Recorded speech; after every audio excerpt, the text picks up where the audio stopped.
The House will come to order. The Pledge of Allegiance will be led by Representative Richardson. Please join me in the pledge. I pledge allegiance to the flag of the United States of America and to the republic for which it stands, one nation, under God, indivisible, with liberty and justice for all. Mr. Schiebel, please call the roll. Representatives Armagost, Bacon, Barone, Byrd, Basenecker, Bottoms, Representative Bottoms, Excused.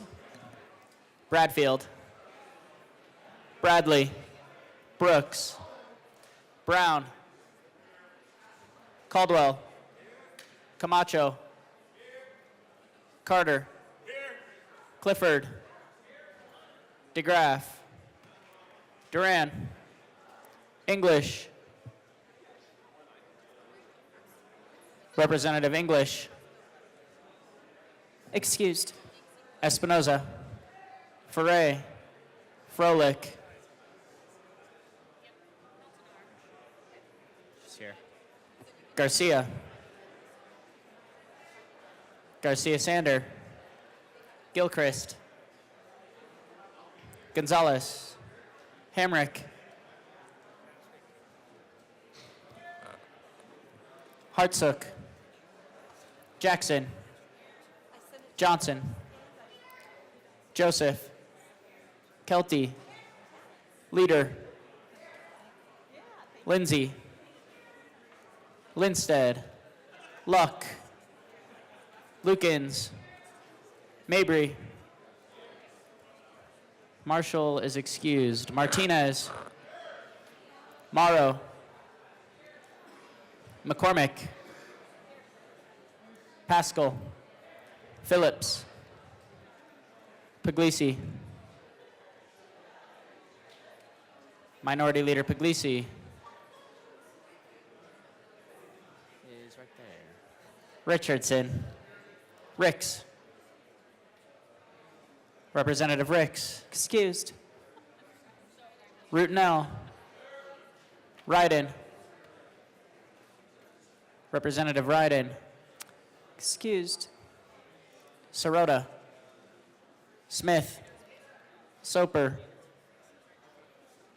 Representative Soper. Excused. Stewart K. Stewart R. Story. Sukla. Taggart. Titone. Valdez A. Velasco. Weinberg. Wilford. Winter. Woodrow. Woog.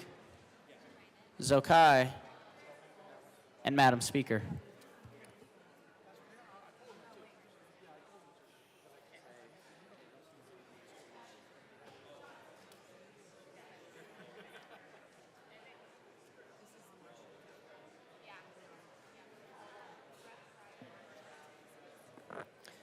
With 59 present and 6 excused, we do have a quorum. Representative Richardson, it is the best moment of the day.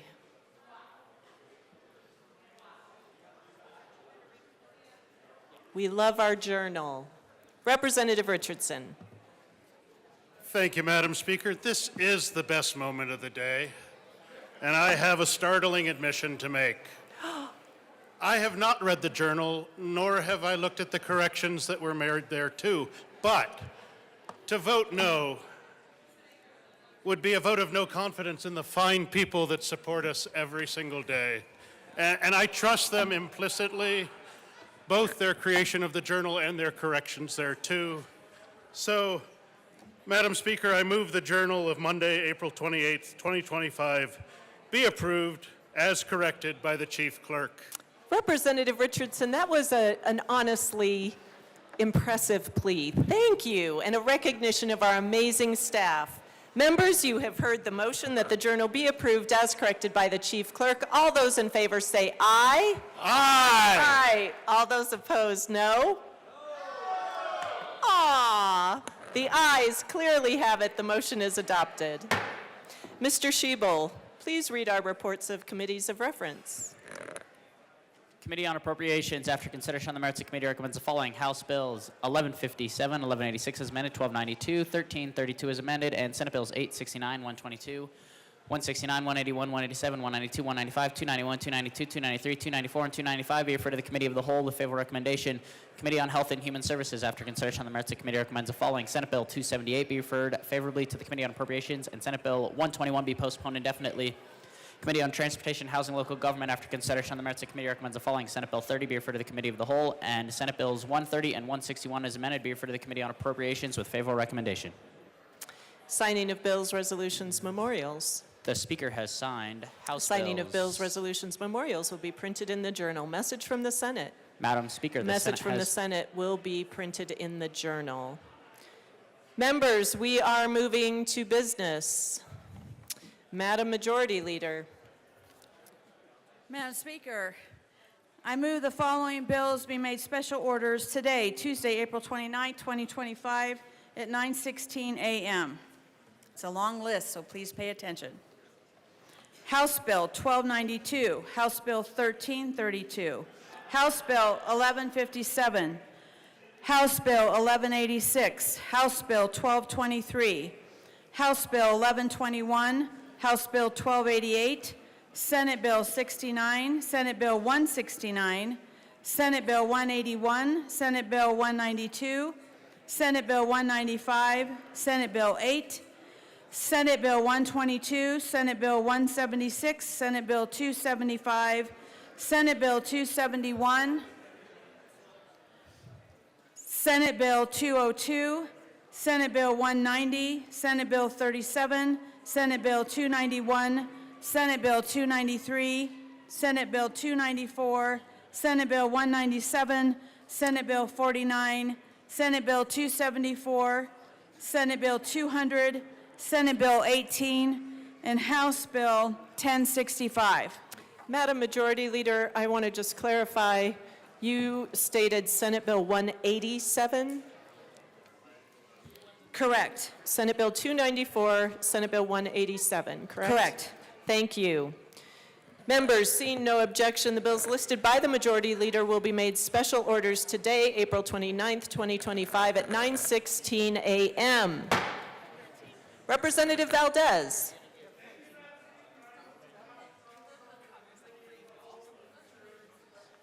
Members, you have heard the motion. Seeing no objection, Representative Valdez will take the chair.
The committee will come to order.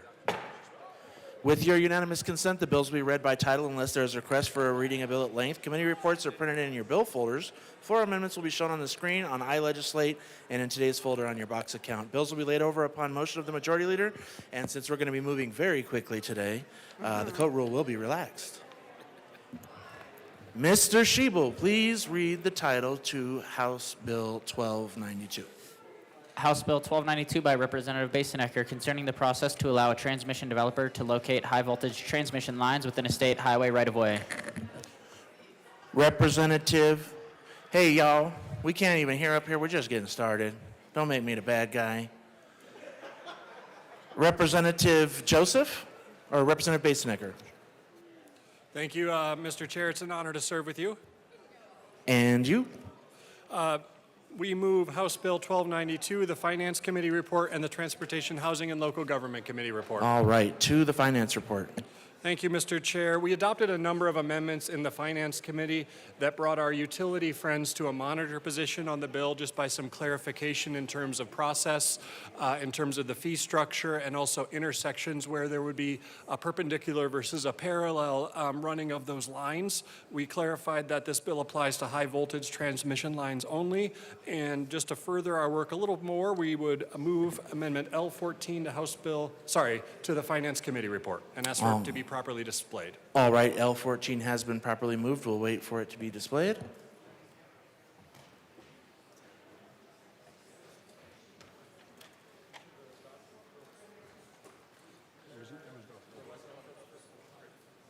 All right, Representative Base or Mr. Speaker Pro Tem. Thank you, Mr. Chair. This comes at the request of our utility partners. It clarifies that the failure of a transmission developer to comply with subsection 3, the posting on the website requirements, doesn't create a cause of action or create a legal basis for a governmental entity to deny a permit or withhold other approval. It just simply clarifies that the posting on the website is a necessary step in the process without liability to the utility as a result. We ask for a yes vote. Is there further discussion on L14? Seeing none, the question before us is the adoption of L14 to House Bill 1292. All those in favor say aye. All those opposed, no. The ayes have it. L14 is adopted. Representative Basenecker, back to the report. We ask for a yes vote on the committee report. All right. Representative Richardson. Thank you, Mr. Chair. I move Amendment L015 to the Finance Committee report of HB 1292 and ask that it be properly displayed. All right, that's a proper motion.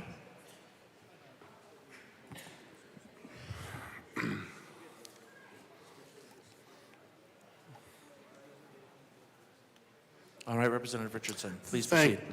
Thank you very much, Mr. Chair. Having spent my last 3 years as a commissioner dealing with public concerns over the XL's Power Pathways project, there are a lot of issues that came up in terms of kind of preserving some of the peace between local inhabitants of our districts, our towns, our municipalities, and large power projects as they come through. So this amendment would just state that when you're looking at moving power lines through rights-of-way, that we avoid areas that have been designated as scenic byways, conservation areas, or within the municipalities themselves, unless that is the only way to bring power through. So I would ask for a yes vote. Representative Berron. Thank you, Mr. Chair. I come in support in this amendment. I believe that we should go in a process, and the process should be the municipality should be informed and them to approve these lines going through here just to see if that's going to work for them, unless it's absolutely necessary. But the first step should be local control. It should be local municipalities being able to have their input on it. It's not I believe this is important because we just don't want the lines to go in and then the municipalities have a problem with it later. They should have that input first, and then we should be able to argue whether it's absolutely necessary. Then the municipalities would have no choice, but they should have the first input. I urge an aye vote. Representative DeGraff.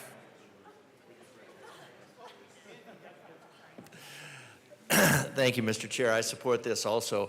I don't think anybody has a good grasp in here at how many thousands of miles are going to be required for the green lunacy that you have planned, and the cost, and just how ugly this is going to make the state. So, and of course, the brunt will be borne out by the communities who have to look at this. And that's, of course, why all of this zoning stuff is getting brought up to, like, Denver for homes, mass transit, all of these things to put the bureaucracy in Denver where they don't care.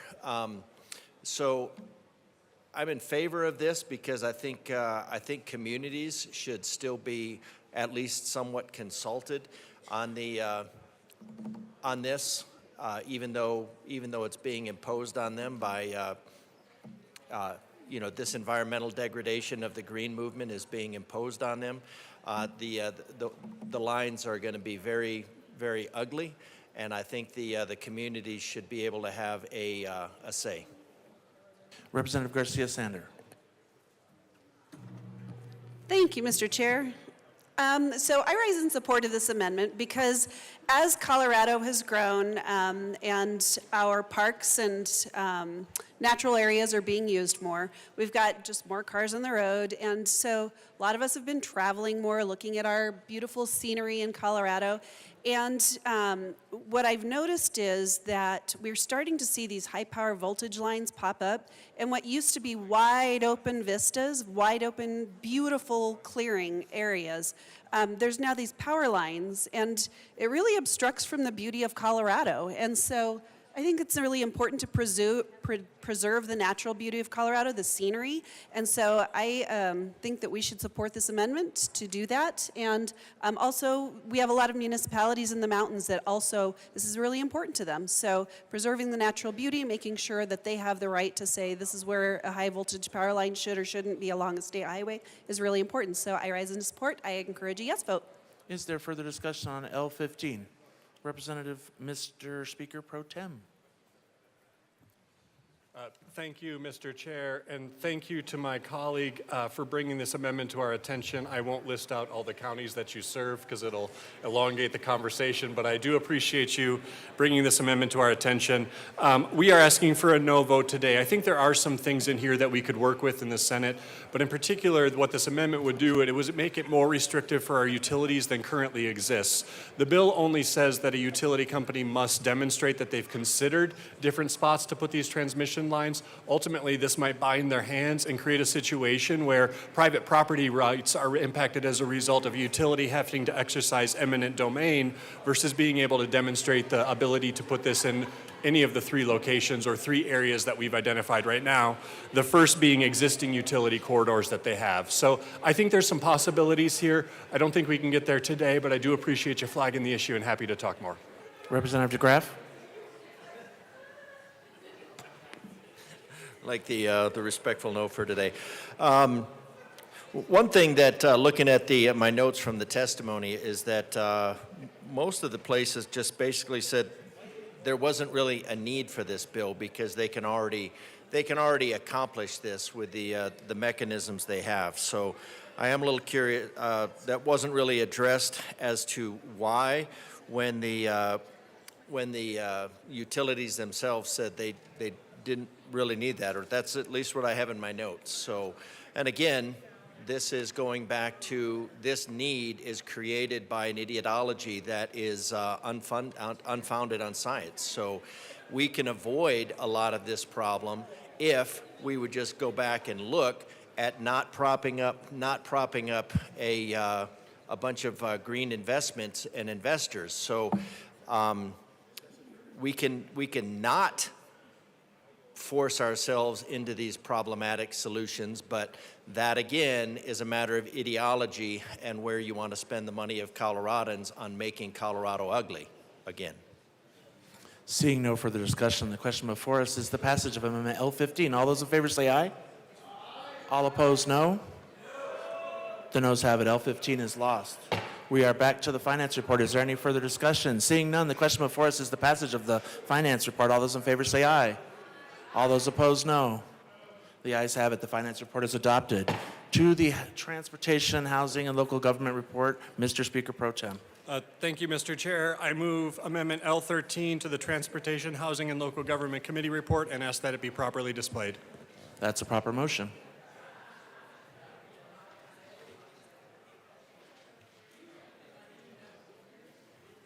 All right, Mr. Speaker Pro Tem, please tell us about the amendment.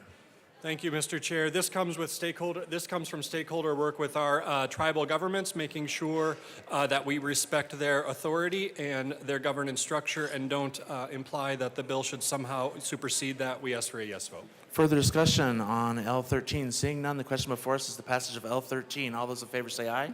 Aye. All opposed, no. The ayes have it. L13 is adopted. Back to the THLG report. Mr. Speaker Pro Tem. Thank you, Mr. Chair. We ask for a yes vote. All right. Representative Richardson. Thank you, Mr. Chair. I would move Amendment L016 to the Transportation, Housing, and Local Government report and ask that it be properly displayed. All right, that's a proper motion.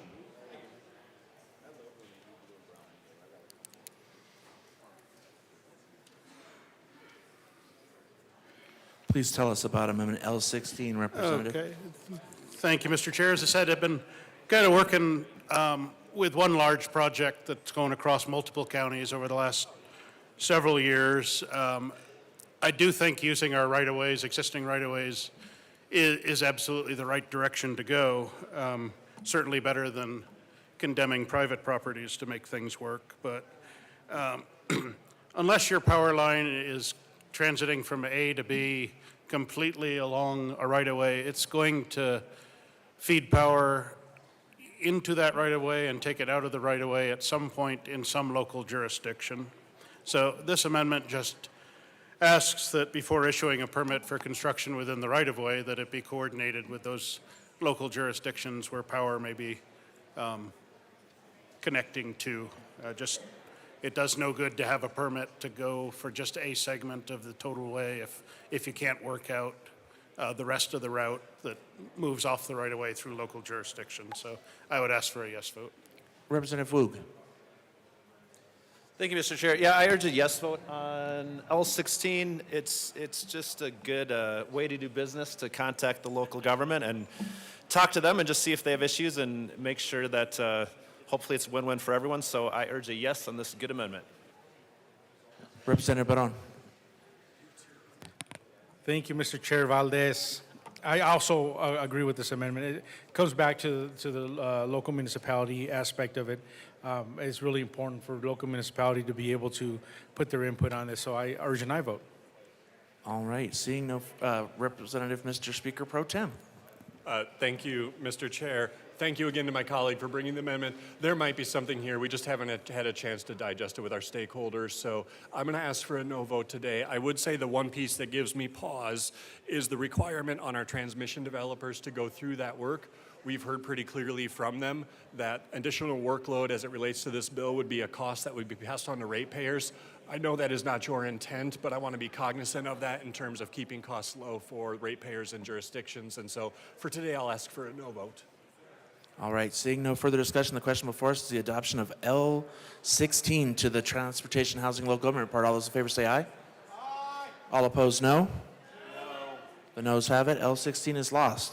We are back to the THLG report. Is there any further discussion? Seeing none, the question before us is the passage of the Transportation, Housing, Local Government report to House Bill 1292. Is all those in favor say aye. Aye. All opposed, no. The ayes have it, and the report is passed. To the bill, Representative Joseph. Thank you, Mr. Chair.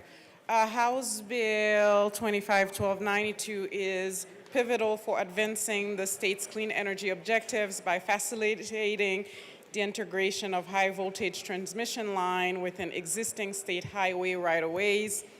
This approach aims to expedite the development of necessary infrastructure while minimizing environmental and community disruption.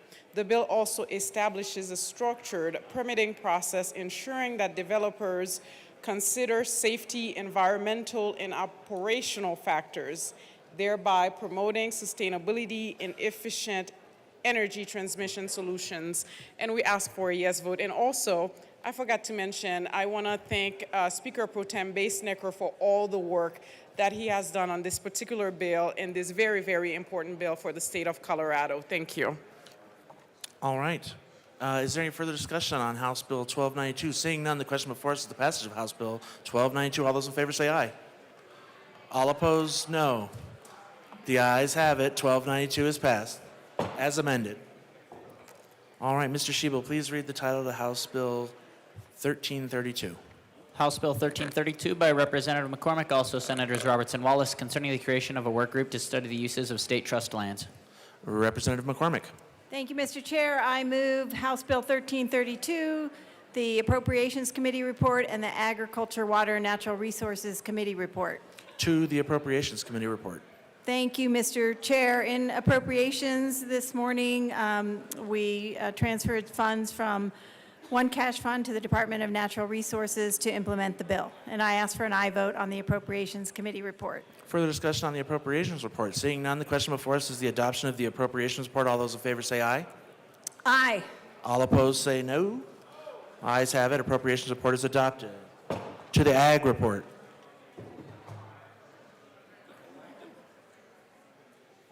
Representative McCormick.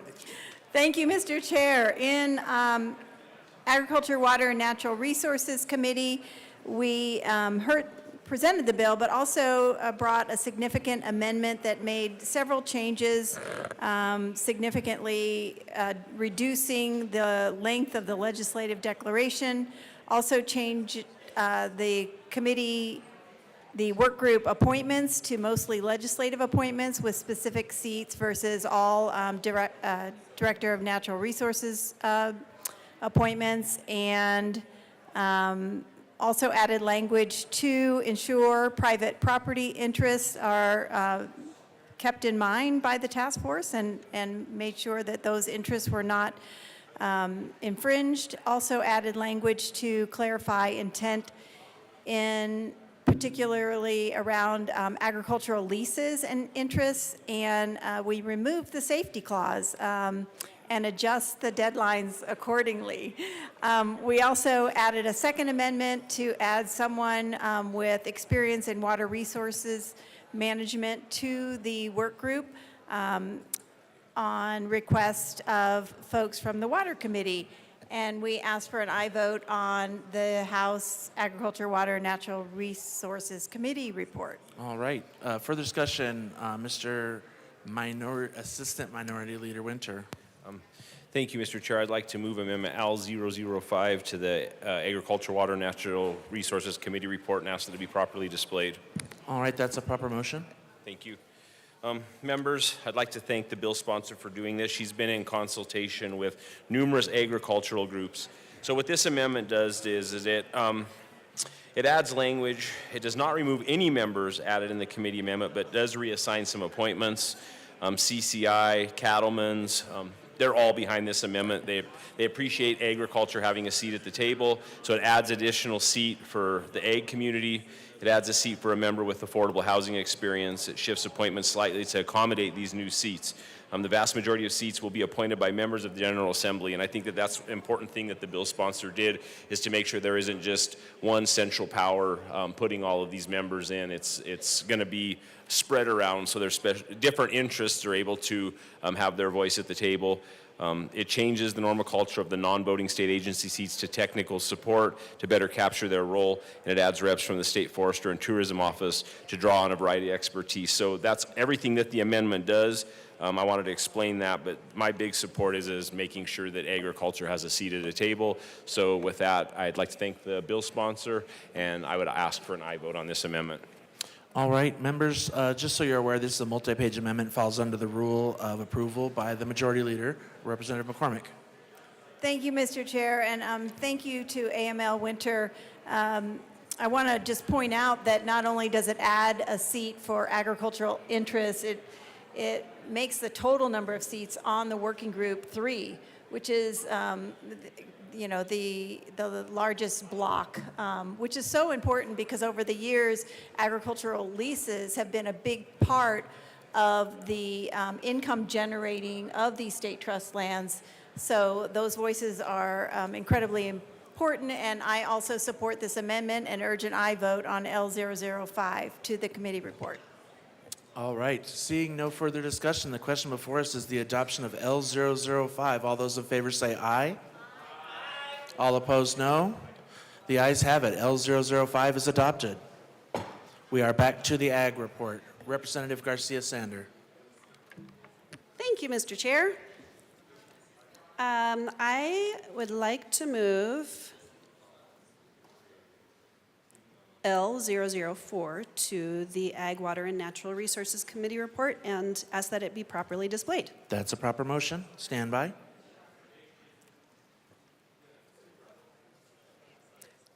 I am really appreciative to Rep. McCormick for allowing me to run this amendment with her. This amendment came from feedback and discussions with the oil and gas industry. Specifically, this amendment clarifies language to ensure a multiple-use management approach continues at the State Land Board Trust, which is the intent of the bill. The amendment further clarifies language in the bill to make it explicit that this will not impact current oil and gas leases. The goal of the bill is not to kick oil and gas leases off of State Land Board land, so that we have worked with the industry to clarify this language.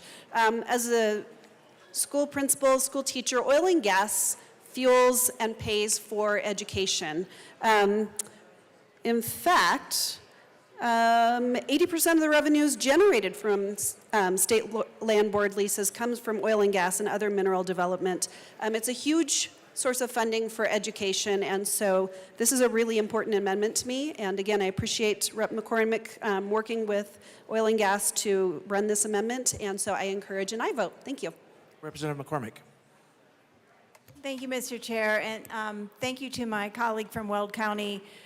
It is really important to us to understand that these parcels of land can have multiple uses, and that the overall intent is to look at each parcel of land and to recognize that oil and gas is a big driver of a lot of this revenue.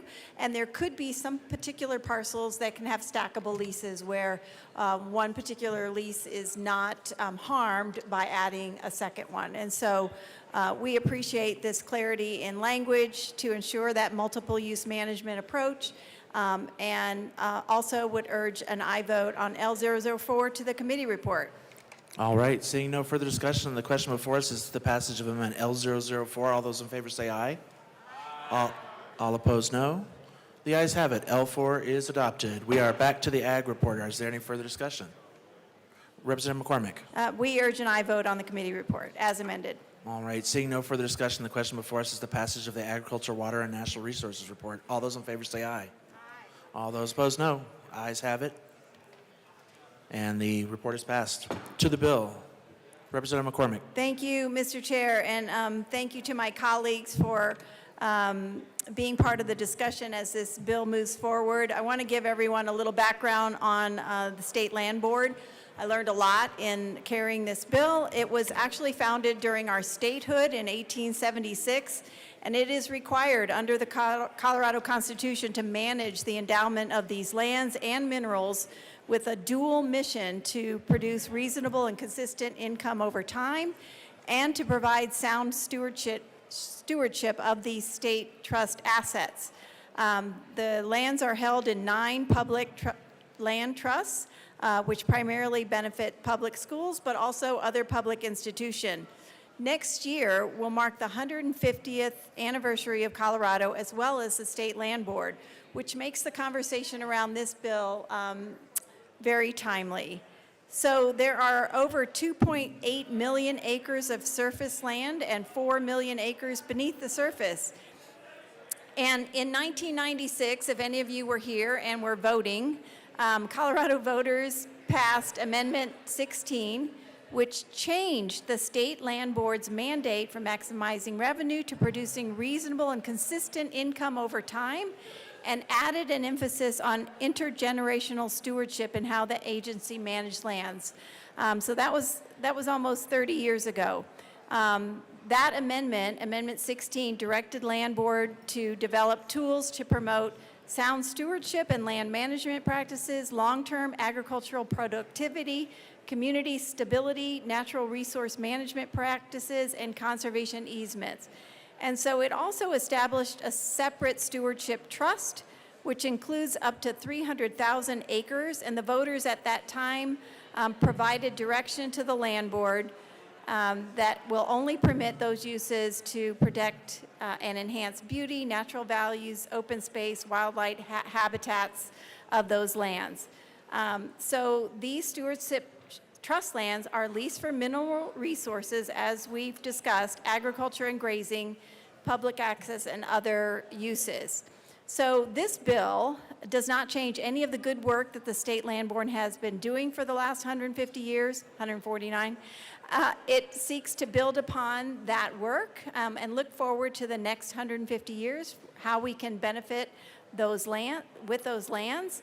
And then I look at this work group as sort of a think tank to develop a roadmap to the future to best maximize the uses along with the monetary returns on our public trust lands.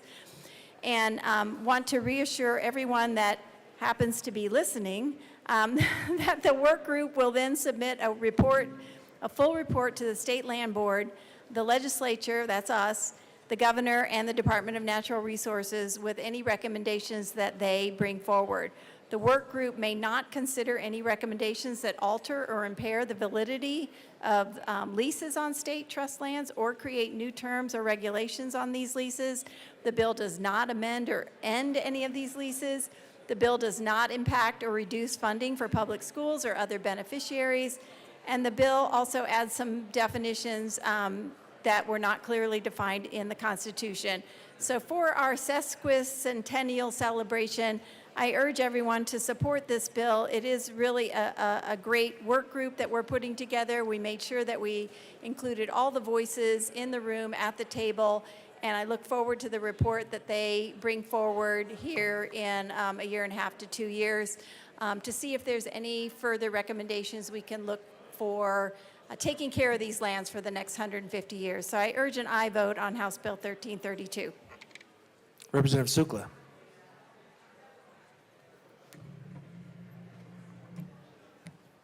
Thank you, Mr. Chair. First of all, I'd like to commend the sponsor of this bill and working with both sides of the aisle to come up with the best possible bill that she's trying to get across the finish line. There's a lot to unpackage about state trust lands. You have state trust lands in the lowest parts of Colorado at 4,000 feet elevation, and you have state trust lands at the highest, right up at timberline. And these state trust lands, they're every 36 in a township, they're every 36 section. And to give you an example of some of the different uses with the state lands, not necessarily where I live, oil and gas, but we have a place in Montezuma County called Phil's World. And a few years ago, it was the #1 single track mountain bike trail in the state of Colorado. It no longer is because they build one of those, they build so many of them every day. Anyway, the parking lot and part of the lease for one of the #1 mountain bike trails in the state of Colorado is on state trust lands. And what they do is they pay a fee every year to lease that. And then the rest of Phil's World, it's 70 miles of trails, is on BLM. So they work in conjunction with the BLM to provide that recreational area that's one of the best in the state of Colorado. And then if you went right across the street, because a section is 640 acres, you're going to find the Montezuma County Fairground. You're also going to find the Montezuma County Racetrack. And that also was state trust lands. And what they did is they made an agreement with the Board of County Commissioners, and they sold that 100 or 200 acres so that we could have our county fairground in the best location in the county. Some of my concerns about this bill is I also happen to have estate trust land that I have leased for 26 years now. It's at 10,000 feet elevation, and it was it's an aspen forest, so it's 640 acres of aspen. It is landlocked. The only way that you can get to this section of land is you have to go through my land to get to this section, this school section. And so, no, I used to own a logging company. I used to work for a sawmill. An aspen tree lives from 80 to 120 years, depending on the weather. Since I had that leased, I'm watching the forest on the school section, and I realize that it's at its max. It is starting to die. There hadn't been a fire in 100 years or any other thing to recreate a new forest. So I contacted the state forestry, which works with state lands, as well as CSU, the university, Colorado State University. I had them come up there. They traveled through, I gave them permission, and they determined what I had seen, that forest was dying, and that if they did not log it, that complete forest would die. Because the way that aspen trees work is if they have a mild poison in the tree, the root system has a sucker that wants to come up every 4 to 6 inches, and the tree has a mild poison that goes down, suppresses that, so the tree doesn't grow back.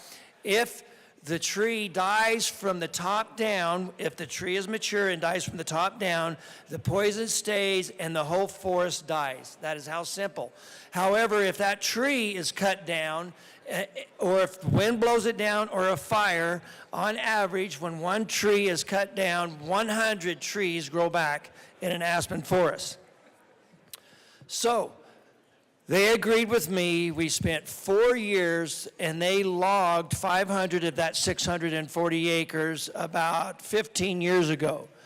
Today, it borders the San Juan National Forest, one of the biggest forests in Colorado. And today, and I have the grazing lease on that as well. Today, that forest is 30 feet tall, and it is one of the most healthy forests in that area because of the work that we did there. This is what my concern is about this. Also, I have the grazing. The grass grows 2 to 3 feet tall there. If a conservation group was to happen to lease that land, bid against the ag owner and bid against them and then win the lease, what would happen is they wouldn't graze it. The grass would get up 3 feet tall, and then if we get in a drought, and then we get our monsoons, and we have a lightning strike, not only are you going to burn that forest to the ground, you're going to burn my ranch right next to it to the ground. That is a big concern of mine. The other thing about the logging, and some people here don't like it, and that's just because you don't understand it, and that is that they produced from $500,000 to $700,000 that went to the schools when they did that logging project, because that's what the state trust lands do. It went to the schools and it went into the piggy bank to help for our best grants and the other things that the state lands do. We're not unique in having state lands. You can go to Arizona, and there's a lot of, in fact, they have more state land than we do, and they have a bigger endowment when it comes to how much they have in the bank for their schools because of the way they were managed. And that is because they manage them, again, for all uses. State land should be managed for all uses. But as the landowner that has the key to get to that 640 acres, then you got to go a mile through my ranch to get to it. I would be very hesitant if a conservative group was to be the ones that bid for that land. To be honest with you, I would not let them go through my property. Now you've got a school section that nobody's going to be able to get back to and look at to make sure that everything's okay back there. Another thing that is unique about that land is where I live, it costs $50,000 a mile to build a fence. That is the going rate because you have lots of canyons and you have lots of rough ground. I guarantee you, whoever buys that bids on for the 5 or 10 years, it would be 10 years in my opinion, 5 years is for hunting leases. if they bid on that for 10 years, they would not rebuild that fence for the $250,000 that we require because a section of land is a mile by a mile by a mile. So now what you would have is you would actually have trespassers that could come on the land. They'd have to come by foot, but they could come around my land and they could go to the school section and they could come to that land and maybe they would be homeless, I don't know. And then you could have destruction, trash. It's beautiful, beautiful. It's one of the most beautiful wildlife havens you've ever seen in your life. To the bottom point of this whole discussion, I am very concerned that by releasing it to a conservative group to manage that land, you're actually going to not manage that land in the best way to provide for the future generations, for the wildlife, and for the health of the ranches around it. Thank you. Seeing no further discussion, the question before us is the passage of House Bill 1332. All those in favor say aye. All those opposed, no. The ayes have it. 1332 is passed.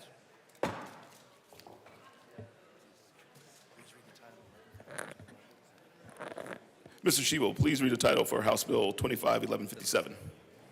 House Bill 1157 by Representatives Titone and Lindstedt, also Senators Snyder and Baisley, concerning the extension of the Advanced Industry Investment Tax Credit. Representative Titone. Thank you, Mr. Chair. I move House Bill 1157 and any relevant report that might be there, which I don't think there is. Okay, to the bill. Well, this is about advanced industries tax credits. This is a program that's been around a long time, created in 2017, and it incentivizes angel investors to invest in the advanced industries, which include aerospace, bioscience, electronics, and energy and natural resources, infrastructure and technology, and information. This has leveraged millions of dollars in private capital investments, but this program expires in 2026, and we are reauthorizing the program to keep Colorado business community at the forefront of the global economy. Advanced industries account for nearly 30% of the state's total wage earnings, around 30% of sales revenue, and almost 35% of the state's total exports. So we are paring down this from 4 million to 2.5 million because we're trying to be a little more sensitive to our budget constraints this year. And we have an amendment that will be running to reduce a few of the eligibilities for some of those businesses. Representative Lindstedt. Thank you, Mr. Chair. After having conversations with our Joint Budget Committee members, we have to remove the expanded eligibility that is in the bill currently on scalable manufacturing. So I move L002 and ask that it be properly displayed. That's a proper motion. 1 second.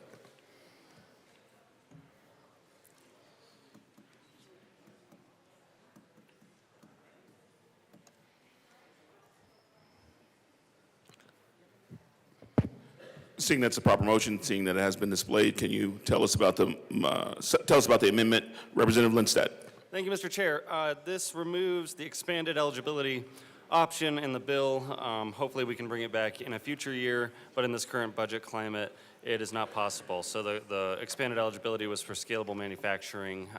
It's a great idea, but we can't afford it this year. So I ask for an aye vote. Seeing no further discussion, the question for us is the passage of L2. All those in favor, say aye. Aye. All those opposed? No. The ayes have it. Amendment L2 passes. To the bill. Representative Stolper. Thank you, Mr. Chair, and it's an honor to serve with you. It is an honor to serve with you. Members, I also speak in favor of this bill. This is one that, we worked on getting more funding for during the long bill process, but that was not a fruitful endeavor. I do just want to say on the record that this is such an important program for really developing advanced industries, encouraging investors also to put their money into growing new high-tech industries within Colorado. I just can't say enough good things about this program. But I was frustrated that we cut back on the dollars that were involved because it's kind of like a nonprofit or a company cutting either their R&D or their development department. You want to be able to grow your business. And for the state, we want to grow our high-tech industry, our advanced industries, the latest and greatest. And by pulling back on the incentives, it means that we're going to see a slowing of the growth in these sectors. And I do find that troubling because as we're going into a rough economic time, now's the time to be putting more money into ensuring that these businesses grow, because it grows the entire pot. When we have something like the quantum sector that's growing here in Colorado, advanced industries is the overall umbrella, we actually see more in taxes come back to the revenue pot of the state than from other industries. And it's also because those are business taxes not hitting our own back pockets of the average citizen. So that's why being able to put more money here is crucial. I will say, I'm glad the sponsors talked about the amendment the way they did. Just because being able to have scalable manufacturing included is important. And I do want to hang that out there for future legislatures, if they're ever listening to this debate once again, to understand that if you have a technology that's able to scale up, that should also be included, because that's really the level you want to get in at. And so for all these reasons, I'm still in support of the bill, but I do just want to lay on the record how great it is to invest in our advanced industries. Thank you. Representative Graff. Thank you, Mr. Chair. I think this bill would be something that would be worthwhile to extend across all the businesses of Colorado. If it's good for the goose, it's good for the gander. I'm not really sure why. I think bills like this are great admissions that the Colorado is choking business. The bills that come out of here normally are bad for business. And then so what you have to do to encourage anybody to come into Colorado is you have to issue a special reprieve. Now, when somebody says, we want this to encourage the latest and greatest into Colorado, I'm not sure the latest is always the greatest. I think that should be left to the market. The market should be the one that determines that, and this idea of that this General Assembly should be involved in shaping the economy in this way. So I have businesses that come to me and like, well, where's my credit? Where's my incentive to stay? What about the jobs that I create? What about those jobs? Why is it always the latest and greatest jobs that are the important ones in Colorado? So I like the idea of a tax credit or the incentivization for these businesses. I just think that I think these incentives should be applied across the economy, not just to what we're favoring at the moment. So, again, I think bills like this are a great reminder that the Colorado General Assembly in general is choking business and driving it out of Colorado. That we have to undo what the General Assembly has done in order to get businesses back and then to encourage them to be here. So I'd be in favor of extending this to all businesses. Seeing no further discussion, the motion before us is the passage of House Bill 25-1157 as amended. Those in favor say aye. Those opposed say nay. House Bill 25-1157 passes.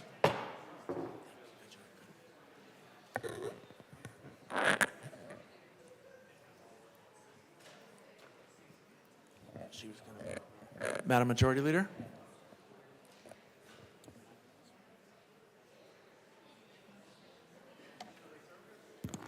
Thank you, Mr. Chair. I'd like to proceed out of order for the consideration of Senate Bill 187. All right, seeing no objection, we will proceed out of order for the immediate consideration of Senate Bill 187. Mr. Shebel, please read the title of House or Senate Bill 187. Senate Bill 187 by Senators Hinrichsen and Sullivan, also Representatives Martinez and Weinberg, concerning the continuation of the Motorcycle Operator Safety Training Program in the Office of the Chief of the State Patrol in the Department of Public Safety and in connection therewith, implementing the Sunset Review recommendations of the Department of Regulatory Agencies. Representative Martinez. Thank you, Mr. Chair. It's an honor to serve with you. It is an honor to serve with you. I move Senate Bill 187 and the Transportation, Housing, and Local Government Committee report and the Appropriations report. To the Transportation Committee report. Representative Martinez. I will restate my motion. I move Senate Bill 187 and the Transportation, Housing, and Local Government report. That sounds good to me. Tell us about the report, Representative Martinez. So we made a few amendments in committee to reflect some stakeholding work that we did with State Patrol, as well as the ABATE program to really strengthen the program and really making sure that we are reviewing this more frequently. Right now, before that, the sunset was set for every 9 to 10 years. We lowered that down to 5 years just because of changing statute, new things that pop up, and we want to make sure that the riders have that up-to-date information and making sure that they're safe. So we request an aye vote.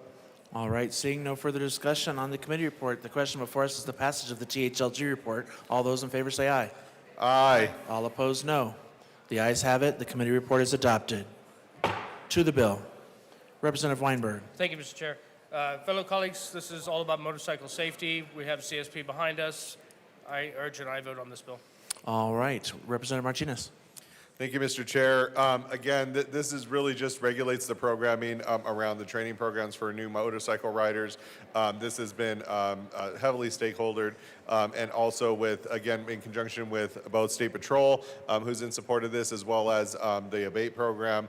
We had many people come up and testify and really why this program is good. And really, the key thing about this is safety, making sure that we are educating those riders, making sure that they have the most up-to-date information with this, and making sure that they're safe on their roadways and encouraging safe motorcycle usage. So we encourage an aye vote. Seeing no further discussion, the question before us is the passage of Senate Bill 187. All those in favor say aye. Aye. All opposed, no. The ayes have it. 187 is passed. Mr. Shebel, let's do House Bill 1223. Is that right? 1186, my apologies. House Bill 1186, please. Please House read the Bill title. 1186 by Representatives Martinez and Lukens, concerning expanding work-based learning experiences in higher education. Representative Lukens. Thank you, Mr. Chair. I move House Bill 1186 and the Education Report and the Appropriations Report. To the Appropriations Report. Representative Lukens. Thank you, Mr. Chair. In the Appropriations Committee, we had to amend the dates in the administrative cap for the Universal High School Scholarship Program. We ask for a yes vote on the Appropriations Committee. All right, seeing no further discussion on the committee report, all those in favor say aye. Aye. All opposed, no. The Appropriations Report is passed. To the Education Report, Representative Lukens. Thank you, Mr. Chair. I move Amendment L6 to the Education Committee report and ask for it to be properly displayed. That's a proper motion. Stand by.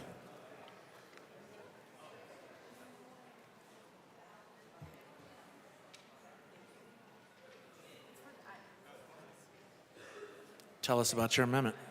Thank you, Mr. Chair. L6 amends the Education Committee report. It allows institutions of higher education that are eligible for the work-study program the ability to use the work-study program to cover the cost of the work-based learning credits. We ask for a yes vote on L6. Seeing no further discussion, the question before us is the passage of L6. All those in favor say aye. Aye. All opposed, no. The ayes have it. L6 is passed. Back to the Ed Report. Representative Lukens. Thank you, Mr. Chair. I move Amendment L8 to the Education Committee report and ask for it to be properly displayed. That's a proper motion. Stand by. Representative Lukens. Thank you, Mr. Chair. L8 amends some of the data reporting requirements for the Work-Based Learning Consortium program. It does not need, because this amendment, sorry, let me rephrase. This is the data reporting requirements amendment. We ask for a yes vote on L8. Seeing no further discussion on L8, is all those in favor say aye. Aye. All opposed, no. The ayes have it. Amendment L8 is passed. Back to the education report, Representative Lukens. Thank you, Mr. Chair. In the Education Committee, we brought a strike below that was in regards to still keeping and creating a 3-year consortium pilot program, as well as creating an opportunity for higher education inclusion. And we worked on this with our many stakeholders, and we asked for a yes vote on the House Education Committee report. Seeing no further discussion, the question before us is the passage of the education report as amended. All those in favor say aye. Aye. All opposed, no. The ayes have it. The education report as amended is passed. We are to the bill. Representative Martinez. Thank you, Mr. Chair.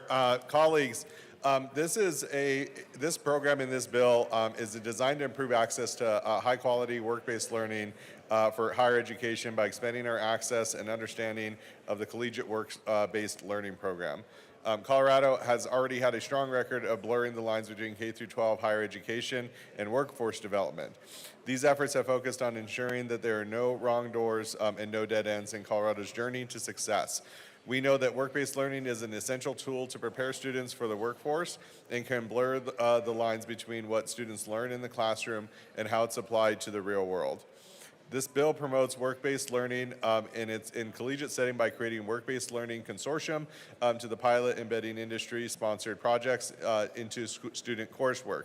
The bill also helps ensure higher education institutions have the tools and terms necessary to be successful in participating in work-based learning, and by charging the Colorado Commission on Higher Education to work with partners to augment the talent development glossary.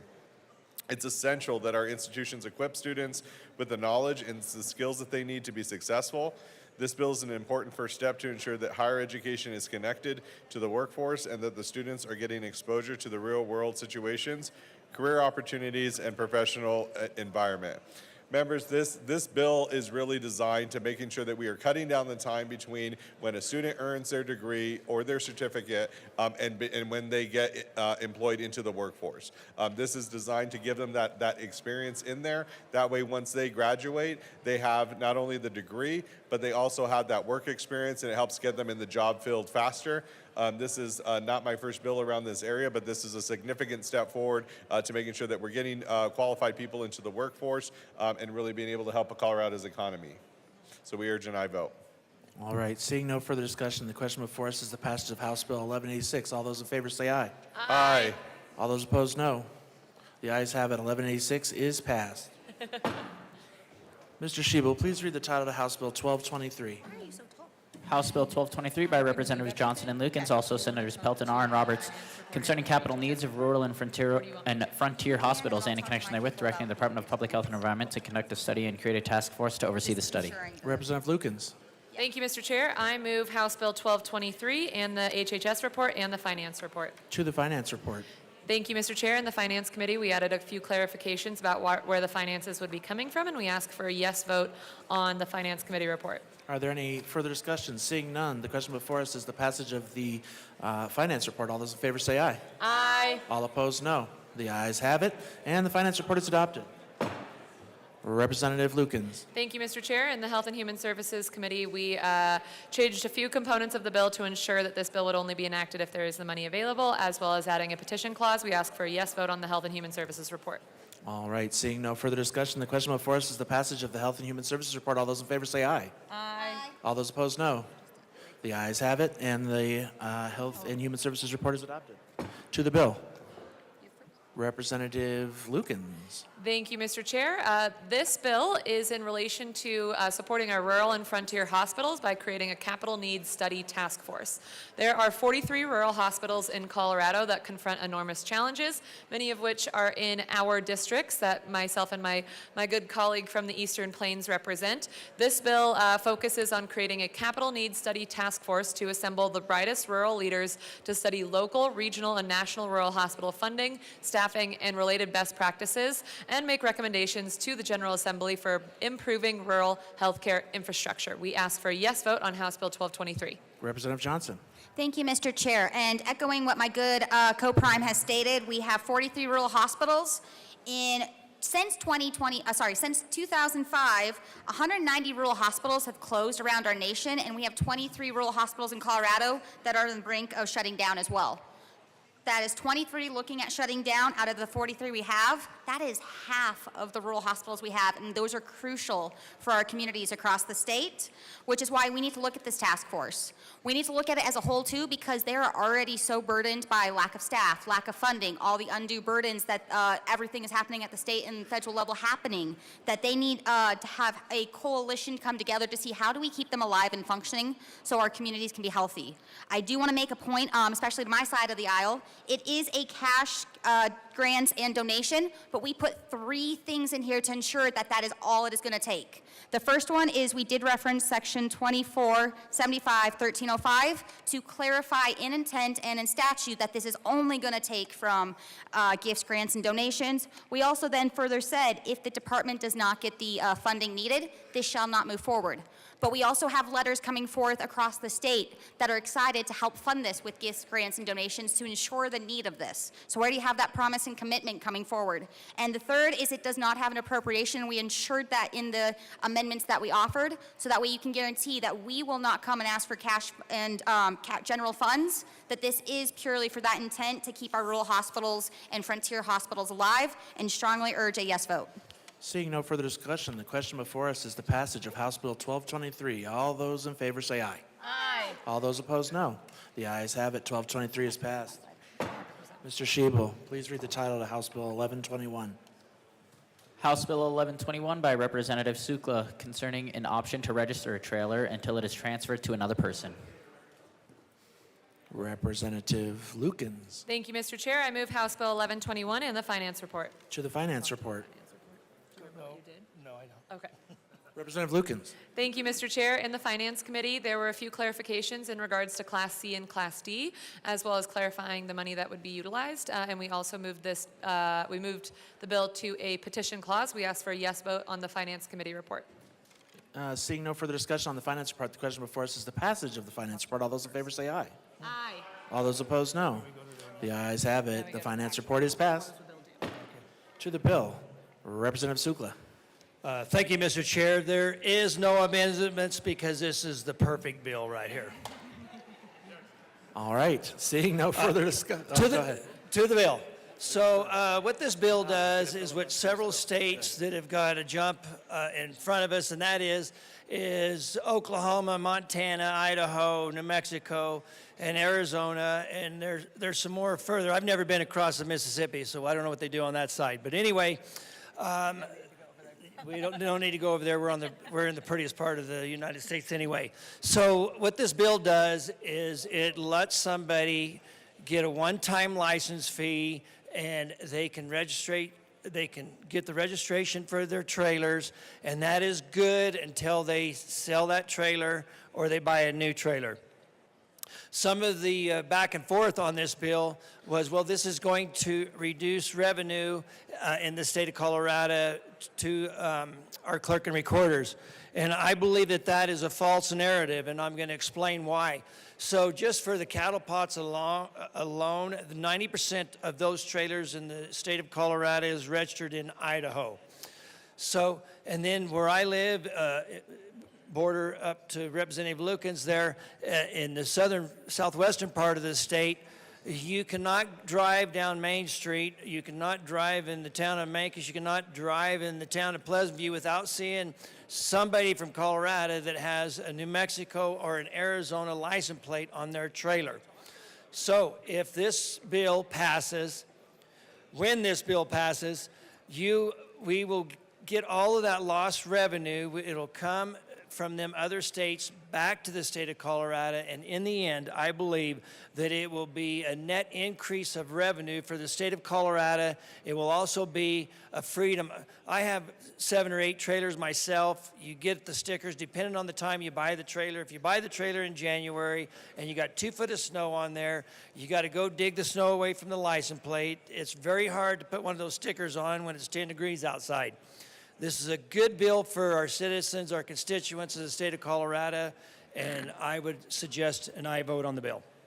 Representative Lukens. Thank you, Mr. Chair, and thank you to my good colleague from Montezuma County for bringing this bill forward. You may notice my name is not yet on this bill, but I have since joined the bill, and you'll see my name on the bill on third reading because this is a bill that supports our Colorado farmers and agricultural producers, which is a huge economic driver in our state and a major economic driver in my district. So I'm excited to be on this bill. Colorado farmers are asking for this policy because it is inconvenient and expensive to re-register trailers each year.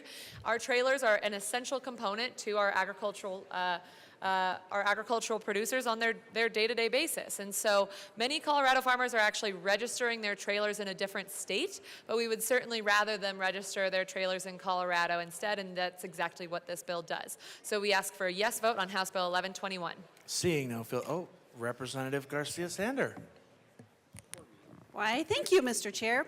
So I would just like to add my support for this bill. This is something that if you live on kind of the perimeter of the state and you're in agriculture or if you're in oil and gas or whatever, you notice that a lot of our tractor trailers and trailers have licenses that are registered outside of state. And so unfortunately, there's a lot of taxes and fees that we've put on licenses, license plates over the years and registrations.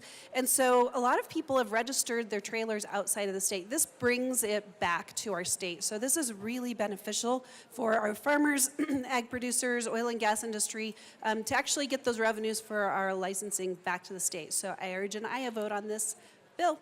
Good bill. Vote yes. Minority Leader Puglisi. Thank you, Mr. Chair. I just want to say, you know, our caucus's platform has been centered around affordability and trying to make Colorado more affordable and how do we save people money here in Colorado. And so the good representatives from the Western Slope, I really appreciate the collaboration in bringing affordability in some sense back to Colorado. And I think this is a great bill. And I urge a yes vote. Thank you. Woo. Seeing no further discussion, the question before us is the passage of House Bill 1121. All those in favor say aye. All those opposed, no. The ayes have it. 1121 is passed. Mr. Shebo, please read the title to House Bill 1288. House Bill 1288 by Representatives Martinez and Winter, also Senators Roberts and Simpson, concerning financial support for federally qualified health centers. Representative Martinez. Thank you, Mr. Chair. I move House Bill 1288 and the Health and Human Services Committee report. To the HHS report. In committee, members, we added a few amendments, some of which will be able to enact what we're doing. So there was no fiscal note attached with this, but this goes into the fund that for gifts, grants, and donations for the bigger units and being able to match those funds into like 110% on return. So we added that in there to make sure that that was possible, and we urge an aye vote. Seeing no further discussion on the HHS report, the question before us is the adoption of the HHS report. All those in favor say aye. Aye. All those opposed, no. The ayes have it. The HHS report is adopted. To the bill, Representative Martinez. Thank you, Mr. Chair. So we are here to present to you House Bill 1288, the support for federally qualified health centers. This bill is fundamentally about improving patient access to care in Colorado, particularly in the rural areas. FQHCs, our community health clinics, are currently provide health care for home for over 832,000 Coloradans, roughly 1 in 7 people in our state. These centers serve anyone regardless of their ability to pay, making them a lifeline for uninsured and underinsured families. This bill seeks to strengthen these vital clinics so that they can reach even more patients and ensure that no one falls through the cracks when it comes to accessing basic health care. Patient access is at the heart of this bill. In many parts of Colorado, especially in rural areas and underserved urban areas, FQHCs are the only source of care for miles around, yet demand often exceeds their capacity. Patients face wait times or travel barriers, and clinics face funding and regulatory constraints that limit their reach. This bill tackles those barriers by giving FQHCs new flexibility and resources to serve patients. For example, this would allow our State Department of Healthcare Policy and Financing, HCPF, to accept private and public gifts into a primary care fund dedicated to those clinics. Those contributions could be leveraged to yield even more funding directed towards direct patient care at FQHCs. In practical terms, that means more clinic hours, more providers, and more services for patients who desperately need access. At the core, this bill ensures that patients come first and that our healthcare centers have the support to meet the people where they are at and provide timely and affordable care. Mr. Minority Leader. Thank you, Mr. Chair. Assistant Minority Leader, I apologize. Thank you again, Mr. Chair. First, I want to thank my co-prime Rep Martinez for being a huge ally when it comes to defending rural Colorado. I appreciate him. We've done a lot of hard work on this bill. I mean, federally qualified health centers, they play a crucial role in providing access to health care in rural Colorado. It's the first stop for us. It's our primary care. It also lets people know that they have problems before they arise, which is huge because we are actually slowing down the polling from our healthcare providers and the amount of money that we have because we're catching these things in the very beginning. A primary care service provider is the first point of contact. And that's the most important thing people need to know because it does help reduce healthcare costs. And in southeastern Colorado, from Pueblo all the way out to Walsh, Colorado, I mean, in communities throughout the state, we're experiencing a decrease in access. We're having doctors leave, nurses leave, clinics close, reduction of hours. It's making it harder and harder to get basic care. So I think this bill is a good first step. I think it allows us to be able to take the most advantage of federal dollars. And the thing that's important about that is the philanthropy piece to me. I think in rural Colorado, a lot of times we work hard to help ourselves, and we're going to go out and hustle, and we're going to make sure that we get people that want to help rural healthcare, whether they're people that have left rural areas and done well for themselves, or people that just want to invest in their rural communities when it comes to helping with healthcare, that we can get the return on that dollar as well. So it's been good with you working on this, and I look forward to getting this over the finish line. That way we can make sure that our people are getting taken care of in a timely manner. Representative Martinez. Thank you, Mr. Chair. In closing, we'll keep this short and simple and say that this is putting patients first in rural Colorado in underserved areas. It's about making sure that that single mother in a small town, a senior on fixed income, or a child from a low-income family all can see the doctor or a nurse when they need to. This legislation is a bipartisan effort because strengthening community health centers is something we can all agree on. By improving access and advancing equity, savings costs, and clarifying our healthcare rules, House Bill 1288 will make Colorado's healthcare system stronger and more fair for everybody. I respectfully ask for your support in this bill to bolster FQHCs, ensure that all Coloradans have access to the care that they deserve, and it's been an honor working with my co-prime from Trinidad. We urge an aye vote. All right. Seeing no further discussion, the question before us is the passage of House Bill 1288. All those in favor say aye. Aye. All those opposed, no. The ayes have it. 1288 is passed. Madam Majority Leader. Thank you, Mr. Chair. I'd like to proceed out of order for the consideration of Senate Bill 274. All right. Seeing no objection, we will proceed out of order for the immediate consideration of Senate Bill 274. Mr. Schiebel, please read the title to Senate Bill 274. Senate Bill 274 by Senators Rodriguez and Lundin, also Representatives Lindstedt and Hartsook, concerning changes to the delivery requirements for wine direct shipping by alcohol beverage shipper licensees.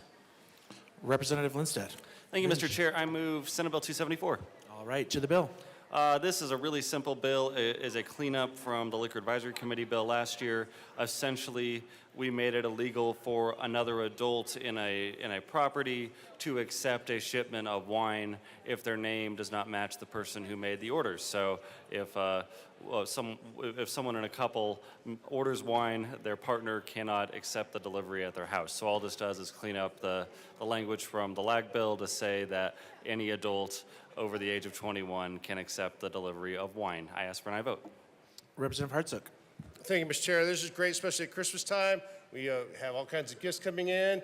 The person, as long as somebody's over 21, then they can sign for that wine for Christmas time and have a great celebration. We urge an aye vote. Thank you. All right, seeing no further discussion, the question before us is the passage of Senate Bill 274. All those in favor say aye. Aye. All those opposed, no.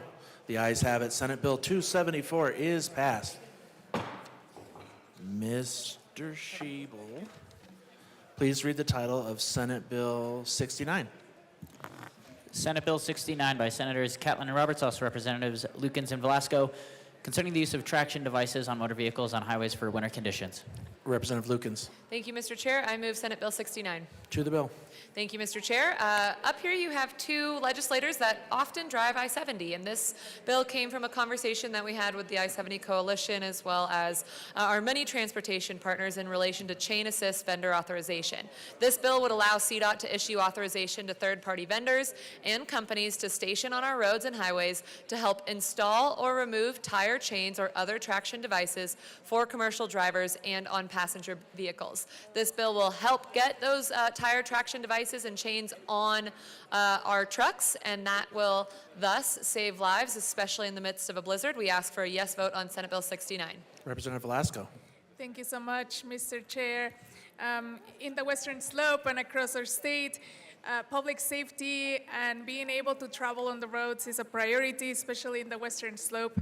I represent the area of the Glenwood Canyon that has the most shutdowns on the I-70 corridor across the whole nation. So this is something that is very, very important to our constituents and to our districts, and we urge a yes vote. Seeing no further discussion, the question before us is the passage of Senate Bill 69. All those in favor say aye. All those opposed, no. The ayes have it. Senate Bill 69 is passed. Mr. Schiebel, please read the title of Senate Bill 169. Senate Bill 169 by Senators Judah and Peltonar, also Representative Zokai, concerning the implementation of a restaurant meals program for certain recipients of the Supplemental Nutrition Assistance Program. Representative Zokai. Thank you, Mr. Chair. I move Senate Bill 169. To the bill. Thank you, Mr. Chair. I am proud to present Senate Bill 169. This bill is taking a meaningful step forward to ensure that nutrition assistance reaches the Coloradans who need it the most. So what this bill does is it directs CDHS to submit an application by January 1st, 2026 to USDA to join the Restaurant Meals Program.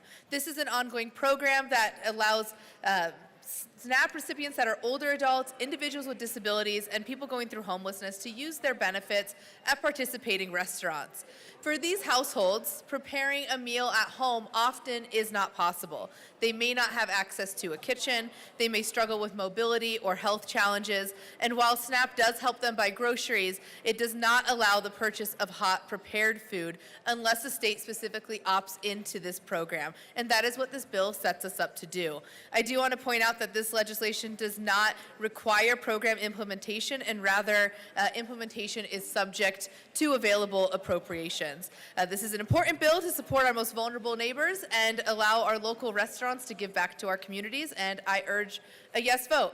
Oh, and in the Senate, it passed 34-1, so I think we can beat that and pass this unanimously. All right. Representative Bradley. Thank you, Mr. Chairs.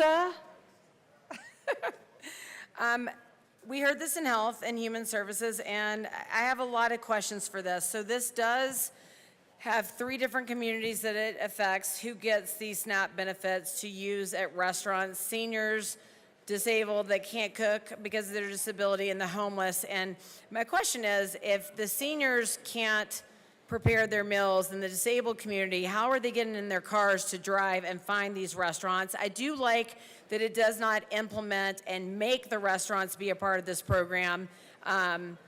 But in Arizona, they have less than 5 restaurants that are part of this program. So if you live in Douglas County and you're disabled or you're a senior and there's less than 5 restaurants that are a part of this program, what are we doing? I don't really understand. If you're homeless in Aurora and there's only 5 restaurants in Denver, how does that help the homeless in Aurora? Meals on Wheels is a great opportunity that helps seniors in the disabled community. This is why we have soup kitchens all over the state that provide hot meals for the homeless community. I'm just trying to understand, for the disabled community and the seniors living, we talked about these are severely disabled people that can't often cook for themselves. How are they getting the transportation to get to maybe 1 of 5 restaurants? And then a big part of this was that McDonald's and a lot of fast food restaurants are part of this. How are we encouraging healthy habits for this population of people? I think they deserve the best as well. It might have passed out of the Senate with only 1 person voting against it, but 4 of us voted against this bill just in Health and Human Services. Lots of questions. I get that we're trying to feed healthy, hot meals But we need to incentivize the grocery stores to start with those prepackaged meals being offered to that. I don't think this is a great incentive for restaurants to be a part of this, and I will be a no. I don't think this is good, solid legislation. I don't think this is the way to do business in the state of Colorado, and I will be a no, along with 4 other Republicans in that committee. Thank you. Representative Johnson. Thank you, Mr. Chair. And I understand the intent of this. I really do. I do have some concerns, though, because this would only apply to those community CAFs across the state, which we have a handful or 2. So it's not going to hit all of the communities across our areas. Pay as you will is you could have a $20 hamburger meal and pay $5. So I was very confused in committee when they said this is going to generate revenue back to businesses. Or if it's at cost for the product. So yes, it's good for the businesses to offer this if they want to, but I'm very much lost on the economic factor. If someone's paying $5 at will, or $1 or $10 on a $20 meal, where is that revenue coming from that business then? So if they want to offer something as a community CAF, I don't see why they can't do that already with someone coming in to offer that amount. I also have huge concerns then on the fact that we're going to use taxpayer money on these items when I get the transportation need in my rural area, but we don't have community CAFs. So this is also one size fits all, probably more centric to metro areas for this idea, along with the safety clause. This is not a public safety issue. I could see maybe the argument on public health, but at the same time, when taxpayers are putting money into something, taxpayers should be able to have a say on what's happening. This is where I have an issue with it. If we could open it up to other businesses and take away the pay at you will, I could see the economic driver. If you take away the safety clause and put it to petition to allow people to talk about their money and where it's going and allow the people to have an input on where their money is going for others, I could see this. But because we don't have those 2 provisions, it very much is, to me, a metro city area driven idea with no feedback from the people who have the population, so they're paying most of the taxes. Understand that. I know it could help my communities if it wasn't a pay at you will. It could help my businesses. The issue is I can see a lot of backlash from this if not properly, also properly marked. Because if people get used to a couple areas that accept SNAP and then they show up to a restaurant that doesn't, and now they're looking to pay for that and there was none, we know that people don't always read the full disclosure. We know that when they come in then, are we going to put other businesses at potential having to donate meals or take that cost burden, because when people get used to having something, they're going to expect everyone to have it. I have huge concerns with all of this. I think it needs to have more vetting out. I get the intent. I love the intent on it, but it's not quite ready, in my opinion, to see the light of getting signed or pushed to get signed with a safety clause without any ideas on how to do a checks and balance on this. So I would urge a no vote. Representative Garcia-Sander. Thank you, Mr. Chair. I was in committee and heard this also, and I have lots of questions and concerns about it. And something dawned on me when I was at my favorite watering hole over the weekend, that if this were to be law across the state and there were people participating in this program, can SNAP benefits be used to tip servers? Because I know that our servers are always nickeled and dimed, and they are stretched thin with everything that we've put on them, and I'm just curious if SNAP benefits can be used to tip the servers who would be providing the warm meals. Also, I think this being a voluntary program, I'm concerned about it eventually becoming a mandatory program. An example, 2 years ago, HB 23-1234 created a voluntary program for municipalities and counties to participate in, and this program was wildly unpopular. So there were only 3 municipalities participating in it. So the majority tried to pass HB 25-1096, which would require all municipalities to institute the program that was voluntary and unpopular. So if a program like this were to be unbeneficial for businesses, who would be able to stop the majority from requiring businesses to provide a certain amount of SNAP meals before providing any for-profit meals, or requiring all restaurants to participate in this program despite size, geographic representation, or SNAP recipients in the area? So some really good questions. It would provide benefits for SNAP beneficiaries, but I think there should be concern about the voluntary nature of this program becoming a mandatory. Representative Bradley. Thank you, Mr. Chair, and the good representative brings up a great point. State expenditures, conditional upon federal approval, the bill increases state expenditures in the CDHS by $253,000 in fiscal year 2026, $81,000 in fiscal year 2027. I don't know where the money tree is, but I would certainly like to know where it's growing. These costs split evenly between general fund and federal funds. Beginning in 2026, 2027, CDHS will require 0.5 FTE social services specialists to implement the bill. This position will provide outreach and technical assistance to restaurants who choose to participate in the program. CDHS will have costs of $113,000 to make updates to the Colorado Benefit Management System to allow this new SNAP benefit. Programming costs are based on 852 hours of contractor time at the rate of $132 per hour. Additionally, CDHS employs an external vendor to manage the electronic benefits transfer system. CDHS will have one-time costs of $70,000 in fiscal year 2026-2027 for the vendor to update their system to pay restaurants, and then pay an ongoing monthly fee of $2,500 to oversee these additional types of transactions. And I'll just say that California and Massachusetts has already implemented the system. They have only 100 restaurants in the entire state that have signed on to provide these benefits to homeless. 100 restaurants in the entire state. So we're gonna spend over $350,000 for 100 restaurants to implement this program. Seems like a waste of our money in a year where we have fallen short of the money, when we don't have money for other projects for schools and things like that. I urge a no vote. Thank you. Representative Johnson. Thank you, Mr. Chair. And while I've been contemplating this bill quite a bit, I did also have a question I didn't have a chance to ask in committee, and that is any guardrail provisions. You have somebody who has SNAP benefits show up to one of these community cafes. They have a few buddies that show up with them, not on the SNAP benefit, but we don't know how much someone can eat. Some people can eat 2 hamburgers, some can eat 3. My question is, where is the catch and balance on this if someone would decide to treat a table of 10? A meal that could easily come up to $80, pay at you will, and they pay $10. I see the good intent, but I'm really curious and would love an answer if this has been considered. Where is the stop hold on this? Is it a 1 meal for the community cafe? Maybe it's a 2 because you have your spouse or a partner. But where does this end? If someone, and I see this, coming into litigation now. If a hospital who opts into, if a restaurant who opts into this, somebody decides they're going to be generous that day.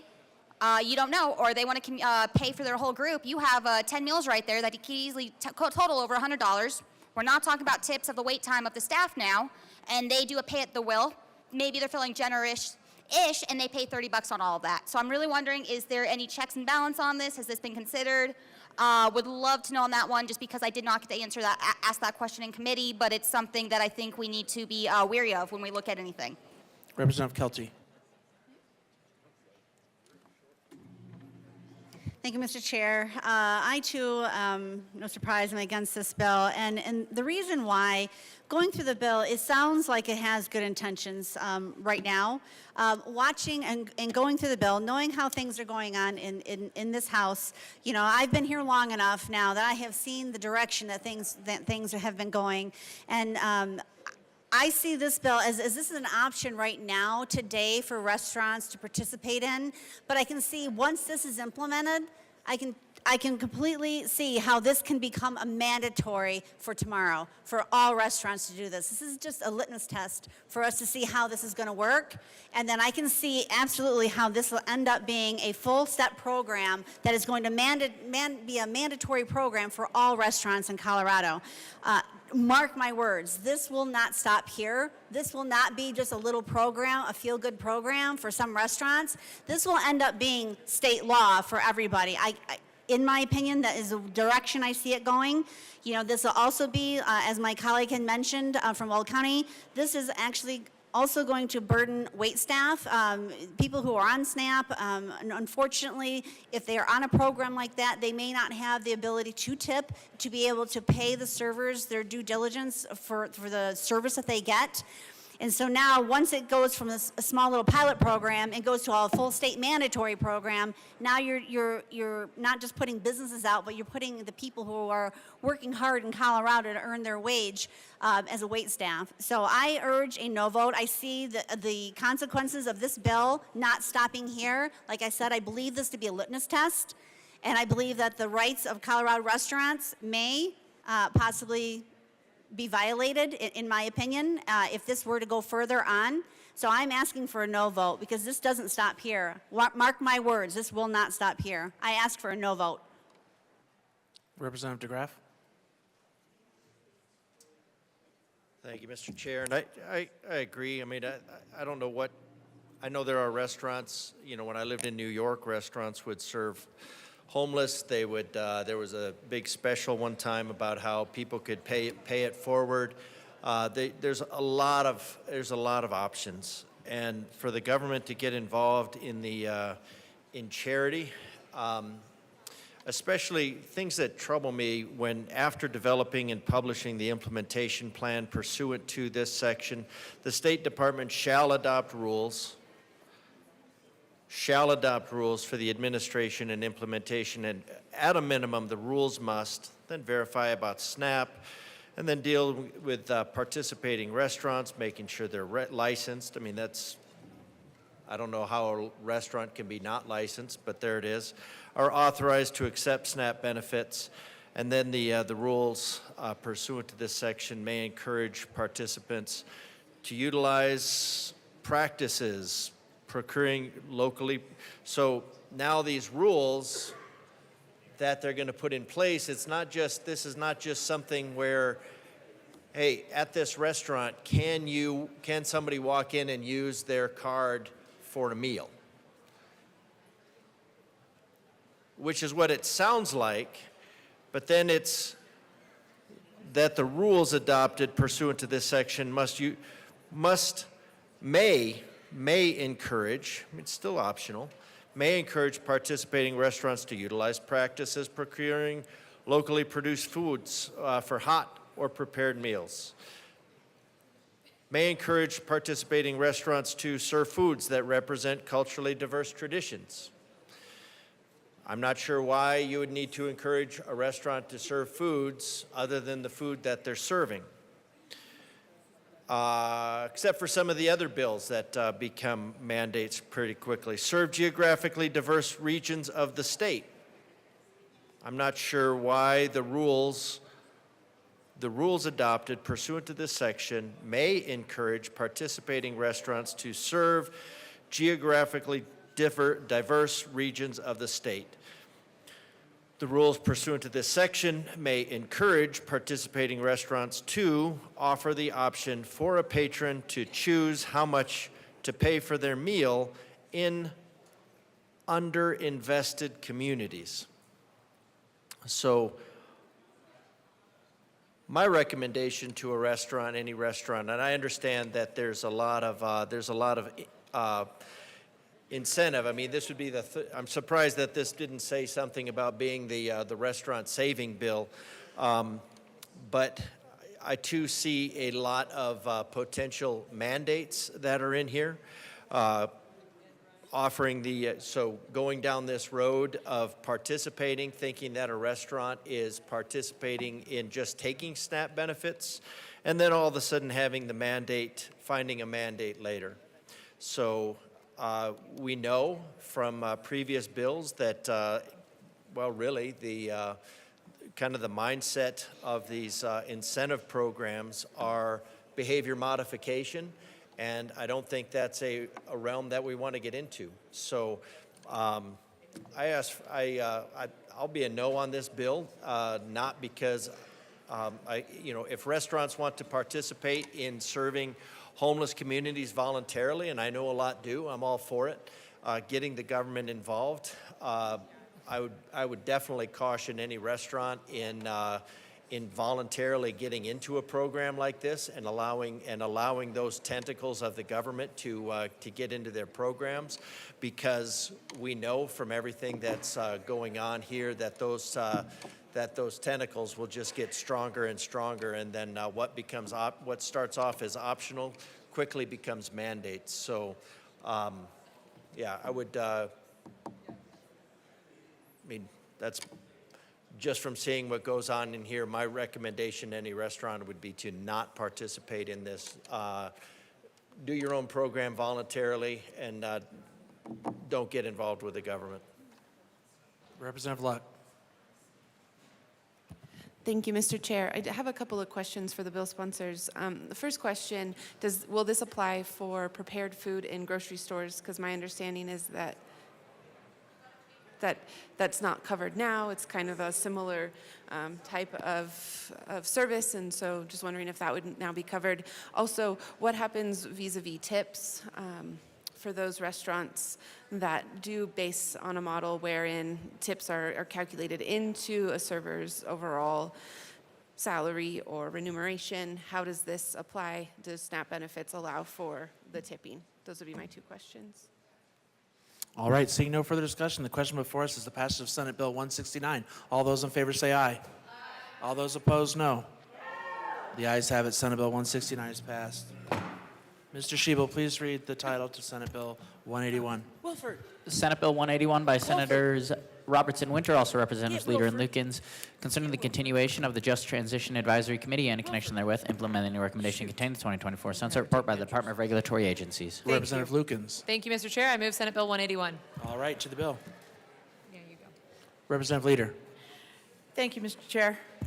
So Senate Bill 181, what it does, it extends the Just Transition Advisory Committee, which is set to expire in 2025, to September 1st of 2030. The bill ensures the continued existence of advisory committee, which advises the Office of Just Transition on managing the economic impacts of the coal industry closure on the job losses. It reflects recommendations for 2024's Sunset Review, which founded the committee, essential for the ongoing transition process because this started in 2019. And with that, I'll turn it over to my co-prime, Rep. Lukens. Representative Lukens. Thank you, Mr. Chair. This bill continues the Just Transition Advisory Committee and CDLE until September 1 of 2030. Its current repeal date is September 1 of this year. It also updates the committee's duties to align with ongoing work of the Office of Just Transition and adds 2 members to the committee representing coal transition workers. We ask for a yes vote on Senate Bill 181. Seeing no further, Representative Sukla.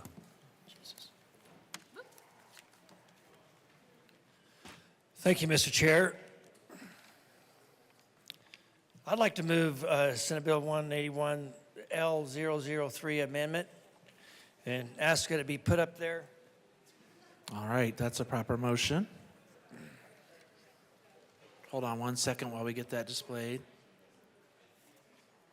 All right, tell us about Amendment 3. All right. Well, the reason I bring this amendment was I was previously a county commissioner. And as a county commissioner, you have multiple different committees that are under your jurisdiction, and the purpose of those committees is to get something done. And so what we found over the 8 years that I was in that position was the committees that we had the less amount of people on, the more that we got done. And the committees that we had the more people on, the more that they talked and talked and talked, and they didn't ever take action. Too many voices to be heard, kind of like this place.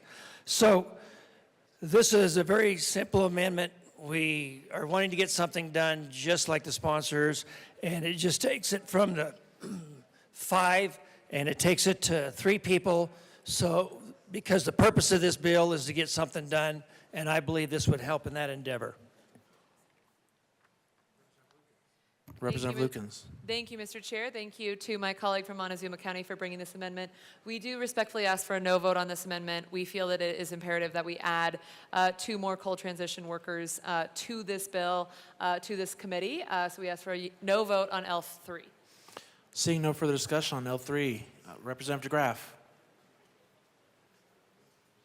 Thank you, Mr. Chair. I support this amendment. I think you'll probably get more done with fewer people. All right, seeing no further discussion on L3, the question before us is the passage of L3. All those in favor say aye. Aye. All those opposed, no. The noes have it. L3 is lost. We are to the bill. Any further discussion? Seeing none, the question before us is the passage of... Mr. Minority Leader Winter. So, wait, are you guys going to speak to the bill? No. Okay. Thank you very much, Mr. Chair. I'm not a big fan of the Office of Just Transition. I think it's unjust that we have to justly transition to anything. Having industry pulled out of our district is not fair, which was what the creation of this office is about. But the thing I don't like is I have constituents reach out and say we have community meetings, we have stakeholder meetings, and then we come up with a plan, and then our plan is corrected by government. So government takes industry from them. Then they have a Office of Just Transition, which I like to call unjust transition. And then when you have these meetings and you try to come up with a plan, it's almost like you need their stamp again for money to fix a problem that they created in the first place. So I appreciate what the bill sponsors are trying to do here, but I did have to get up on record and talk about the concerns and consternation that my people have with the Office of Unjust Transition.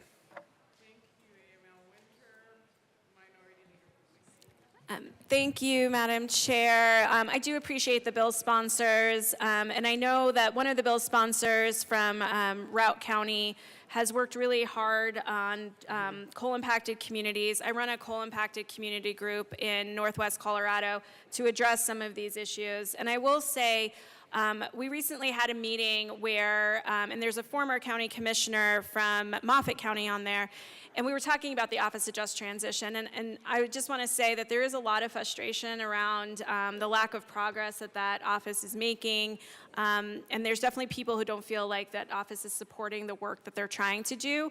We do a lot of work around nuclear and studying nuclear and bringing some of those issues to light. Obviously, we're working with industries that are transitioning. We want to make sure we keep the jobs there, but I will say there is a lot of frustration with the Office of Just Transition. So I'm not necessarily opposed to continuing it, but I do think having some more conversations with some of the people in those communities that are frustrated with the Office of Just Transition and don't feel supported might be really beneficial if this continues. So just want to bring those to light. I know the good representative from Routt County has worked really hard to make those issues known and work with our group, which we really appreciate. And if anybody's interested in coal transition and nuclear, we do a lot of education, so come see me about that. Anyway, but I do think if you're going to continue with the transition, that we need to make sure that the voices are really truly being heard, and right now they don't feel like they are. So I just wanted to bring that to light. Thank you. Thank you, Minority Leader Puglisi. Representative DeGraff.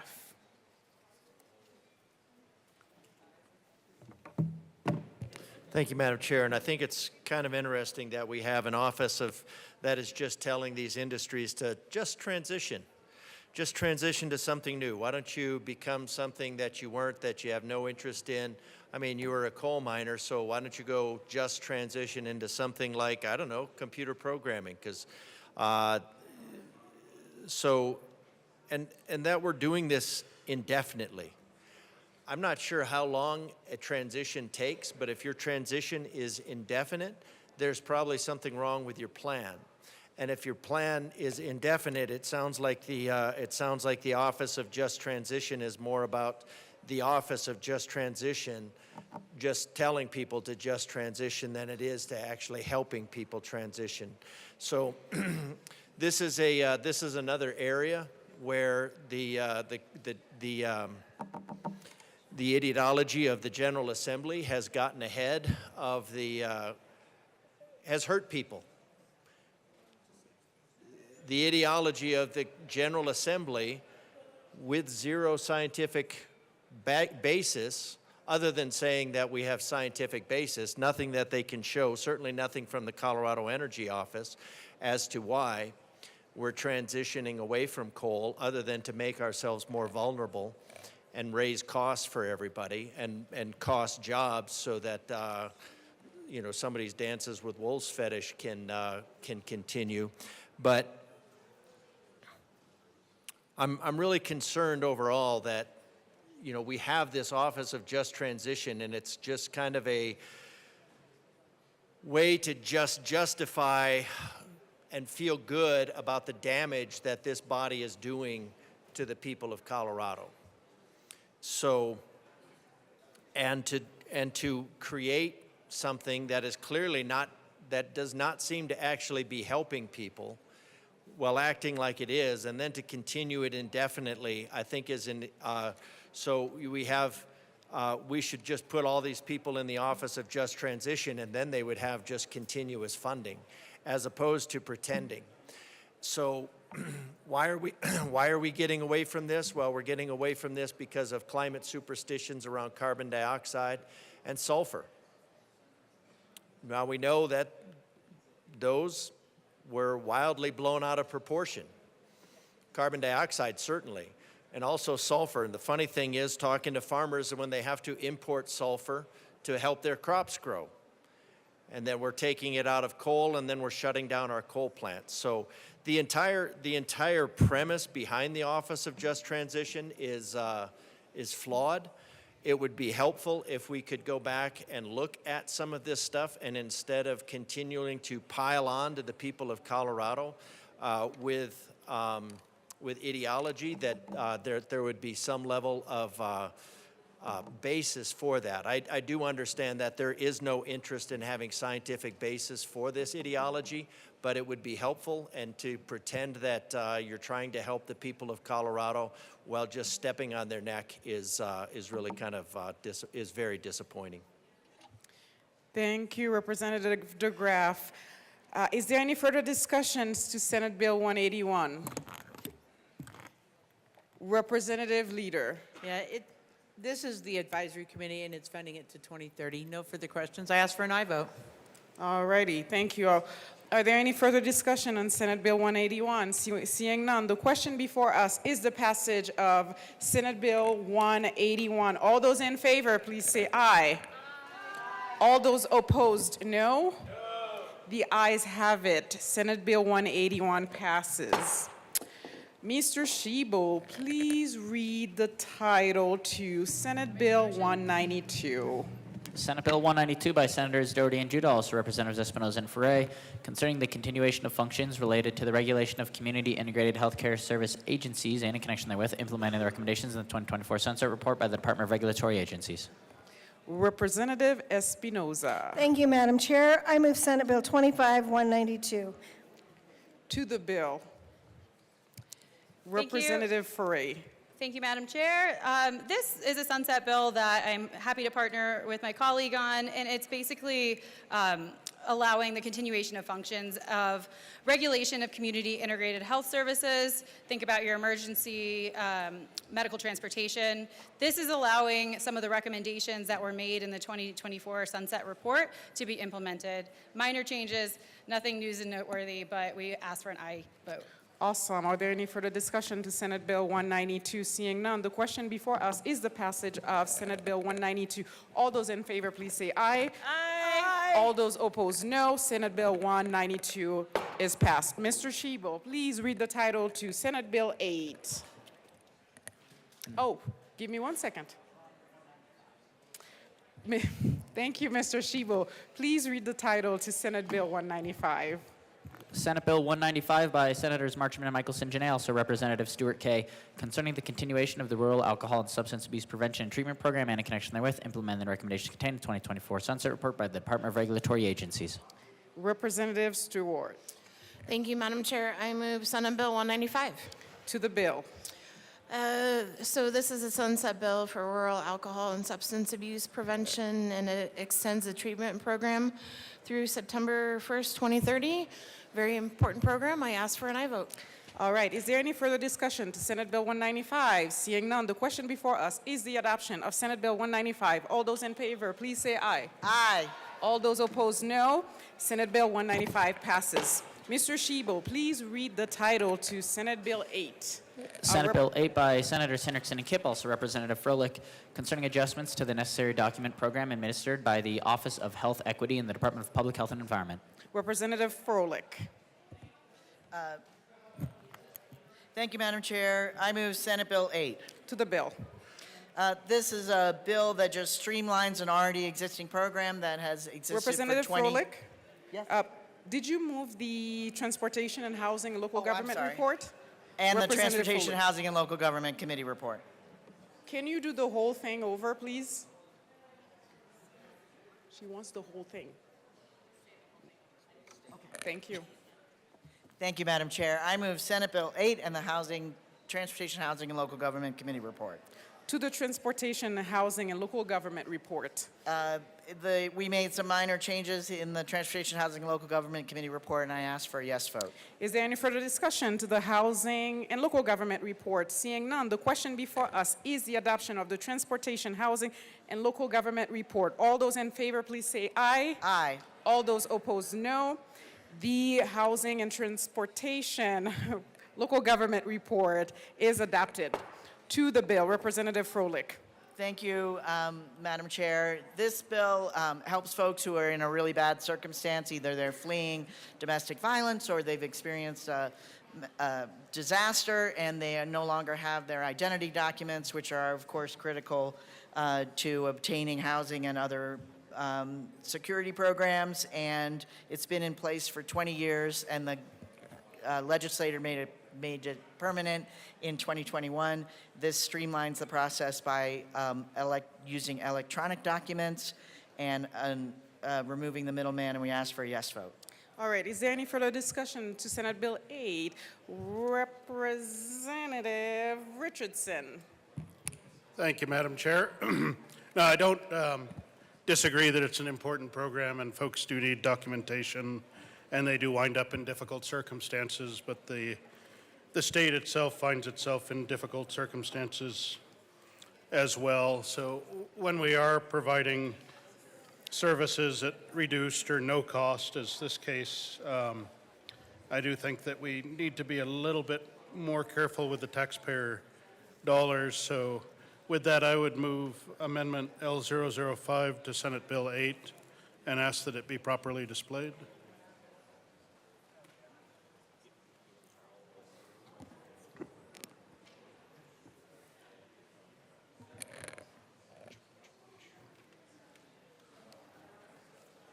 L005 has been moved and properly displayed.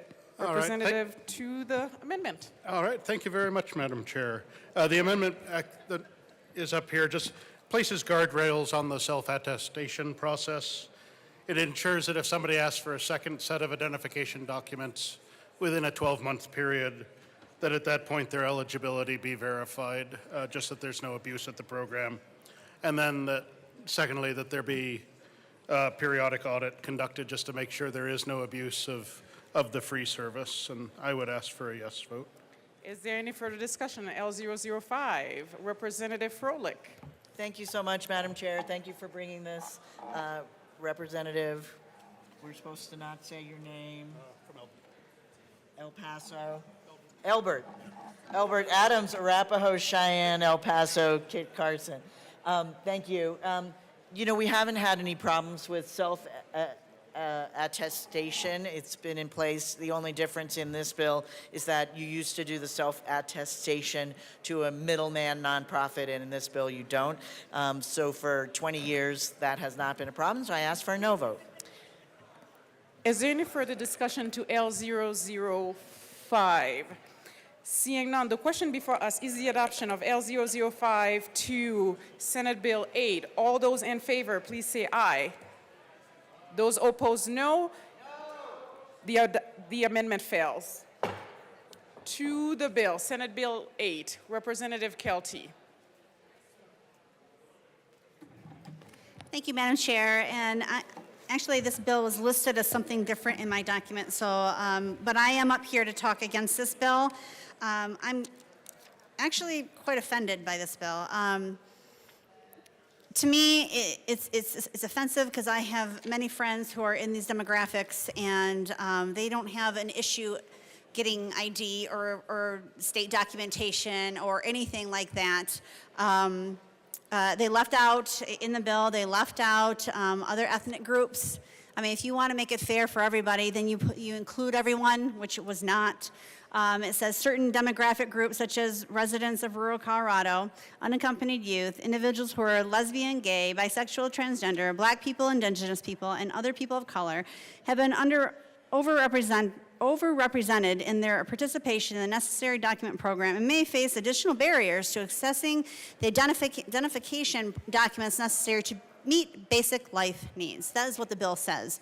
Now, I can tell you this right now, this is not this is offensive because I have several individuals that I know that have no problem getting their IDs, that have, and it specifically leaves out so many other ethnic groups that, I mean, if they're having a problem, why aren't the other ethnic groups having a problem, either Asian or Caucasian or so many of the others? I really don't understand. For me, we've seen this and heard this. I come from an area that, Flint, Michigan, Detroit, Michigan, where we have many people who are fully capable of getting their own IDs and being able to, they're just as, they're equal. They're equivalent to everybody else when it comes to getting IDs.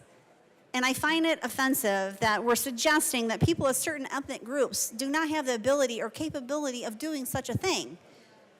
We've seen study after study. We've seen video. We've seen people going out on the street saying, hey, do you have a problem getting ID? And many people are offended by this. And I can tell you that the people across Colorado should be offended by this as well, just as much as I am. I believe everybody should be treated the same. I believe everyone should be thought of and viewed and respected and valued the same. I see this bill doing exactly the opposite of that, and I'm asking for an absolute no vote on this. It's offensive to me. Please be a no vote. Is there any further discussion to Senate Bill 08? Seeing none, the question is the adoption of Senate Bill 08 as amended. All those in favor, please say aye. Aye. All those opposed, no. The ayes have it. Senate Bill as 008 as amended passed. Mr. Shebo, please read the title to Senate Bill 122.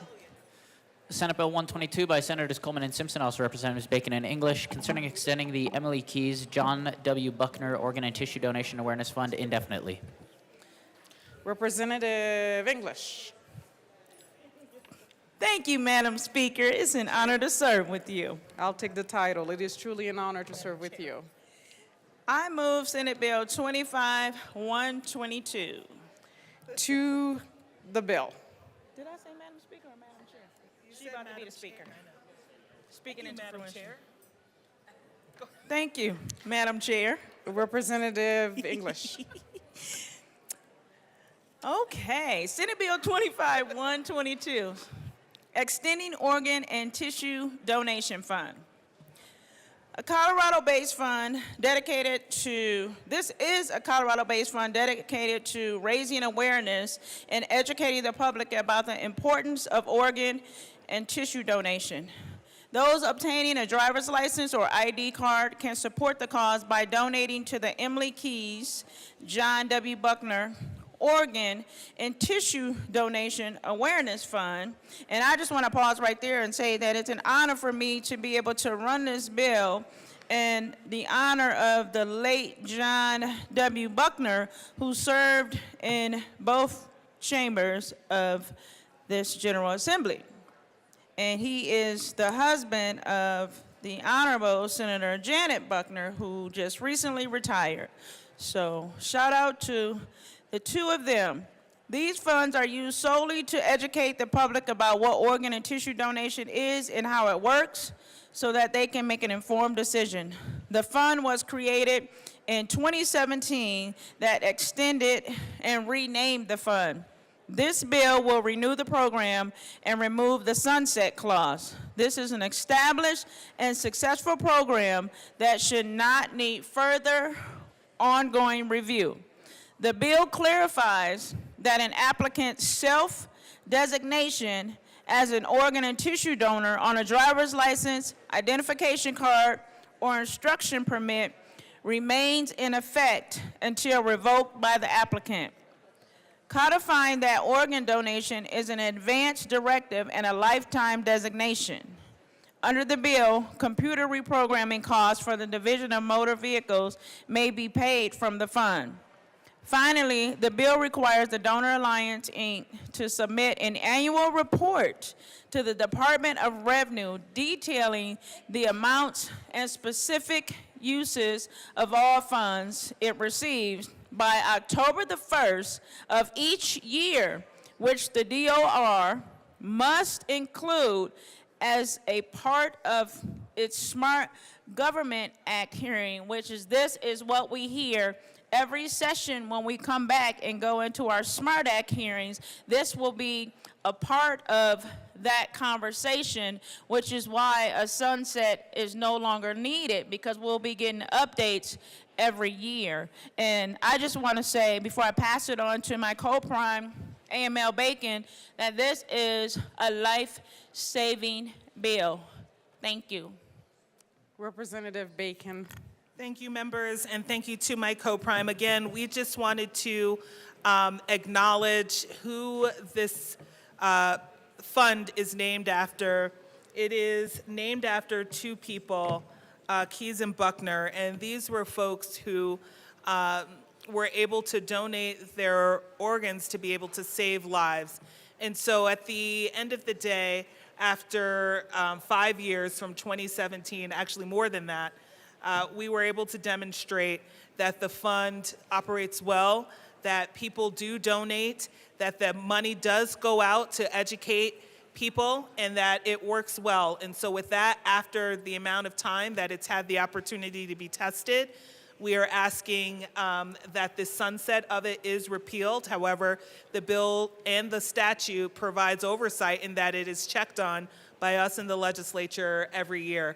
So it is a great fund. It is one that has literally saved lives. I think all of us have, through good and bad, have had experiences with organ donations and the questions of that. And so, again, members, this is a fund. It does not cost the state any money. It's all donations. And with that, members, we ask for an aye vote. Is there any further discussion in Senate Bill 122? Representative Bradley. Thank you, Madam Chair. I just wanted to talk to my caucus, since we haven't had a lot of time to talk about this bill, because we had a lot of questions, and I just wanted to clarify for you. The good representative from Weld asked, why does the state have to be involved in this? Why can't a private organization? That question was asked. So this is a not-for-profit 501c3 that partners with the DMV. That's why the state has to be involved, because it's a state bill, because the money is from fees and donations through the DMV. So that was a question that we wanted an answer to. And then I was pretty serious about taking out the indefinitely part of it. But the reason that they don't want that is so that every year the organization does have to come back with a yearly reporting, because we were wanting it to sunset. And if it sunsets, they only come back every 5 years, versus through this indefinitely, they do have an annual reporting that comes back every year that does keep them accountable. So the good representative from El Paso was like, don't you want more accountability? And I was like, yeah, that's fair. So with this, they do have to come back yearly to report to our state, which keeps them a lot more accountable. There's more checks and balances with that. So we're still working on one part of the bill that we want to be changed, but in good. She's shaking her head, but she is going to come around, everyone, tracksuit and all. So we're still working on negotiations, and we'll get back to you. Thanks so much. Any further discussion? Representative Dusty Johnson.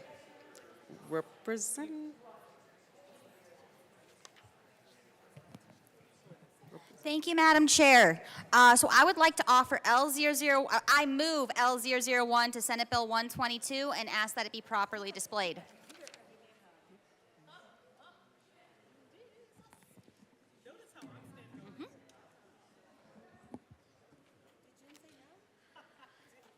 L001 has been moved and properly displayed to the amendment. Thank you, Madam Chair. So this is a safety petition. If you look at the way the bill is set up with the sunset, it doesn't actually sunset till 2027. So I am just very confused on, let's say this bill does not pass, it's still going to be enacted until 2027. So why do we then need to put a safety clause when we already have those 2 years of guarantee? Instead, let's put it as a petition to allow the people to talk, because this is going to be here until 2027, regardless if this bill goes through or doesn't go through. So the strong ask is, can we please just make this just a great bill by just saying petition clause? We get the intent. I love the intent. I just hate when we steamroll the people. I hate when we say we're going to take away your voice, because we already have 2 years to talk about this. What is 90 days just to ensure? It's going to get done this year. It'll get done in August. We'll still get it through. Let's just make sure we're doing it right and not misusing the safety clause. I urge a yes vote. Any further discussion? Representative English. Thank you, Madam Chair. Thank you, Representative Johnson, for your amendment, but we will ask for a no vote on this particular amendment. And this is a bill that came out of the Senate, and it is a Black Caucus priority. And I just believe if they wanted a petition clause on it, that would have in fact happened in the Senate. So we're just going to ask for a no vote. Thank you. All right, is there any further? Representative Bradley. Thank you, Madam Chair. And it is a Republican priority to let the people be able to petition on. I prioritize Black Caucus priorities, and I have with my votes. This doesn't sunset till July 2027. Plenty of time. So we're asking, with all due respect, to, if the people wanted to, I don't think they will, but it's just good practice to allow the people to have a voice in this state, to be able to have a petition ability.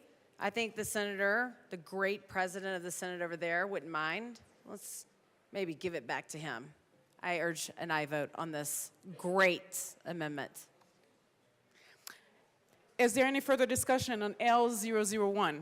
Representative Kelty, thank you. Thank you, Madam Chair. Actually, I would just like to ask the bill sponsors why is there a safety clause versus a petition clause? Why is it necessary for a safety clause versus a petition clause and something that doesn't sunset for another 2 years? All right, is there any further discussion? Representative Bacon. So thank you. Thank you to our colleagues. I think I know, see how I'm crossing the River Jordan to the, never mind, sorry. I just want to say thank you to our, we will literally do that in 2 weeks. I digress. Thank you to our colleagues for sharing with us your interests and concerns. I will say part of, also what we wanted to say is we want to have the conversation with our sponsors in the Senate. And so we want to acknowledge that we didn't have the chance to do that. But in regards to the question, for us, the safety clause is to be sure that this goes into effect immediately. And primarily what the bill also does, it does talk about the advanced directives on your license, that folks don't have to feel like that would also be repealed, that is indefinite unless they want to pull that off. So generally speaking, when we support safety clauses, we just want things to work quickly. But I will say that we can deeply understand and appreciate what it is that you're discussing here. We would just like a little bit of time to actually go talk about it. And with that, we would ask for that grace on this as well. All right, Representative Kelty. Thank you, Madam Speaker. Well, then can I get, when you do go talk to the Senate and figure out why they put a safety clause on this, are you then going to amend the bill to have a petition clause if there was no necessary reason for a safety? I feel like we're overusing safety clauses. We're in areas that we don't need them. That's for immediate emergency situations. This doesn't sunset for 2 years. It's not an immediate emergency situation. So are you going to then say, okay, we're going to change it to a petition clause? Representative English. Thank you, Madam Chair. Let me just be clear. I don't want us to get lost on good policy. This is life-saving policy. I will not get caught up in a safety clause and an action petition clause. That's just really, I'm not going to say it's watering down the bill, but I think we're losing focus on good policy now by being challenged on an amendment that I already asked for a no vote.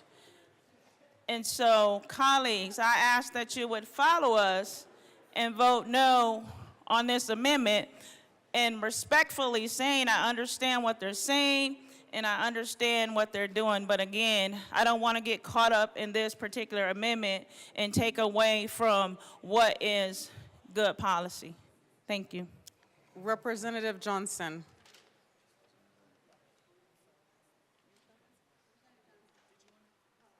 Representative Kelty. Thank you, Madam Chair. And it's not that that we don't want to put forth good legislation, well, good meaning legislation, but we want the legislation that we do put forward to actually be complete and done, to have it be good, finished legislation.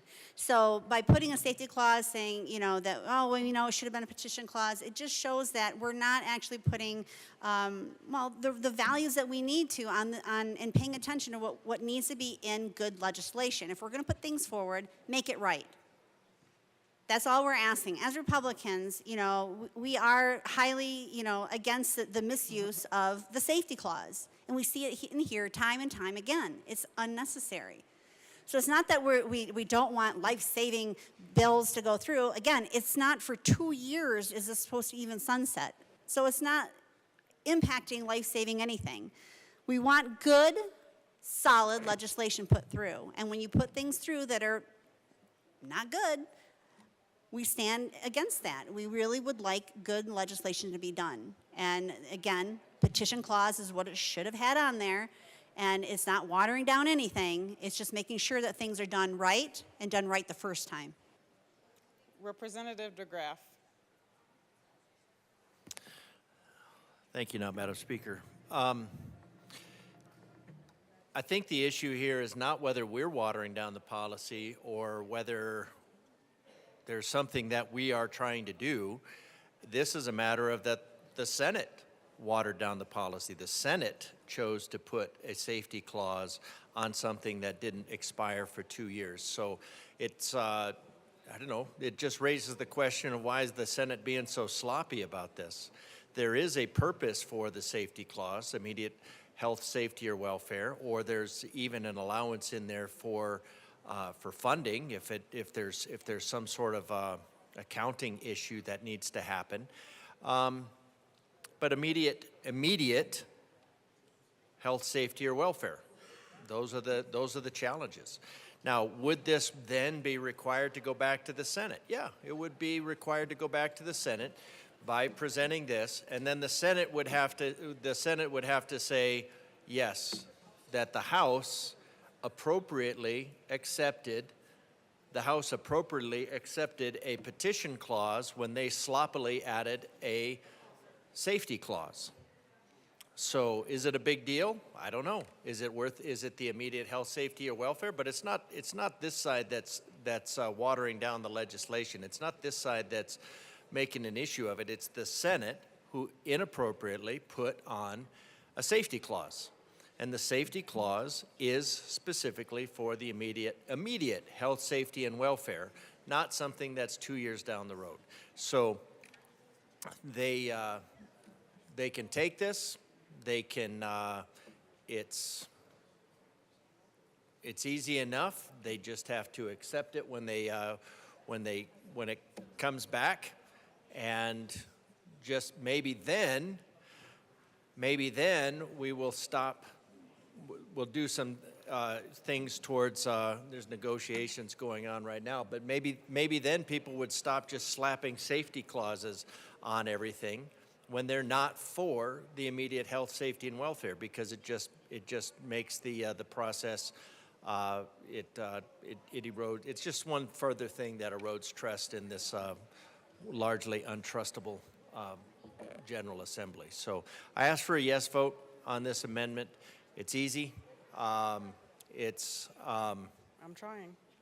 I think it's disingenuous of the Senate to put on a immediate health, safety, and welfare clause when it's not for the immediate health, safety, and welfare clause. So why the General Assembly doesn't trust us?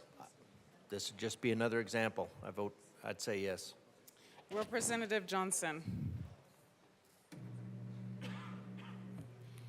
Thank you, Madam Chair. Very much do appreciate these sponsors saying they're willing to take it up with the Senate, and that after talking with the Senate, if the Senate concurs before we get there, to bring this. So very much would like to take the vote on this now, but would love to consider this on thirds as well once that discussion is made, because I just can't see when this sunsets in 2027, regardless if this bill passes or not, why an extra 90 days is going to affect anything. But I do appreciate our colleagues saying that they will talk to the Senate sponsors on this, so we can come back and talk about this on thirds, depending on what they say. So still urge a yes vote on this, and appreciate the openness for communication. Representative DeGraff. Yeah, my trust in the Senate actually doing anything about this would be pretty low. This would just be a normal tactic to defer, and then the Senate won't do anything. So, yeah, I think a yes vote on this is appropriate. Representative Brooks.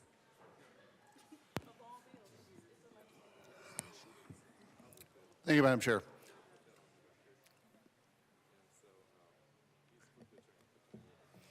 I was not going to come up, but honestly, I'm a little perturbed. There's no reason. There is zero reason, man, not to accept this amendment. Zero. Except the only reason, and I'd almost respect it more if you just came up and said, because we can. Because we can, because we don't need your vote. We don't need your vote. We don't want your vote. We don't want to hear from you. Shut up, sit down. I'd almost respect that more, because in this case, it makes no sense whatsoever not to accept this amendment. Makes no sense. You want to talk about bipartisanship? You want to talk about how we want to try to work across the aisle? Hogwash, man. Hogwash. Because if you're not willing to accept something as simple as this, it means you got your fingers in your ears and you're going la, la, la, la, la, and you don't care at all what anybody over here has to say about anything. Why? Why? Just say it. Because we don't have to listen to you. Because we want it this way. Because we can. Because your voice doesn't matter. Just say it. I'd respect that more. This is the way. Ask for an aye vote. Representative Camacho. Oh, Camacho. Cardwell. How dare you? Thank you. Thank you, Madam Chair. Look, I agree with what all my colleagues said here. We always talk about working on these things bipartisanly. This isn't a bipartisan bill, but I think you would get a lot of Republican support for this bill if you just work with us on small things. As actually all my colleagues said before this doesn't sunset till 2027, so there's absolutely no reason for a safety clause. It does not fall under the definition of why you use a safety clause. And so why are we doing it? Like, work with us. You very well may persuade some of us to be no's just because you're not willing to work with us on something so simple that is literally not needed for this bill. So if you want more support for it, just give us this, change it. There's no reason for it. This shouldn't be a big deal. I think the Senate sponsors would completely understand why we're doing this. Yes, they'll have to concur with it. They control the Senate too. They can push it through really quickly and get it passed with the petition clause on it. We're asking for one little thing, and I think you'll have a ton more support if you just give this one little thing. It's not an emergency. It doesn't need a safety clause, so I urge an aye vote on this amendment. Is there any further discussion on L001? Seeing none, the question before us is the adoption of L001. All those in favor, please say aye. Aye. All those opposed, no. The amendment fails. To the bill. The question before us is the passage of Senate Bill 122. All those in favor, please say aye. Aye. All those opposed, no. The Senate Bill 122 passed. Mr. Shibo, please read the title to Senate Bill 176. Senate Bill 176 by Senators Peltonar and Snyder, also Representatives Martinez and Winter, concerning the continuation of the Commodity Handler and Farm Products Act and in connection therewith, implementing the recommendations contained in the 2024 Sunset Report by the Department of Regulatory Agencies. Representatives Martinez. Thank you, Madam Chair. It's an honor to serve with you. It is an honor to serve with you. I move Senate Bill 176. To the bill. AML Winter. Thank you, Madam Chair. Folks, there is no questions of the importance that the commodity handlers and farm product dealers have on Colorado's agricultural industry. The Colorado Commodity Handler and Farmer Product Act has played an incredible role in ensuring the safety of the perishable goods our agricultural communities produce. 176 primarily implements DORA's recommendation for the Act's following their 2024 sunset review. Specifically, extends the Act's scheduled sunset from September 25 to September 2032. It adjusts the small volume farm products dealer limit, giving the commissioner the authorization to make changes if appropriate. It removes marijuana from the definition of commodities. It is clear that this act and all of these acts that we do for agriculture are necessary and require maintenance to continue to adequately protect our ranchers and farmers. With that, I would ask a yes vote. Is Representative Martinez? Thank you, Madam Chair, and the words of my esteemed colleague that's now in the Senate, don't talk too much, good bill, vote yes. All right, is there any further discussion to Senate Bill 176? Seeing none, the question before us is the passage of Senate Bill 176. All those in favor, please say aye. All those opposed, no. The ayes have it. Senate Bill 176 is passed. Mr. Shebo, please read the title to Senate Bill 275. Senate Bill 275 by Senators Ball and Catlin, also Representatives Luck and Espinoza, concerning the relocation of certain existing definitions in the Colorado Revised Statutes to aid the reader in asserting their applicability to the proper sections of law. Representative Espinoza. Thank you, Madam Chair. I move Senate Bill 25275 And the State, and the and State Civic- Affairs Committee report. To the State, Civic, Military, and Veterans Affairs report. Thank you. In the State Affairs, we were lucky to receive a revision note from the Revisor's Office regarding a couple of sections of this massive definitional change that needed to be removed due to changes in the law that we have done this session. And so we were happy to accommodate that and ensure that we did not have to come back next year with the cleanup in the Statutory Revision Committee. If you look at this bill, I did this in committee as well, it looks very overwhelming. But what this bill does is so I guess that's the committee report. We'll stop there. Representative Luck. Thank you, Madam Chair. Just a note, ladies and gentlemen, that we would kindly request that once this bill passes through, presumably tomorrow on thirds, that no one make changes to definitions that would somehow impact on this bill. Because this bill was drafted with with a great deal of attention to detail, and it was tedious, and we want to honor our bill drafters such that we just want to make sure that no one is passing bills for the rest of this session that would somehow cause a conflict. It's only 9 days, ladies and gentlemen. It's only 9 days. Let's make sure that we're not upsetting the good work of OLLS. So if you're passing a bill and changing a definition such that it would undermine this great work, please just pause. Consider bringing it back next year. That's beyond the committee report. Is there any further discussions?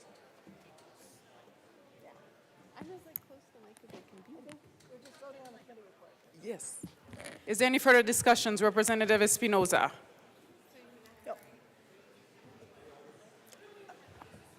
The committee report. Yeah. Is there any further discussion to the committee report? No. All right. Seeing none, all those in favor of the adoption of the State Civic, Military, and Veterans report, all those in favor, please say aye. Aye. All those opposed, no. The committee report is adopted. To the bill, Representative Espinoza. Thank you, Madam Chair. This bill, as I've indicated, or my co-prime has properly indicated, deals with definitions. So in addition to her plea not to change definitions midstream in the last 9 days that we have, what I would encourage is, as you are drafting bills, one of the things and the reasons we had to have this bill before us is oftentimes we hide definitions inside of our bills. And what this bill does is it went through every bit of the Colorado Revised Statutes and moved those definitions outside of the inside of the bills, if you will, to a section in front of the bills. That way, when people are looking to read what the law is, they will actually have the definitions at the beginning of the bill. So this is a cleanup bill to our statutes, which will make it very easy for the public to be able to find definitions and know what we're talking about when they're reading parts of the statutes. And so we encourage an aye vote. Is there any Representative Luck? Thank you, Madam Chair. I do just want to clarify my earlier statements such that there is no confusion. None of the definitions are being changed. So we're not talking about altering the content of any definition or changing law in any substantive way. All we're saying is, as my co-prime mentioned, is we are moving them into a definition section at each of the different areas such that they're easy to find and everyone knows what the definitions are that govern that particular area of law. Is there any further discussion to Senate Bill 275? Seeing none, the question before us is the passage of Senate Bill 275. All those in favor, please say aye. Aye. All those opposed, no.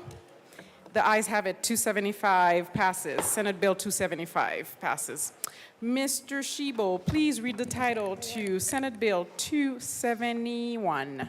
Senate Bill 271 by Senators Ball and Rich, also Representatives Espinoza and Luck, concerning the repeal of Part 3 of Article 13.3 of Title 8 Colorado Revised Statutes containing obsolete provisions relating to the study of a paid family and medical leave program. Representative Luck. Thank you, Madam Chair, and thank you to Mr. Schiebel. He just gave the summary of what this bill does. I don't think anything else is needed. Awesome. Is there I any guess further we could discussion? move the bill. All right, so I move Senate Bill 271. Awesome. Is there any further discussion to Senate Bill 271? Seeing none, the question before us is the passage of Senate Bill 271. All those in favor, please say aye. Aye. All those opposed, no. The ayes have it. Senate Bill 271 passes. Mr. Shebo, please read the title to Senate Bill 202. Senate Bill 202 by Senators Exum and Rich, also Representatives Bradley and Espinoza, concerning the repeal of an obsolete provision that required the Department of Public Health and Environment to award grants by July 2007. Representative Espinoza. Thank you, Madam Chair. I move Senate Bill 25202.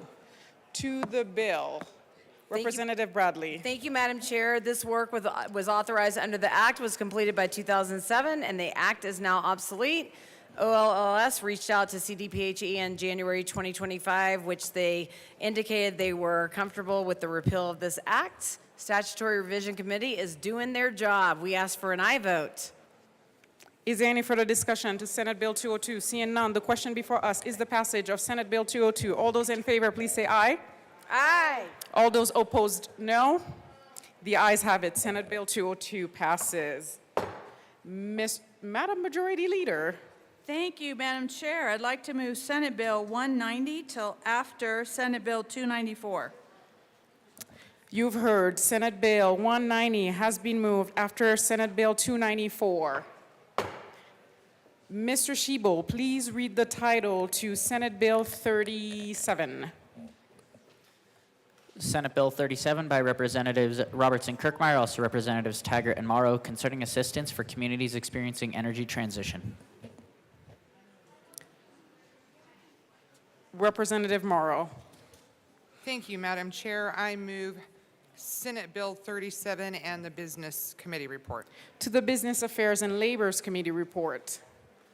Thank you, Madam Chair. In business, we did have a small amendment, a couple of amendments just to streamline the process and make it a little bit better, and I ask for an aye vote.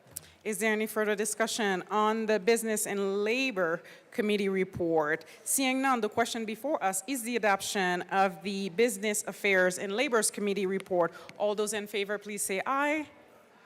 Those opposed, no. The committee report is adopted. To the bill, Representative Taggart. Thank you, Madam Chair. It's an honor to serve with you. It is truly an honor to serve with you. We heard in the extension of the Just Transition Committee some real concern that's going on with coal transition.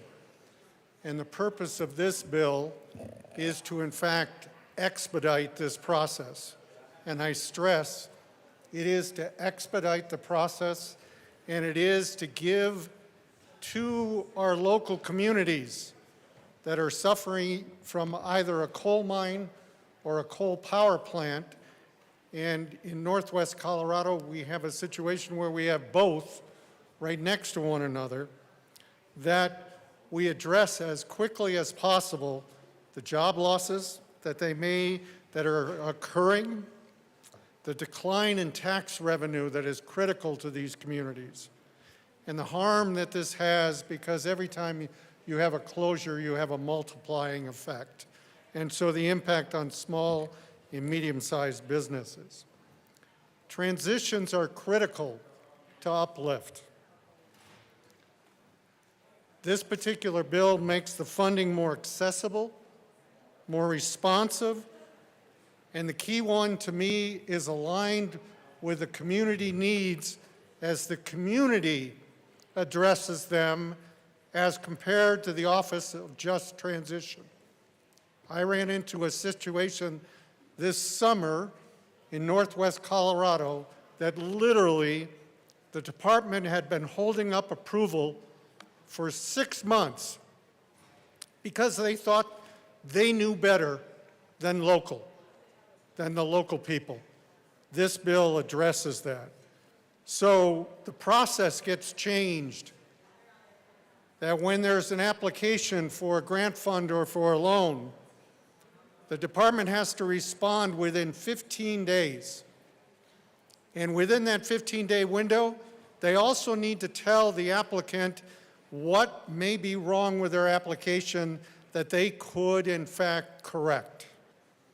Secondly, once they have the application that is complete with no problems, the department has to respond within 90 days. And if they respond with a decline, they also publicly have to say, not only in an open records, but to the applicant what they could do differently for that application to be approved. The bill also removes a mandate for matching funds for coal transition communities. It reinforces that 70% of our local severance taxes are to go to communities that are affected by mineral extractions that have pulled out of that particular region. Starting January 1st, 2026, for 3 years, the coal transition communities will have a preference when it comes to application. The bill also clearly states that support, both from a workforce and both from a grant and application side, has to be expended or committed by the fiscal year 2029-2030. And one of the reasons that's important, if you're not aware of this, here are closures, and one of the reasons why we have to move so quickly. The Comanche in Pueblo closes this year. Hayden in Routt County, part of it closes, Unit 2 closes in 2027. Hayden 1 closes in 2028. Craig closes in 2028. Rawhide in 2030. Comanche Section 3 in 2031. Pawnee in Morgan County in 2025. Ray Nixon Power Plant in 2030.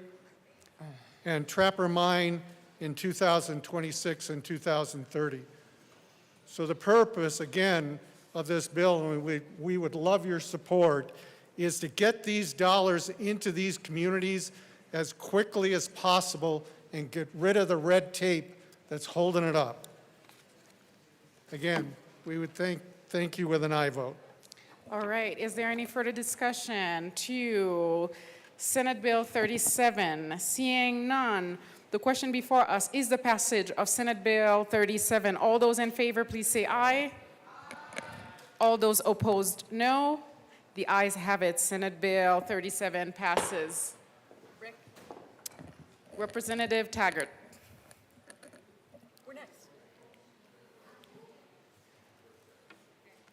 All righty, Mr. Shebo, please read the title to Senate Bill 291. Senate Bill 291 by Senators Mobley and Kirkmeyer, also Representatives Sirota and Taggart, concerning the spending authority of the Division of Criminal Justice in the Department of Public Safety for community corrections programs.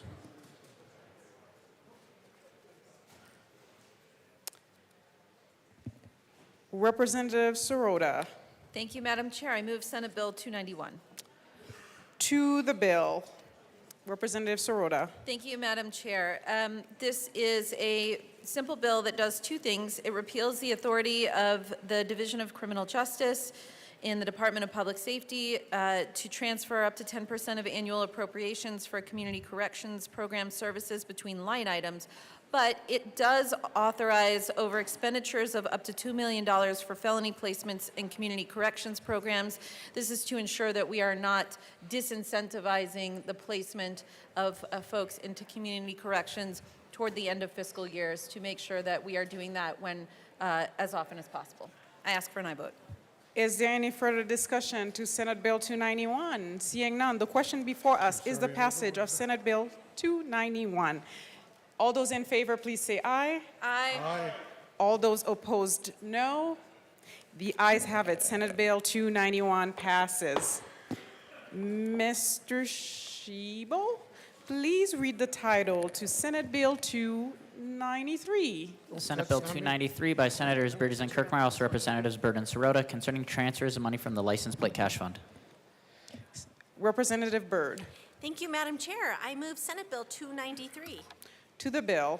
Members, this is a simple budget balancing bill where we are transferring funds from the License Plate Cash Fund, specifically 40% of the unexpended and unencumbered balance of the fund to the general fund, and another 40% will be sent to the Colorado Drives Vehicle Services account. This is just making sure that our dollars are deployed towards their highest and greatest use. We ask for a yes vote. Is there any further discussion? Seeing none, the question before us is the passage of Senate Bill 293. All those in favor, please say aye. Aye. All those opposed, no. The ayes have it. Senate Bill 293 passes. Mr. Shebo, please read the title to Senate Bill 294. Senate Bill 294 by Senators Mobley and Kirkmeyer, also Representatives Byrd and Taggart, concerning residential behavioral health services for Medicaid members who are in the custody of a county department of human or social services. Representative Byrd. Thank you, Madam Chair. I move Senate Bill 294. To the bill. Representative Taggart. Thank you, Madam Chair. This bill delays the transition of residential treatment services for foster youth in county custody into state-managed care systems from July 1 of this year to July 1 of this year to July 1 of 2026. This is a very important transition. We want our youth to have the proper amount of care in this particular situation when it comes to behavioral health, and we're allowing the department to spend a year more to get this completely right, because the last thing we want is we would rather these youth be treated within their communities as compared to being institutionalized. And I think the year gives the department more time, more departments more time to do it correctly. Is there any further discussion to Senate Bill 294? Seeing none, the question before us is the passage of Senate Bill 294. All those in favor, please say aye. Aye. Aye. All those opposed, no. The ayes have it. Senate Bill 294 passes. Mr. Shebo, please read the title to Senate Bill 25190. Senate Bill 190 by Senators Ball and Gonzalez, also Representatives Bacon and Soper, concerning processes for offender release from custody. Representative AML Bacon. Thank you, Madam Chair. I move Senate Bill 190 and the Judiciary Committee report. To the Judiciary Committee report. AML Bacon. Thank you. Members, in Judiciary, we provided some clarifying language. We struck lines around the American with Disability Act of 1990 because it was a little bit too broad of what we were trying to do in the bill. And then we also focused the title to particularly be about parole with offenders with health services needs. And with that, we ask for an aye vote. Is there any further discussion on the Judiciary Committee report? Seeing none, the question before us is the adoption of the Judiciary Committee report. All those in favor, please say aye.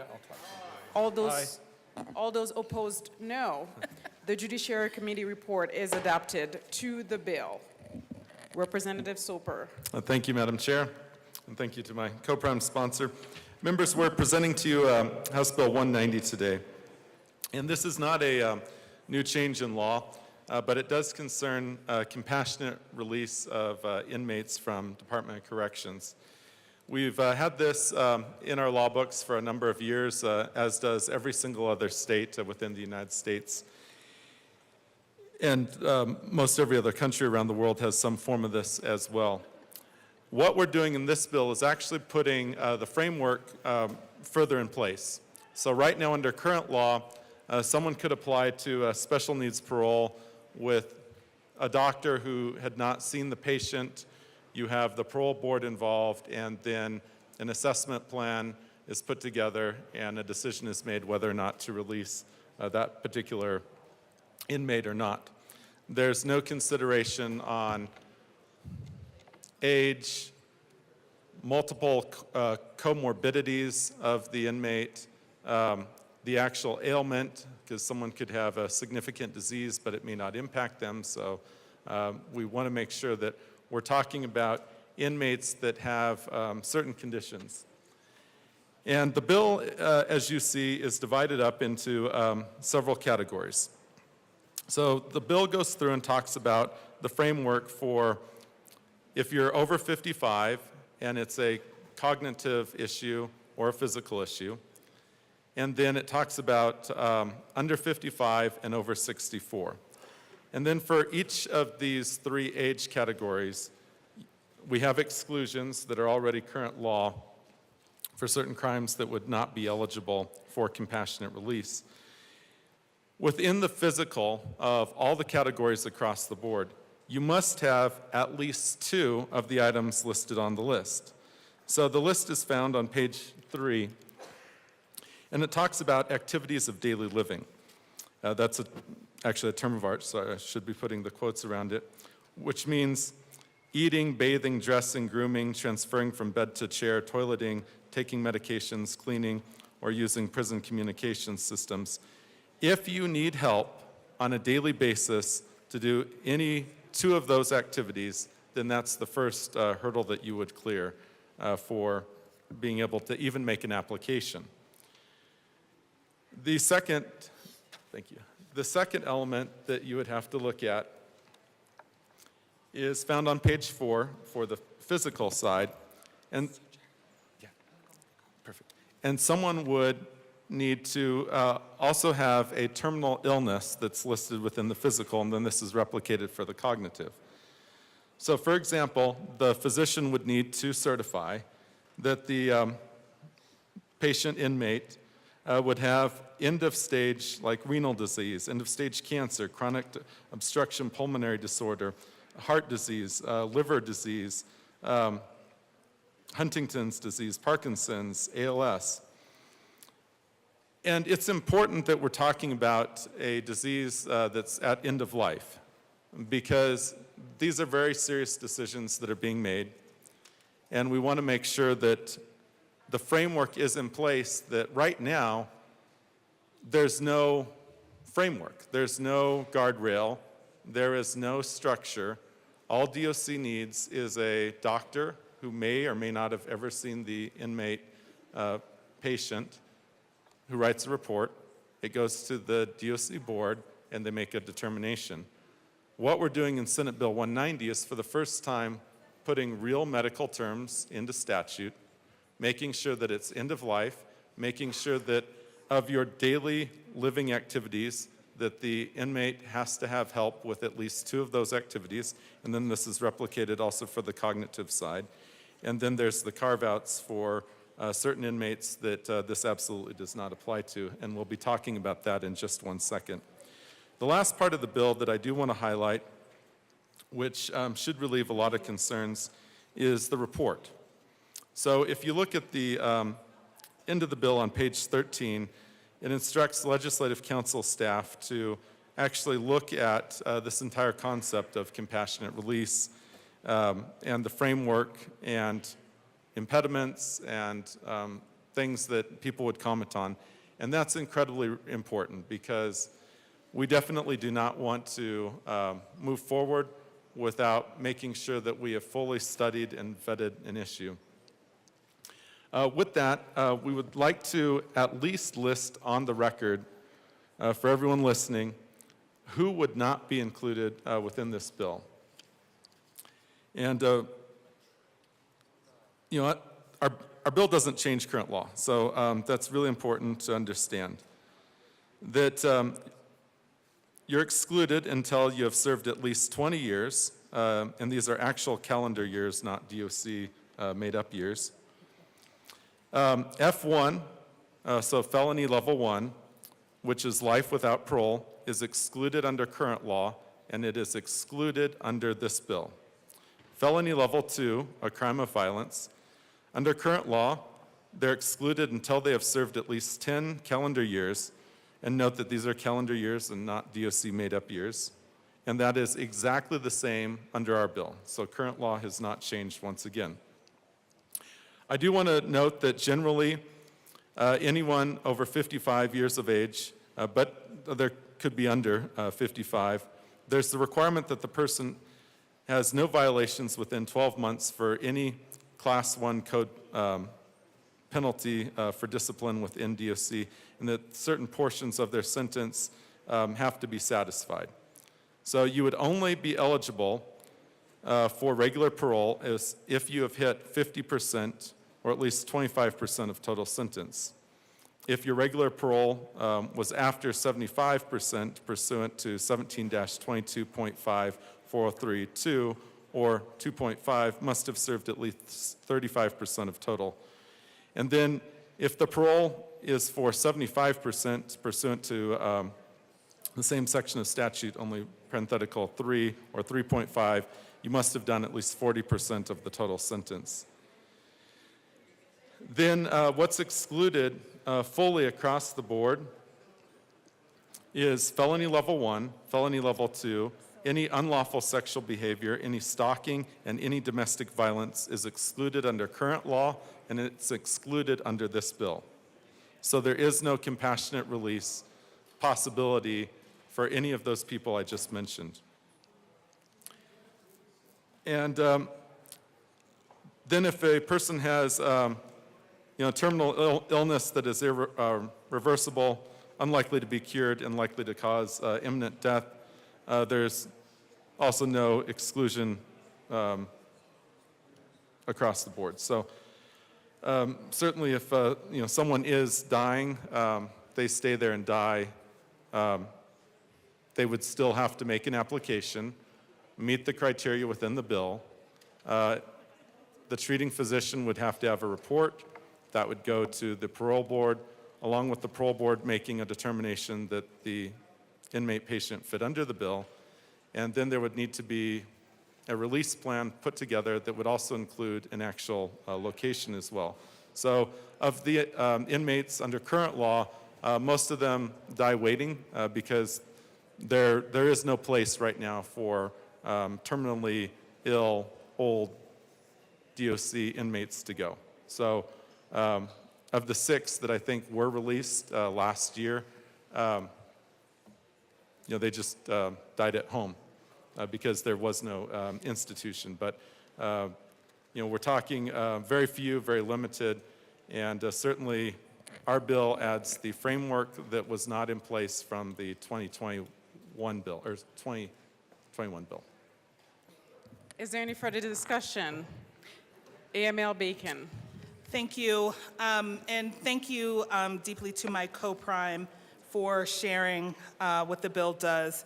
I do just want to add this type of parole called compassionate release is not entirely a new concept, and it's not because we have had it in law for quite some time.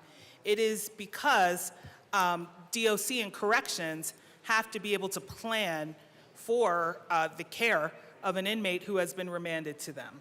And so again, members, this is a type of parole, which means it is supervised by corrections. Generally speaking, that also means someone has to be vetted through the parole board in order to be granted this. And so whether someone is going to community corrections or a different type of parole, this is just, again, added to the list of what could qualify someone for parole. This bill is talking about qualifying someone for parole, but it is not a bill that automatically gives it to someone. They still have to be vetted by the board, and these are the definitions as well as any other risk assessments that the board does before anyone goes on parole. So I just wanted to make that clear. Generally speaking, corrections has the opportunity to supervise those who have been remanded to them for the last couple of years of their sentence. That is generally what parole is. And again, what this bill does is say corrections is not able to care for these inmates well. Their primary job is corrections. It is not health care. And so before someone is released into community, and they would be, it's still parole, so there is some sort of supervision, that one needs to qualify this way. So again, members, we just want to state that this bill is around a qualification for parole. It is not automatically granting it. There is still process and procedure, and it is within corrections purview to manage those who've been remanded to them for the last couple of years of their sentence generally.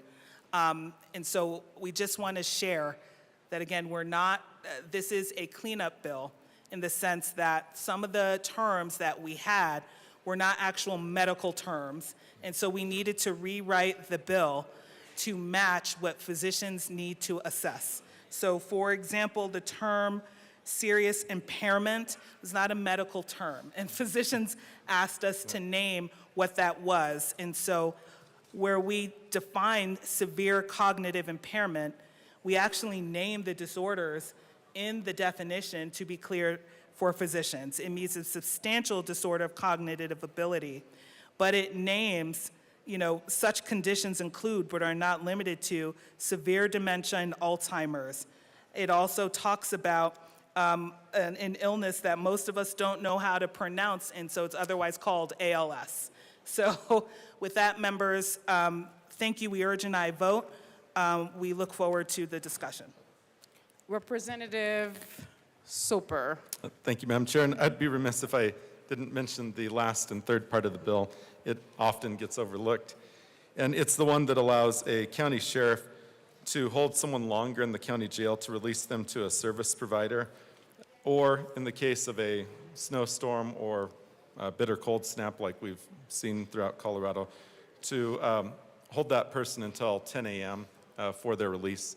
Because right now, if someone were to be released right away, that actually could be a serious medical condition if they were arrested, say, at 2 a.m. and were released by 4 a.m. in the middle of a blizzard.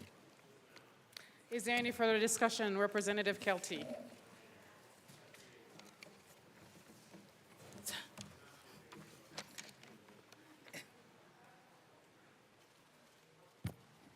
Thank you, Madam Chair. And I move, here we go. I move Amendment 008 to Senate Bill 25-190.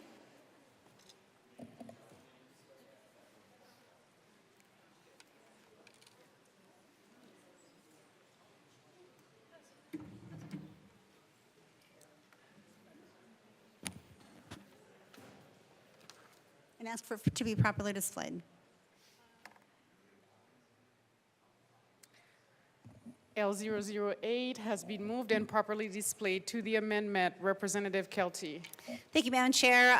This is an amendment that when I was in committee, I actually mentioned that I wanted something like this in the bill. For me, I really wasn't happy with the bill to begin with, but I felt that if you're going to take someone from prison and put them right into a nursing home with your grandmother or your elderly mother or father, that the family members really should know who exactly that person is rooming with. So in the bill, or I'm sorry, in the amendment, it states on page, I wanted to add on page 13 after line 9, insert, if an offender is released on special needs parole to a nursing home, the administrator of the nursing home shall inform any resident of the nursing home and any designated contact person for the resident who shares a room with the offender of the offender's parole status.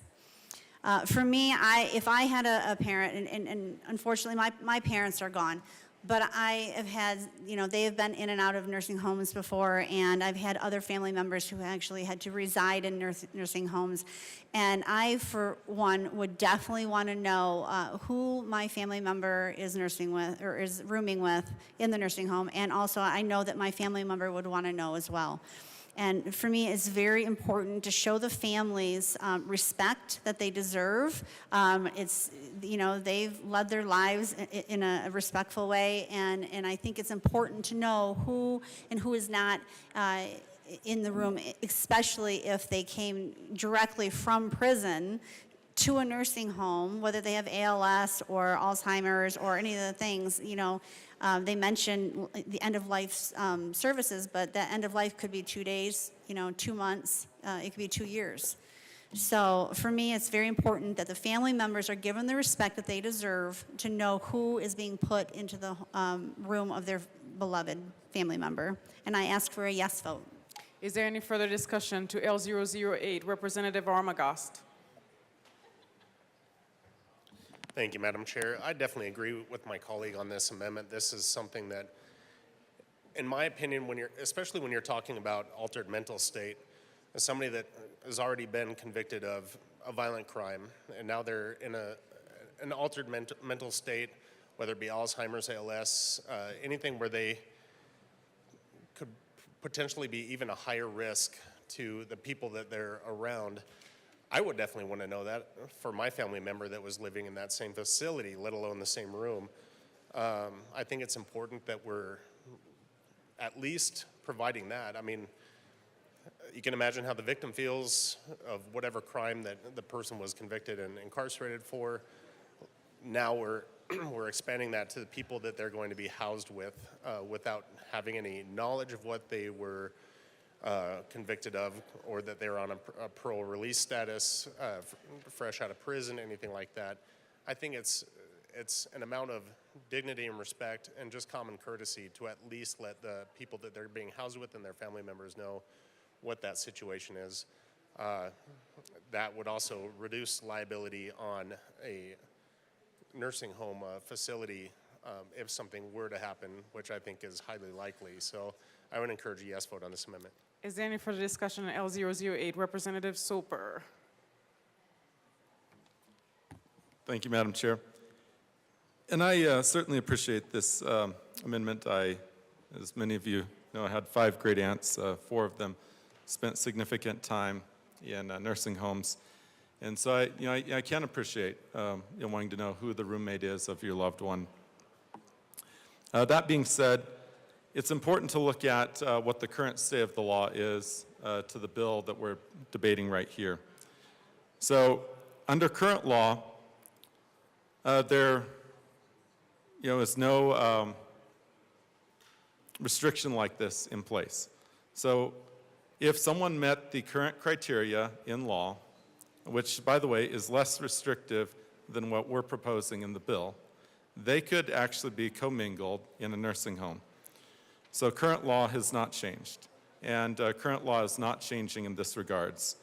The other element is it's important to look at the study element within the bill to look at how we might deal with the issue of commingling a felon at a nursing home, because right now no Colorado inmate has actually gone to a nursing home. So having the study element to see if this is even possible is important to look at. Because what we do know is that tax dollars are not unlimited, and that the biggest chunk of DOC's budget is for inmates in their last 6 months of life, or last year of life, I should say. And that we need to be able to understand what that dollar figure looks like and what's the best use. I mean, if someone is going to be sitting in basically a nursing home bed, should they be in a nursing home in the center of DOC or not? Or, we don't know. So that's why the study element is important to look at. The last argument I guess I would make for why this amendment is hard, first of all, there's actually a typo on line 7. It wouldn't be the any resident. But aside from that, there's a equal protection under the law issue, where this is only for someone on special needs parole. If someone is released on parole and ends up in a nursing home, but it's not special needs parole, then there wouldn't be a disclosure element, which means that someone is being treated differently depending on what type of parole they had. But the law doesn't distinguish between, I guess, regular parole and special needs parole. That's just for clarity of this debate that we're making that distinction. And so that equal protection argument would become real and definitely would result in a lawsuit. And for those reasons, would ask for a no vote. Thank you. Are there any further discussion? Representative Kelty. Thank you, Madam Chair, and thank you to my colleague for giving the explanation. But, as we are here today, one thing that we're legislators, and guess what we do? We make law. So if it's currently not in the state law of this special parole definition, then that's what we're here to do today. We actually have that ability to put that in law to designate between regular parole and special parole. So we actually can do that. That's part of our job. So with this amendment, it allows nursing homes to give the dignity and respect to family members who already are in the nursing home, to know who they're living with, who it is that they're putting in the room with their loved one. And so when it comes to stating that it's not in current law, well, that's our job, and we can actually do that here today and put it in current law. So I'm asking for a yes vote on this amendment because I believe that our family members and those who have loved ones in nursing homes deserve the respect. Thank you. Representative DeGraff. Thank you, Madam Chair. It's an excellent choice.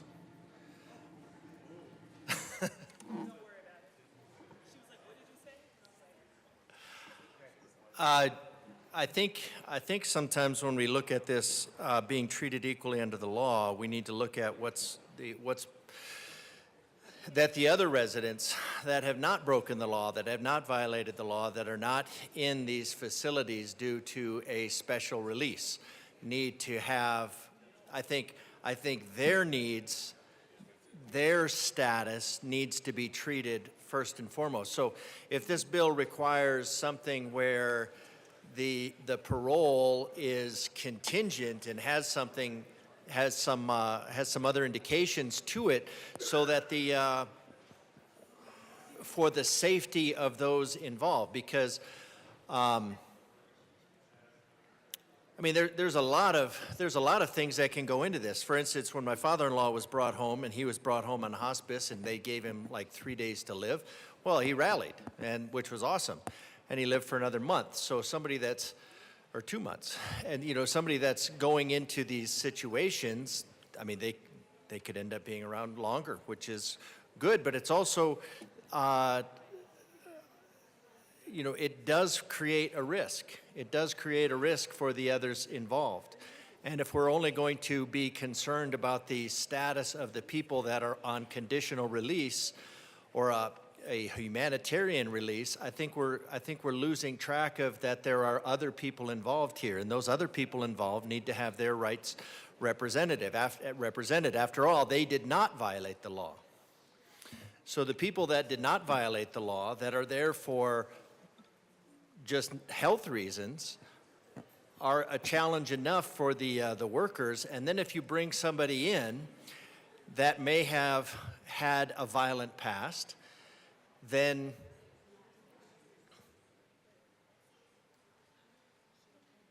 you're not being fair to the workers, you're not being fair to the individuals that are there normally, and you're not being fair to those who are there, the families of those who are there. So I don't understand how the first and foremost is that we are concerned first with the individuals who have had a release of this humanitarian program, as opposed to why are we not first and foremost concerned about the people who are there for their own personal health reasons or for their families? Why are we concerned first about the people that were in prison as opposed to the people that were not in prison, or the families? So that's what I want to know. I think that's kind of the question that we have, is maybe there needs to be some sort of additional to say, yes, you are getting out on this program. I mean, you could look at somebody like the Lockerbie bomber who was out for 3 years. Graph, please, to the amendment, L008. He was I've given parole- you a lot of latitude. Please, to the amendment, L008. Thank you. Okay, I'm asking a question. We have 700 bills. So I'm asking a question. To the amendment? Yes. I just think we need to be more concerned about the individuals who are not on parole or release as we are of the individuals who are in this program. So that's what I was trying to get at. Just had to get a word in edgewise, that's all. Thank you, Rep. DeGraff. Representative Bacon. You were so tall. Sorry.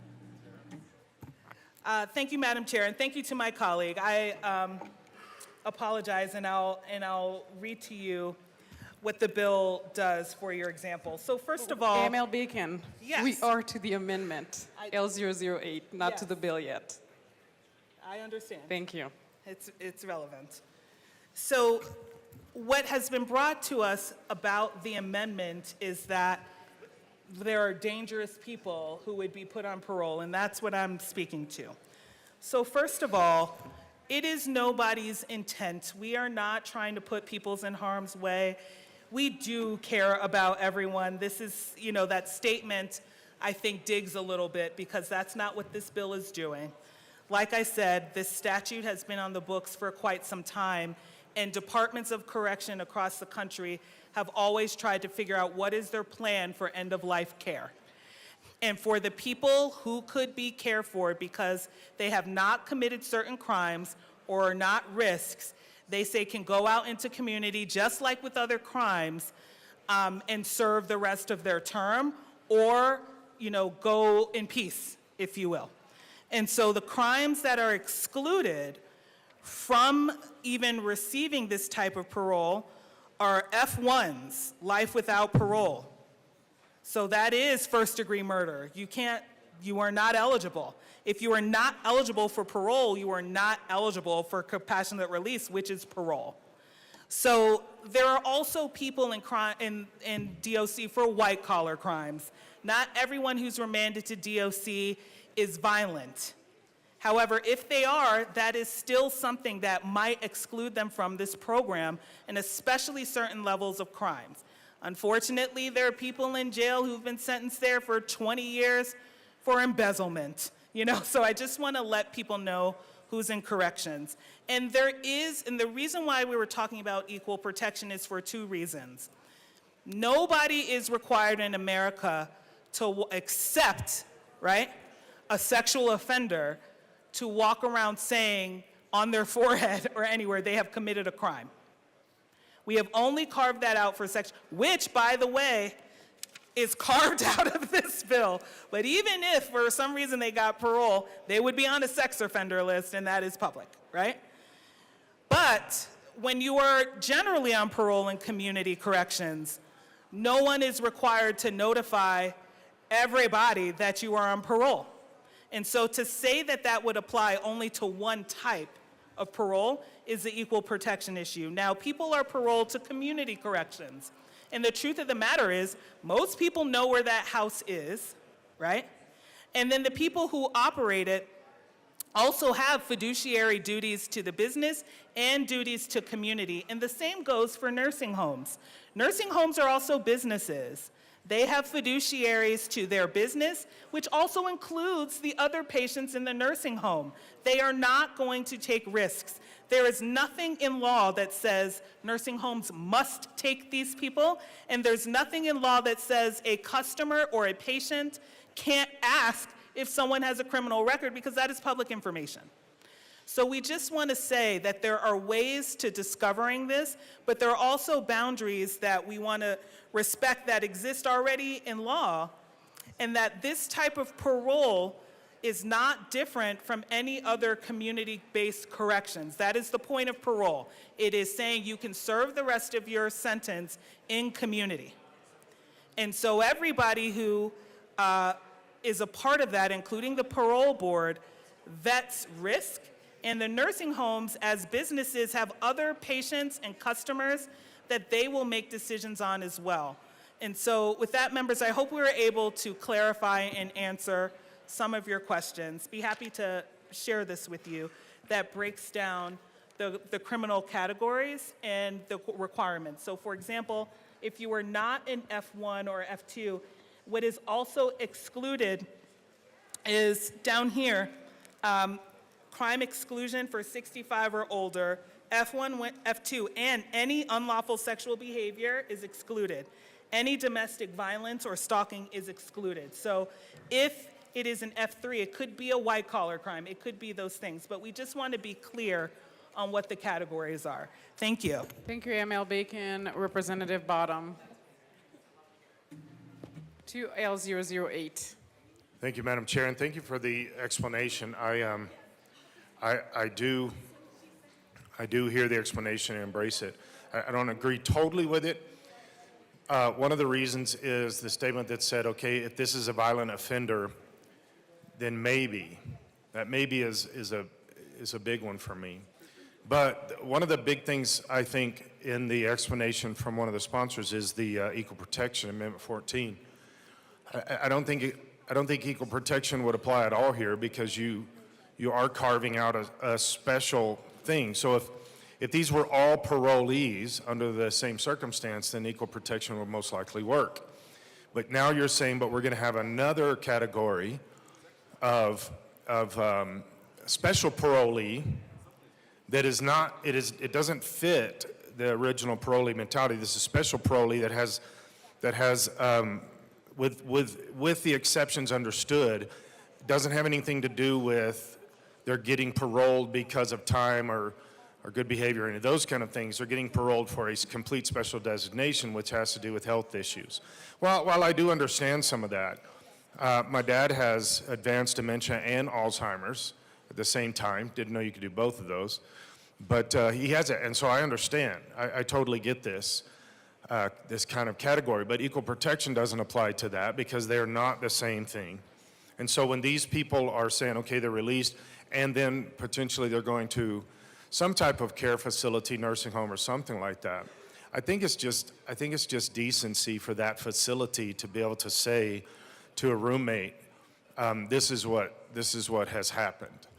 And really even give the roommate, and I know this is different for different facilities because I've dealt with it, but give that roommate the opportunity to say, I'm very uncomfortable with this. You don't really know. There's going to be so many people and paths that cross here that you don't know for sure who is going to be partnered in a room like this that might actually have some kind of connection to that person and to that crime. There's no way you could keep that off the table. There's no way that could be exempt. So in other words, you put some offender in here and they could have offended this person's family or something like that. And you don't know that. And so I think it's just good to say, let's just have a policy. It's just a sunshine policy. I believe sunshine policies are always best. to just say, this is who we are, this is who this is your roommate, what do you think? And then go from there. And this kind of sets the playing field the same for everybody and makes it, I mean, this really is, we talk about equality. I'm not an equity person. I think that's a made-up thing, but I am an equality person, and this brings equality to this subject. And so this is, to me, this is important. Representative Armagost. Thank you, Madam Chair. And since it was brought up by one of the bill sponsors, it's been driving me crazy. So I think we should fix the typo that we have. I move L009 as an amendment to the amendment and ask that it be properly displayed. That is a proper motion. Give us one moment.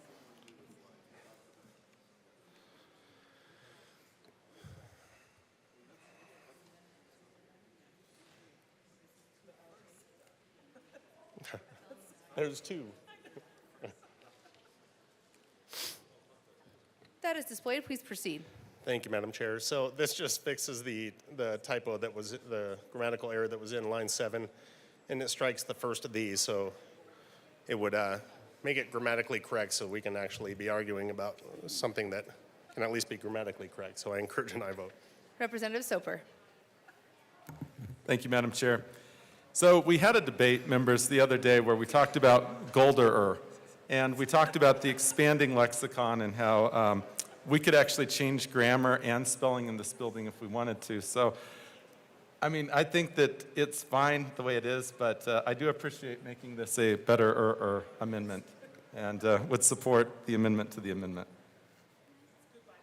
Is there any Representative DeGraff? I just wanted to note that I am in favor of the ever-expanding lexicon, and I will do my best to continue in that vein. Seeing no further discussion on L9 to L8, all those in favor, please say aye. All those opposed, no. L9 to Amendment L8 passes. Back to Amendment L008, Representative Soper. Thank you, Madam Chair. And I did just want to respond to a couple of things that were said in the debate.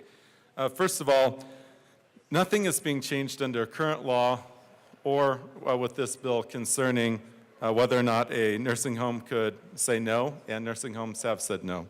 Second of all, this would only be affecting Medicaid because this was something that came up during a JBC hearing about what do we do with those patients that are on hospice, and you can't be on hospice in a prison, but otherwise would be on hospice. What do you do about those particular inmates? Because it's a strain on resources, quite frankly, in DOC. So that's why the study element of the bill is incredibly important. I can tell you our nursing homes are incredibly full. Before COVID, there was a push to expand nursing homes. We had enough, I hate to say it, of our geriatric population pass away during the pandemic that conversation stopped. So our nursing home capacity is where it was, and it's as full as it was before. So we're not talking the private nursing home, your private pay. This is someone who has filed an application, has actually surpassed the risk assessment. They don't fall into one of the exceptions of the felony level 1, level 2, sexual offenses, violent crimes. They have served the significant portion of their time of their parole eligibility date that's listed within the bill, and working with the parole board and their doctor, they have managed to put together a release plan. And what's most important about the release plan is that they must have a location that would accept them.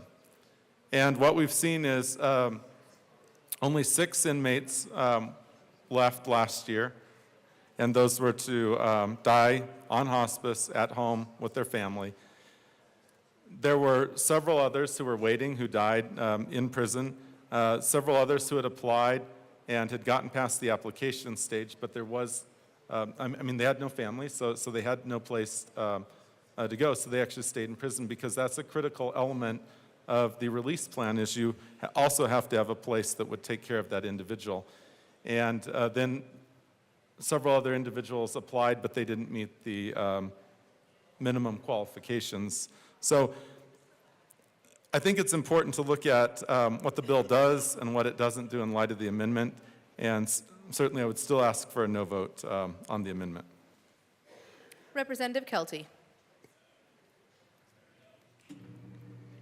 Thank you, Madam Chair. And as for the amendment, all the amendment is asking for is that nursing homes give the family members whose loved ones or family member who is in the nursing home, who's residing there at the end of their life, also be given the same, or actually given dignity and respect of knowing who they are rooming with, who they are having to live with, who are they going to be spending the rest and the end of life of their own with. So for me, letting the family members, letting those know who are in the nursing home, they deserve the respect of knowing who's being put in the room with them, who are they going to spend the rest of their life with. And this amendment gives them that respect. And I'm asking for a yes vote. Seeing no further discussion on Amendment L008, the question before us is its passage. All those in favor say aye. All those opposed, no. The noes have it. L8 fails. To the bill. Is there any further discussion on the bill? Representative Kelty. Thank you, Madam Chair. As it's probably no surprise, I'm not for this bill.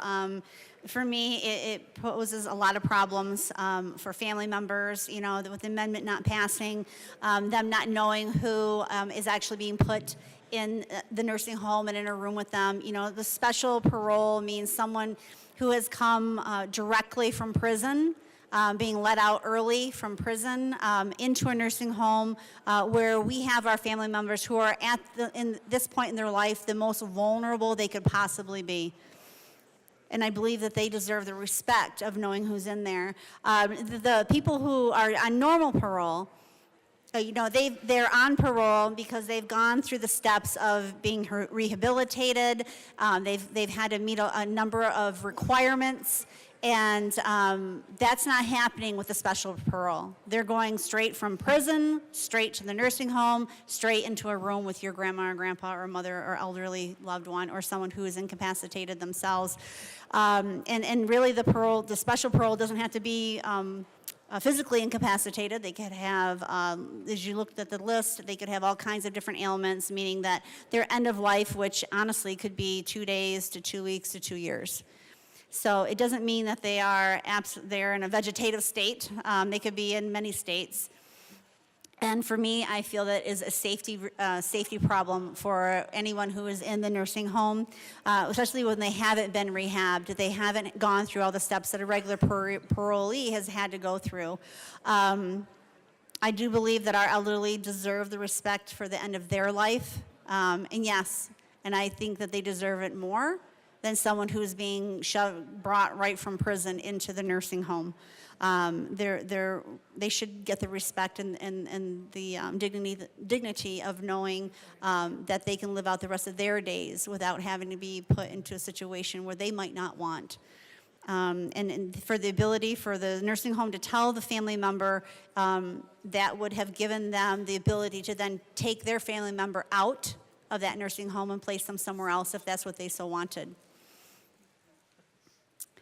I also believe that with doing the special parole, when someone goes into jail, there's always a victim behind that.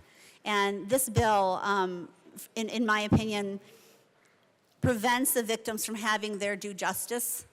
When someone goes into jail, they go through an extensive process. The victims have to, you know, not only go through what they had to go through the first time, now they have to go through it again. And now knowing that, okay, this person's in jail and they're going to stay in there, and then finding out that the criminal that went to jail is getting more dignity and respect than the victim did in the first place.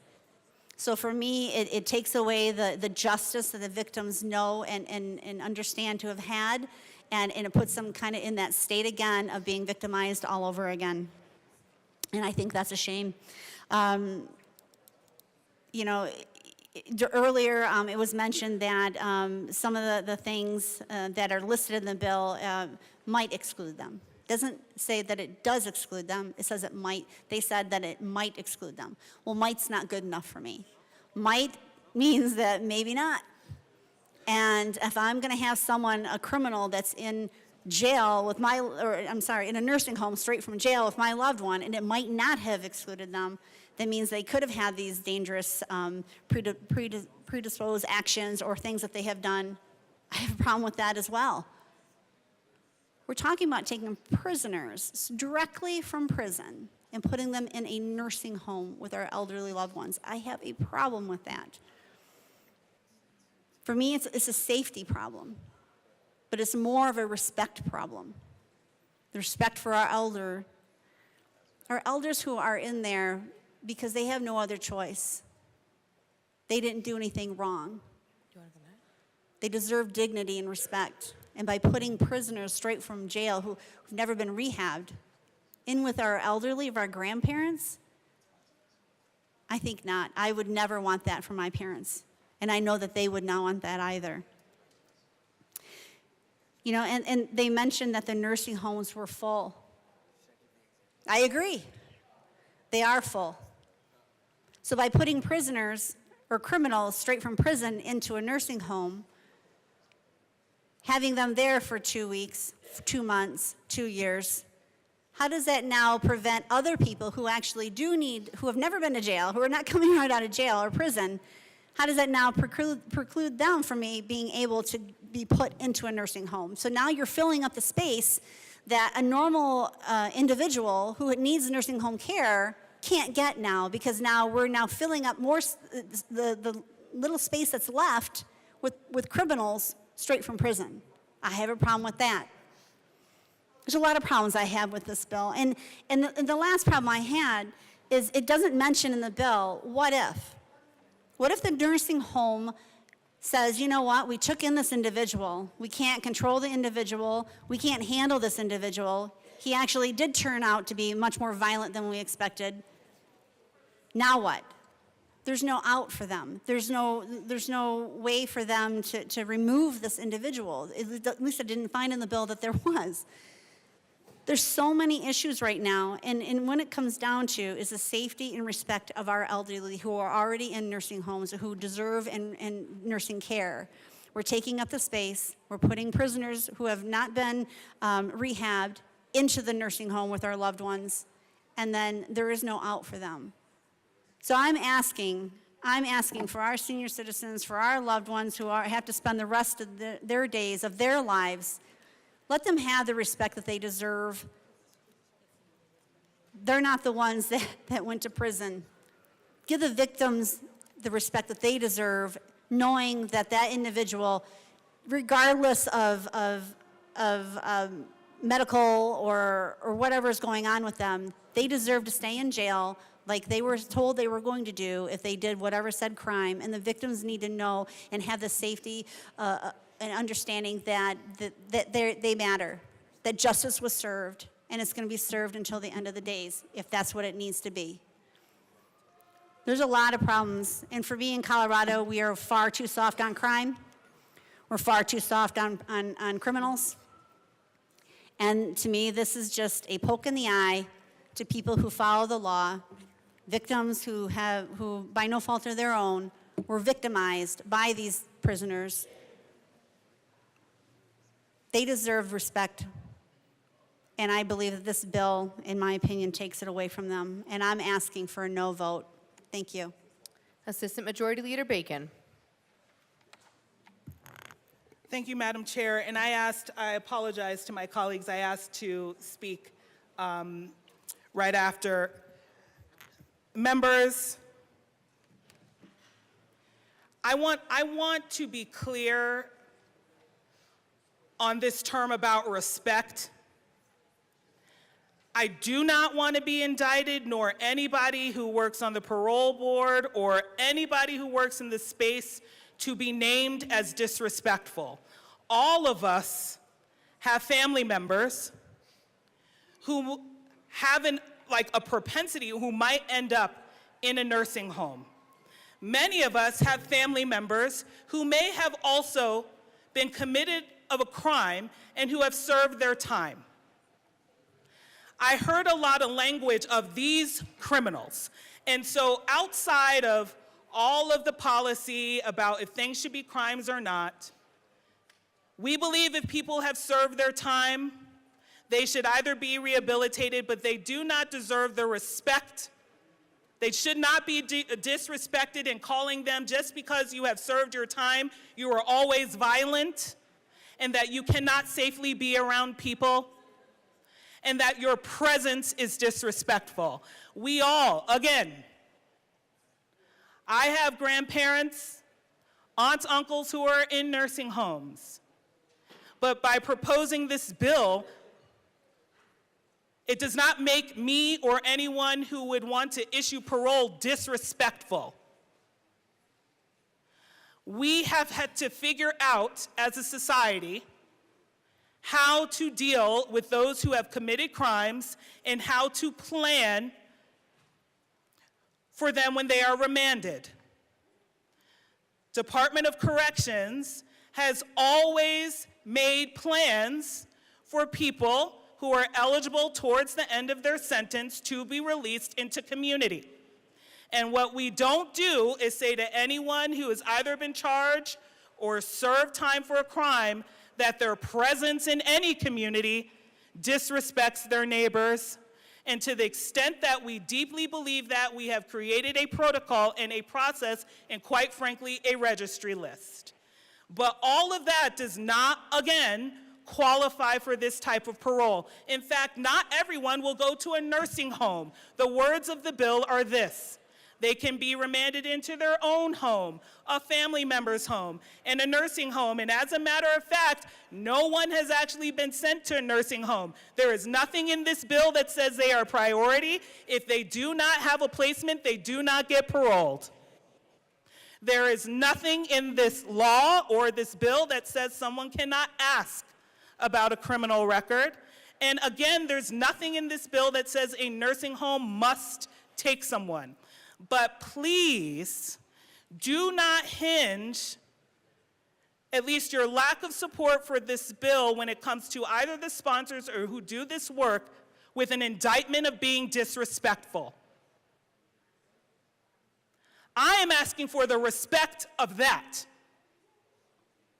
I am asking that you respect that I do care about our communities, that I care about the elderly, that I care about my own family that may have to go to a nursing home, which the type who will likely take those who are being paroled are the nursing homes that deal with Medicaid. And I am more likely to have family members that qualify for that than most in this room. So please, again, if you do not support the policy, that is understandable. We are allowed to have those debates. But I'm asking for the respect of not being called disrespectful, and that if anybody who has served time, and not all crimes are violent, that they be called disrespectful by their presence. So again, members, thank you for the debate, and I will ask for that respect from my colleagues as we debate this bill. And the last thing I will say is, again, members, please address the components of the bill as they are written. There are things that we're talking about here that do not happen and are not a part of the bill. There is a whole institution and a board that we trust with risk assessment. And so we do not want to throw all of that out because we are trying to clean up an existing law. If you don't believe in compassionate parole, you don't have to vote for the bill. But not voting for this bill is not going to undo it. That is also not what we are debating here. And so thank you, members, always for the questions and the debate. I respectfully ask for those boundaries. Representative Kelty. Thank you, Madam Chair. And I want to just clarify, I in no way mentioned that anyone here is being disrespectful. I said that our loved ones deserved respect. They deserve the respect of knowing who is being put into the nursing home with them. That is what I mentioned. I believe that the respect for our loved ones who have not committed crimes, who are not directly from jail, who are subject to being in a nursing home, unfortunately. I'm sure that none of them chose. That was something they've lived and loved to do with the end days of their life. I ask for that they are given the respect for the end of their days, that their family members are given the respect knowing who is in the nursing home with their family. The special parolees are not regular parolees who have been vetted, who have been rehabilitated, gone through the process that they have gone through. They have to go through a heck of a thing. These are people who are you just yanking right out of prison and you're putting them right into a nursing home.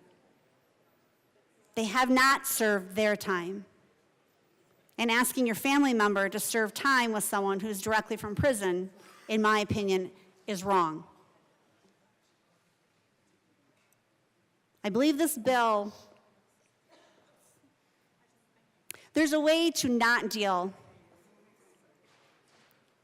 with what we do with prisoners in jail and prison who are at the end of their life or have issues. We bring in hospice. We do what other states do. They actually do have nursing home facility in equipment in areas for prisoners in prison. Because that's where they belong, in prison.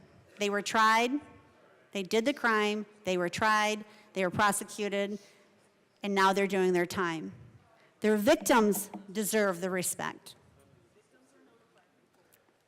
Their victims deserve the respect of knowing that those people are actually doing the time that they were put there to do. I am not saying that anyone else is being disrespectful. I'm saying that our loved ones deserve respect of not being able to spend or not having to spend without their knowledge and without their decision the rest of their life with someone who deserves to be in prison, because that's what they were sentenced to do. Removing a prisoner without serving their time is an injustice to their victims, and putting them in a nursing home with our loved ones, especially without even telling them, is an injustice, in my opinion, to our elderly. And I'm asking for a no vote on this. Thank you very much. Representative Armagost. Thank you, Madam Chair. So I definitely agree in the sense that I don't think this comes down to disrespecting one thing or the other. I think this comes down to where you choose to put your focus of your which side of the argument you're really supporting more than the other. I'm in the agreement with my colleague that I don't support the idea of somebody who was convicted and incarcerated on likely a violent crime if they're serving a long-term sentence in prison. This is something where I don't see it as a cleanup bill. I see this, we do have compassionate release, we do have furloughs in jail and in prison.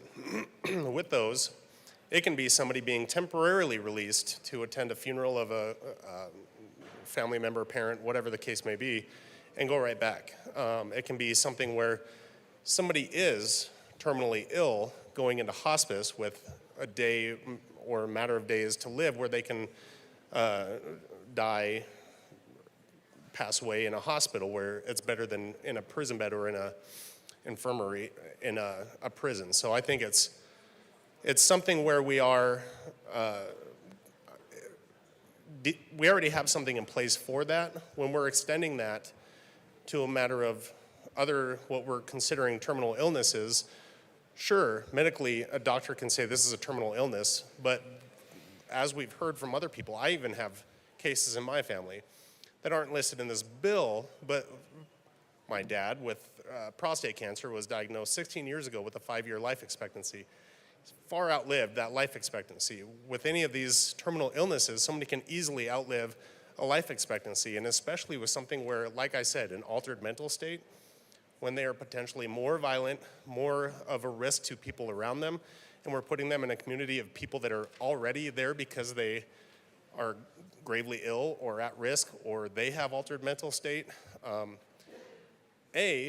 what more of a burden are we putting on the workers in those facilities that are already dealing with people in altered mental state, but not people that are already historically violent or have whatever other pre-existing issues or mental illness, anything that resulted in them getting incarcerated in the first place. And we're putting them in these homes with our loved ones. As we've all explained, we're all likely to have our family members in some sort of assisted living toward the end of their years. But the end of their years should not be something where we, as family members, have to fear what is going to happen to them outside of what is already an issue. We're adding that issue of not only public safety, but safety of the people in a facility that isn't capable of dealing with people that are security risks, people that are violent, people that are in some form of deviancy, whether it be sexual or otherwise. We don't need to have that in these facilities where we have people that are already at risk and already struggling with altered mental state. So I agree this is a bridge too far, I think, in pushing the, not only soft on crime issues, but we're pushing the issues of people that are incarcerated for a reason, having the means of being in a secured facility where people are trained to interact and work and contain people that are a security threat to the public and are incarcerated for those reasons. We're keeping them in those secure facilities, not in a facility where they aren't trained to deal with that. They aren't trained to have to worry about those security threats, the violence or sexual acts that could be carried out on top of what they're already dealing with. We see it all the time. There's allegations of abuse in these homes because of the lack of training and lack of ability for them to work and deal with people that are in an altered mental state from whatever illness or whatever they're struggling with. So I definitely encourage a no vote on this bill. And I think there are parts of the bill that are okay, and I think my colleague's gonna bring that up, but there's just, this is going in directions that we don't need to go as far as public safety and safety of our family members that are already at risk, putting them in further risk. So I encourage a no vote. Representative Soper. Thank you, Madam Chair. I want to respond to a few comments that were made. First of all, it's important to understand how a parole hearing operates. I don't think perhaps everyone may understand fully. So if you're going to be released on compassionate parole, what we're saying within this bill, which is a narrowing of current law, I do want to make that clear, that the parole board must first determine that you have two daily life condition limitations, meaning you need physical help by someone to do something like use the bathroom, walk, be able to lift something as simple as a book. And then, if you cross that threshold, the next threshold is you must have a terminal end-of-life illness. And we fully define that definition. And then we give examples of what those terminal end-of-life chronic illnesses are. So it's not that you have cancer that's in remission. You have stage 4 cancer and you cannot walk, you are bedridden, and you need help using the bathroom. So you have to clear both of those. Then a doctor also has to confirm that.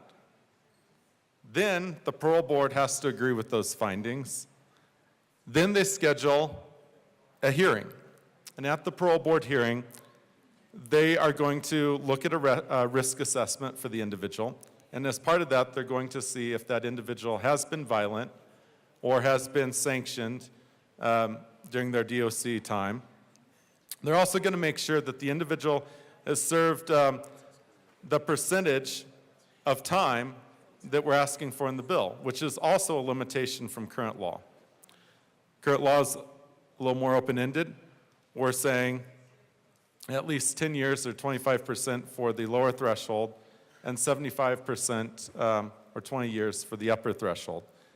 Also, we're carving out certain crimes that are not eligible at all for compassionate release. It's going to be felony level 1s, felony level 2s, all of your serious violent offenses, and all sexually related offenses, including things like stalking, are carved out so they would not even be considered for compassionate release. At the hearing, any victims and the district attorney is also given adequate notice and opportunity to testify at that hearing for compassionate release. Even if the determination is decided that that person should be released compassionately, there must be a placement location. And if there's no place for that individual to go, they will stay in DOC. As when we asked for the numbers from DOC, most hit this, and because they've been in prison for such long durations, either their family is too old and elderly to take care of them, or has passed on or moved on. No nursing home so far has accepted anyone. So if the fear is that this is opening the floodgates, it's not, because we're already narrowing current law by adding more guardrails than what's in current law. And that's why I find some of the opposition arguments a bit more challenging. Because without this bill, then you're saying that the status quo and what's currently in law is what we're good with. But all you have to argue is with a non-treating physician plus a good lawyer who can make the case that this is a illness requiring release. If you can find a location, you can be released. There's nothing that talks about the chronic and end-of-life terminal nature of the illness. There's nothing about requiring the assistance of people just to do daily life skills. That's not in current law.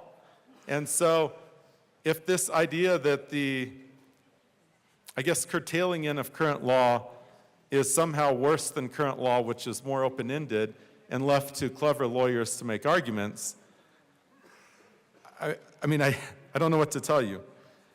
The other argument that was made up here at the well is sexual deviance, about someone being, for fear of someone being in a nursing home that was a sexual predator.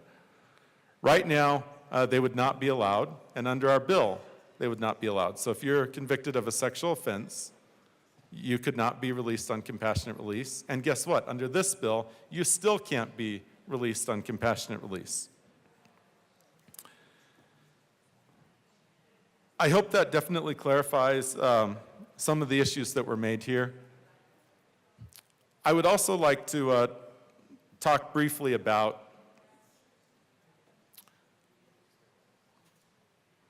perhaps why some may not like this bill, and why I may have a little bit of a different view of the bill. Perhaps being guided by my faith and the idea that there's the look of redemption, the ability that an individual has the opportunity to ask for forgiveness and to be forgiven, the opportunity for that individual to be able to accept God and to accept another place in life aside from a cold cell. But the other view is that people do change. And someone who has changed and has been corrected or reformed within prison, when they know the end of life is imminent, meaning death is imminent, I would like to think that we live in a society that recognizes a compassionate end to life. The idea that you screwed up. You lost decades of time. And we're talking at least 10 years, but longer for most of these individuals. You've paid your debt to society. And that you have to also show that you are a good inmate. I mean, you can't have a track record within DOC of committing mistakes, committing intentional acts, and that will allow you to die with your family around. But some may say, you were sentenced to a certain number of years, you should die in a cold prison cell with concrete. That presumes a lot. That perhaps presumes that the image that you have in your head is of an offender who is already on the exclusion list and would not be subject ever to compassionate release. You think about someone who, they made a mistake. They intentionally took the personal property of another in order to permanently deprive them of that property. They were convicted. And they are serving time in DOC. They have remorsed, repented, paid penance, but then also the more formal of paid restitution. And it may not have been a long prison sentence, but given the terminal nature of that person's illness, the prison sentence could have been 5 years or it could have been 90 years. But if it's 5 years and they have already served 25%, I believe that person should be allowed to die with their family members around them. We're not talking the hardened criminal who's been there for forever. And I believe that we need to be open to that. And our bill is just continuing the current law being open to that and puts the guardrails that I believe the current law needs so that it's not subject to clever arguments. It is based on medical science and medical evidence, and I'd ask for a yes vote. Thank you. Representative Caldwell. Thank you, Madam Chair. And listen, thank you first and foremost to the bill sponsors and our Assistant Majority Leader for coming over and clarifying some questions I had before I came up here. And I really do appreciate that. There's things in this bill that I agree with. So for example, the allowing someone to stay overnight and then be released by 10 a.m., especially if they're having issues and things like that. And I look at experience from when I was a kid in Florida, lived in a trailer park, which was right next door to the state prison and the county jail. And from my understanding, I asked my dad, I said, why do we have people walking down our street at like 12:30 at night every night? And what I've later found out was I think the prison or the jail, they got paid for the entire day for food costs and things like that, as long as the prisoner or the inmate stayed just 1 minute past midnight. And so they were releasing people into the neighborhood who just got out of who knows how long prison sentences at like 12:30 in the morning. And so I am very sensitive to when it says, hey, look, if you get arrested late at night, you probably shouldn't be released right away. If it's your choice that are willing to release you, but if you want to stay later, I think that's probably the safer thing for just everybody, especially if you're not in your right mind. If you're not in your right mind and you're talking about releasing you from jail late at night, then the last thing we'd want is you to potentially be walking into a neighborhood when maybe you need help. So, staying overnight, I think that's certainly a good option there. And I appreciate the bill sponsors, again, clarifying some things about the current process here. A point that I did bring up is just I'm always careful when we're talking about like a medical diagnosis and potentially releasing you from jail early. And the example I gave was one of my own family members who was given 6 months at most to live. And that was in 2018, and that member is still alive. And so, you know, I do think about that. And then I always go back to, I think about the families of the victims of the crimes for why that person was in jail. And I think to myself, you know, if we're releasing you early because you have, one of the things in here is Parkinson's disease, which I had looked up. If you get diagnosed with Parkinson's at 65 years old, you're still expected to live another 10 years. And so, you know, I want to approach these things carefully and just make sure that we're doing right by the families of the victims or the victims themselves, and make sure we don't create a situation where someone gets 5 years. They do, I think it's 25%, at least 25%, say they get 5 years. They do 25% minimum, and then they get a diagnosis, and then we release them early, thinking that, well, they don't have much longer. And then, you know, I think about how the victims would look at that if they're still around 10 years from now. So, you know, that probably is an extreme example, and that's probably not the most common example. If I understand correctly, if you are in a legitimate, like, end of life where you have days to live, you're probably in a hospice situation, which is something that we already do. So again, just being the conservative type person that I am always careful to make sure that we are not doing unjust things for the victims first and foremost, and then I look at the compassion side for those who are there because they committed the crime. So with that, I think I'll likely still be a no vote. I do appreciate the sponsors very much for coming here and kind of explaining some details and some things that I had misunderstood. Whether that gets me to a yes or not, I don't know, but thank you very much to the sponsors. Seeing no further discussion, the question before us is the adoption of Senate Bill 190. All those in favor say aye. All those opposed, no. The ayes have it. Senate Bill 190 is passed. Mr. Schiebel, please read the title to Senate Bill 49. Senate Bill 49 by Senators Marchman and Roberts, also Representatives Martinez and Winter, concerning continuation of the Colorado Wildlife Habitat Stamp Program. Representative Martinez. Thank you, Madam Chair. It's an honor to serve with you. It's an honor to serve with you. I move Senate Bill 2549. To the bill. Representative Martinez.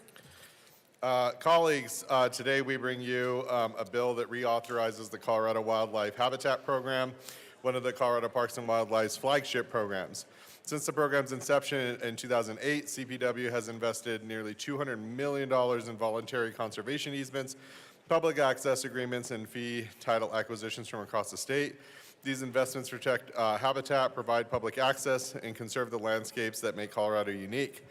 While it is important to note that its revenues that fund this program are generated from the annual purchase of the Colorado Habitat stamps associated with the purchase of every hunting and fishing license sold in Colorado, the recipients of the program's expenditures are not just sportsmen, but are agricultural landowners, local municipalities, and the public at large.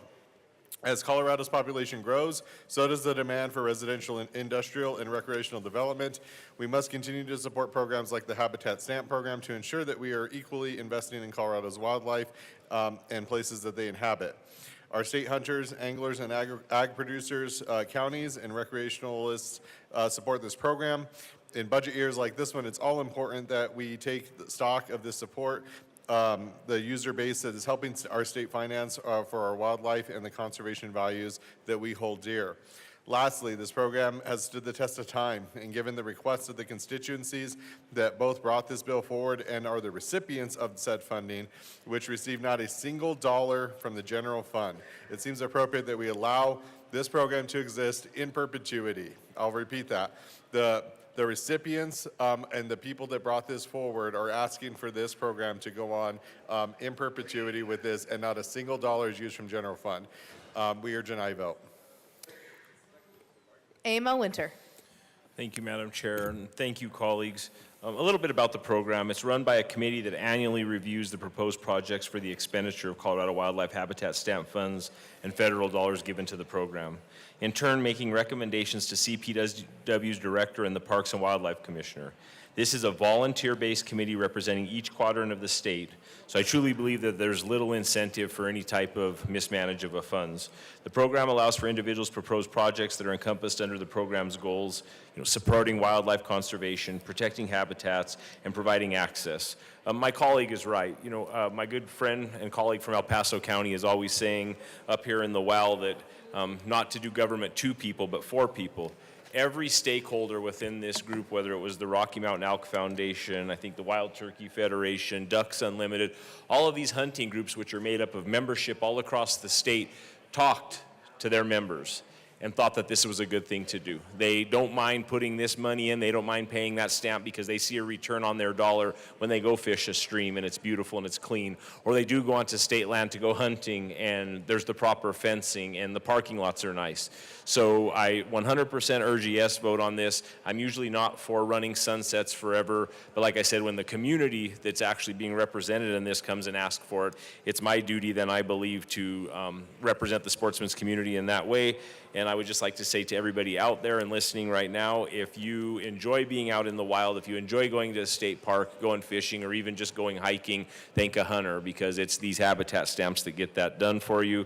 And with that, I would urge a yes vote. Seeing no further discussion, the question before us is the passage of Senate Bill 49. All those in favor say aye. All those opposed, no. The ayes have it. Senate Bill 49 passes. Mr. Shebel, please read the title to Senate Bill 274. Just kidding. Mr. Shebel, please read the title to Senate Bill 200. Senate Bill 200 by Senators Colker and Mullica, also Representatives Hamrick and Soper, concerning targeted measures to encourage early elementary academic success and in connection therewith, updating methods for assessing certain skills, identifying struggling readers, and supporting students with dyslexia. Representative Soper. Thank you, Madam Chair. I move Senate Bill 200. To the bill.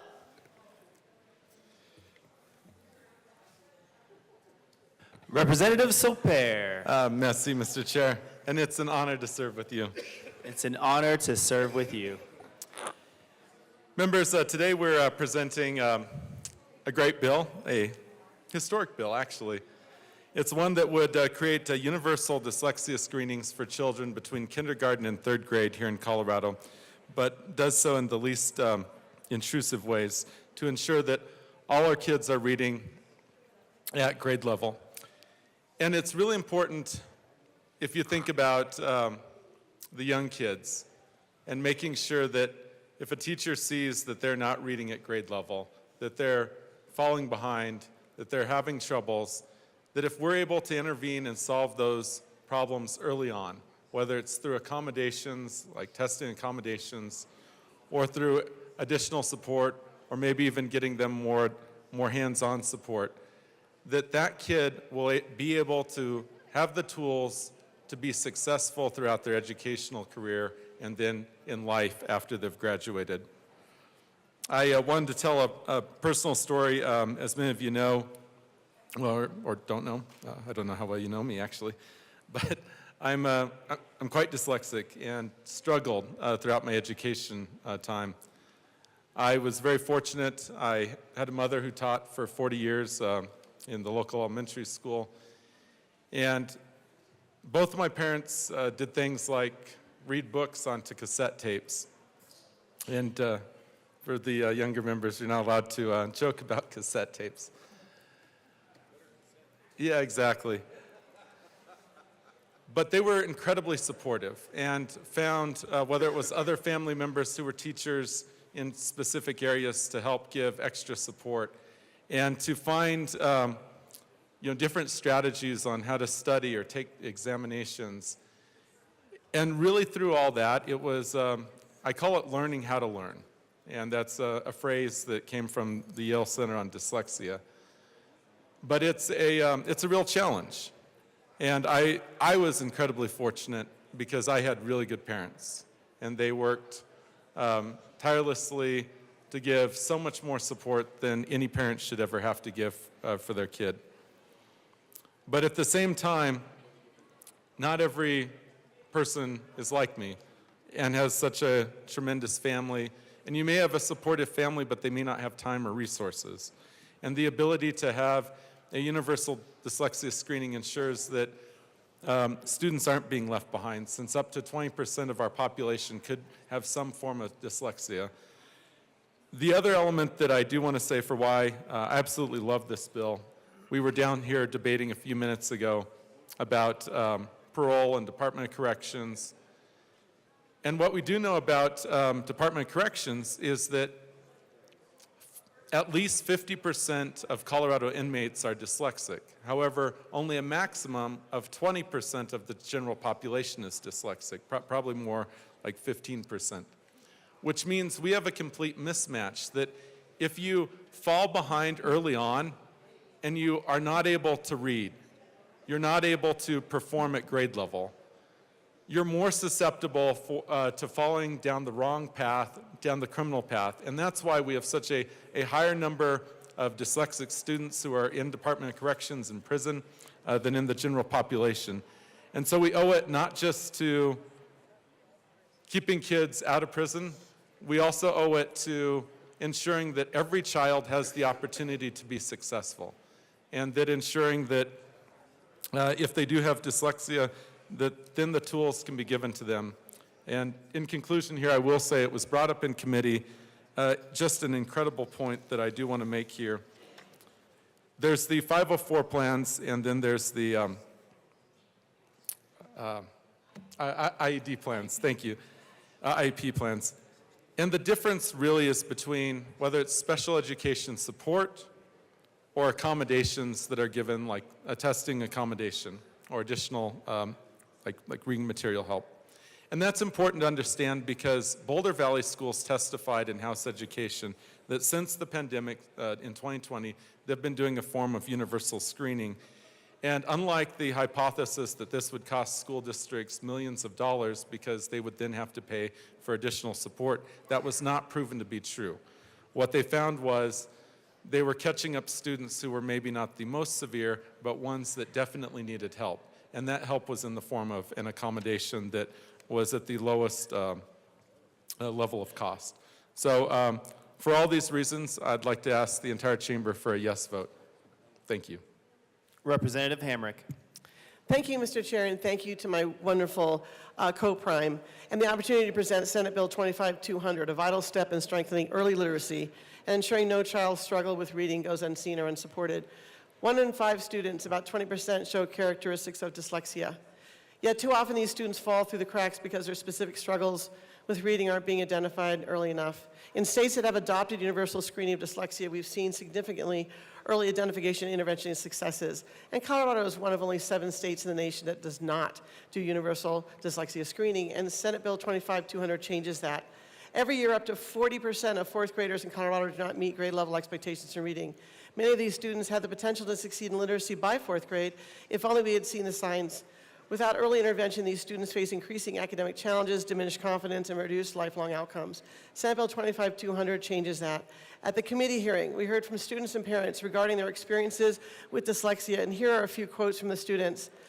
"I'm so stupid, I hate myself, I can't read. I was trying so hard, but nothing worked." From parents, "Every day she works harder than any adult I know just to keep up. He's embraced failure as an identity.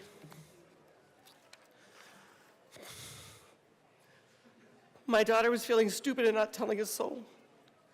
So many tears in her family with no answers. Why do we wait until they fail?" And those who were found to have dyslexia later in life, thanks, commented, "Today I learned that I'm not dumb, and it gave a name to my struggle. This is going to change my life." This bill is about transforming frustration into fluency. It's about ensuring that teachers have the tools and families have the knowledge to act early and effectively. And it's about making good on our promises to every child that literacy is not a privilege, it's a right. And with that, to ensure that this program is carried out with fidelity and honoring our rural schools, I move Amendment L007 and ask that it be properly displayed.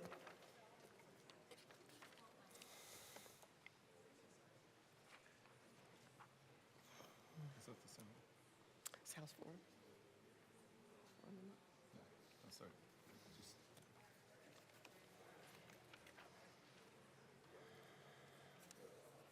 Thank you, Representative Hamrick. That is a proper motion. L7 has been properly displayed to the amendment. This amendment comes from Representative Dusty Johnson and Colorado Rural Schools Alliance and other stakeholders.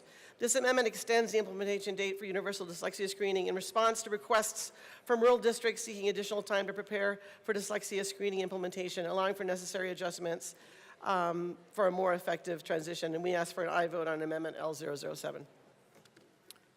Is there any further discussion on Amendment L7? Seeing none, the question before us is the passage of Amendment L7. All those in favor say aye. Aye. All those opposed say no. The ayes have it. Amendment L7 passes. Representative Hamrick. Thank you, Mr. Chair. Commissioner Cordova reports that 75% of schools have access to universal dyslexia screeners right now. In your school, or if your school or district does not, they too can apply for the non-competitive grant-funded early literacy assessment tool, ELAT, which provides a screener and professional development and technical support. We have the tools. We must intervene early and consistently to protect both the academic success and mental health of our students. We urge an aye vote for Senate Bill 25200 as amended. Representative Johnson.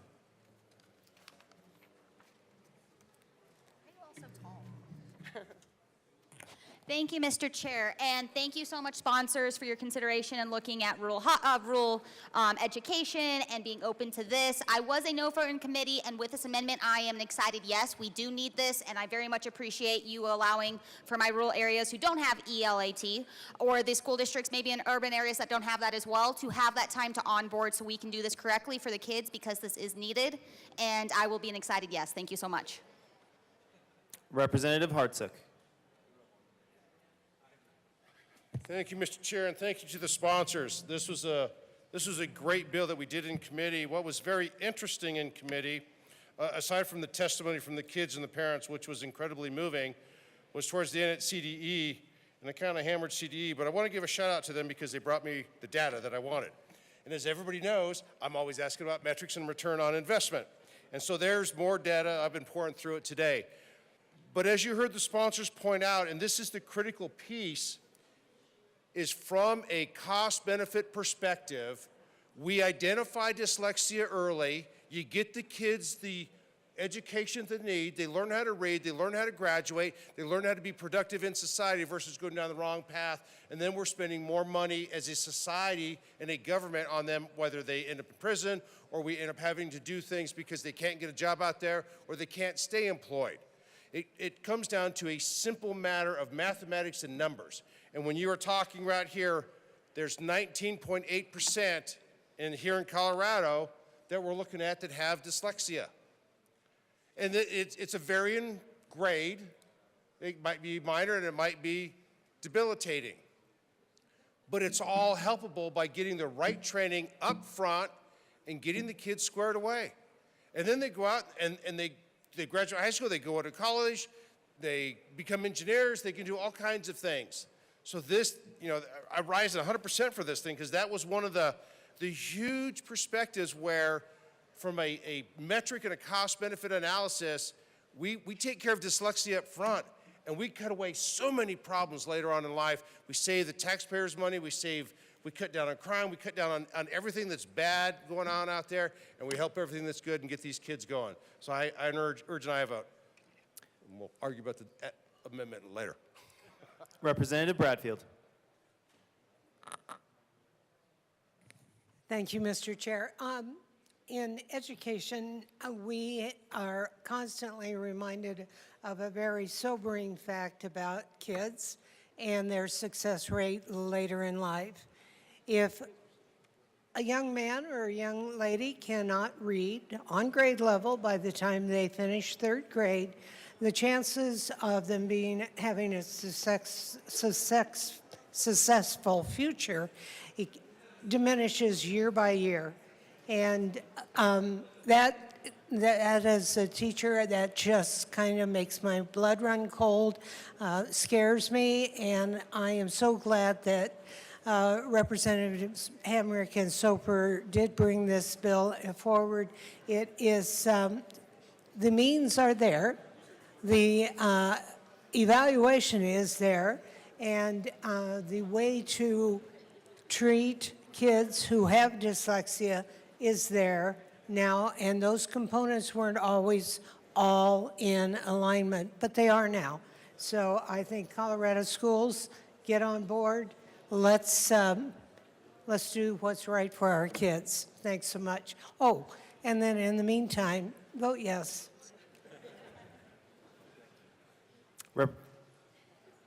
Speaker Pro Tem Basenecker. Thank you, Mr. Chair. It's an honor to serve with you. It is an honor to serve with you. I want to start out by thanking the sponsors for this bill. It is long overdue work and is something that will serve our districts and our students well. I also want to say that I appreciate your sensitivity to implementation in rural school districts. I have to say, though, excuse me, I have to say, and I would be remiss if I did not, I have a student who wasn't diagnosed until 9th grade. And I can tell you firsthand what that has meant for us as parents and how that has impacted his understanding of his capabilities as a learner. He is a bright, bright young man. And for so long, that was not recognized because he was unable to put words to the things he was experiencing in his classroom. And so that is a really important thing that I think you all have highlighted. And certainly while I wish we weren't pushing back implementation a year, because behind that decision is a student who might have to wait another year to understand why their brain is a little different, why they see the world a little differently, and how actually as a dyslexic learner, they have strengths to offer our educational environment that students who do not have dyslexia cannot bring to the table. There is a great book about this that you should read. I won't mention it here because I don't think I'm allowed to. But if you're wondering how dyslexic learners can offer immense strengths to our learning environments, there are a lot of books out there, and I'd be happy to tell you a few of them that I've read as a parent of a dyslexic child. And I would just say this. I respect the fact that we had to move it back a year. I wish that my student had the benefit that this bill will bring about, where there was a deeper sense of understanding of their unique learning needs and their strengths earlier than we were able to get to it. I bear that weight every day, but I want to thank you for your work in this space to help move our state forward and support these students well. Representative Garcia Sander. Thank you, Mr. Chair. I was going to say we could rock, paper, scissors, but that's how we usually do it on the playground.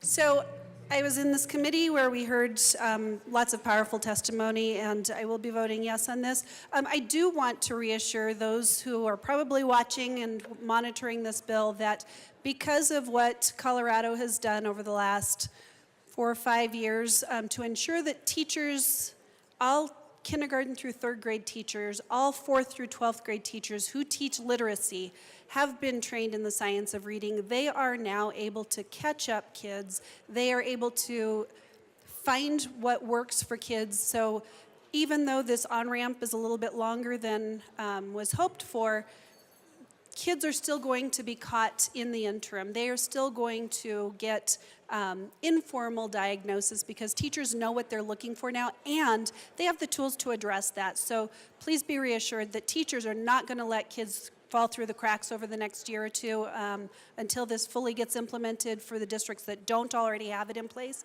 There will be teachers that are addressing the concerns in the interim. So thank you for the bill sponsors for bringing this forward. Representative Phillips. Thank you, Mr. Chair. It's an honor to serve with you. It is an honor to serve with you.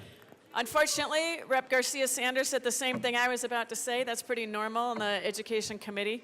But just wanted to make the point that even though there was an amendment to extend when officially we start the screenings, that many districts are doing this already.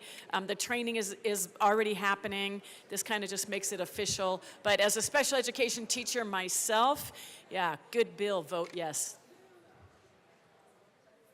Is there any further discussion on Senate Bill 200? Seeing none, the question before us is the passage of Senate Bill 200. All those in favor say aye. All those opposed say no. The ayes have it. Senate Bill 200 passes. Mr. Shebel, please read the title to Senate Bill 18.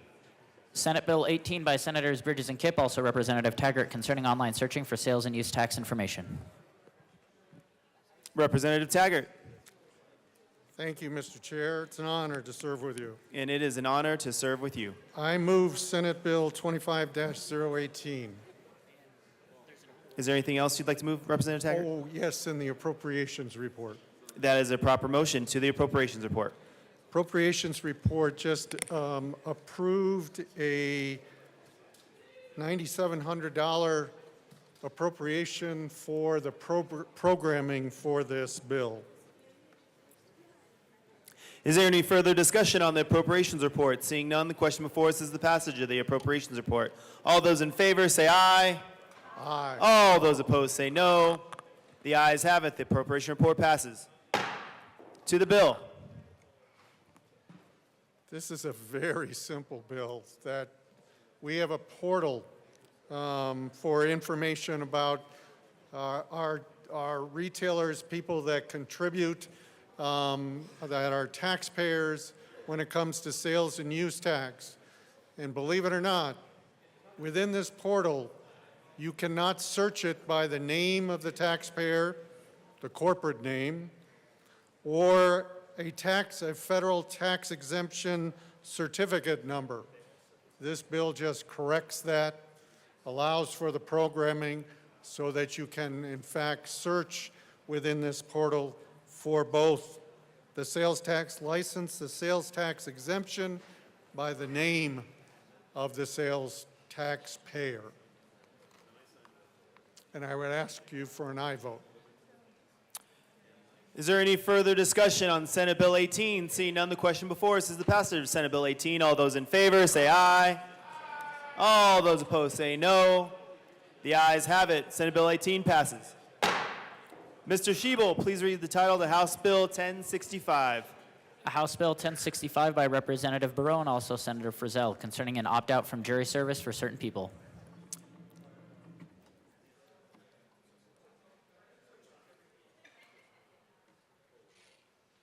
Representative Barone.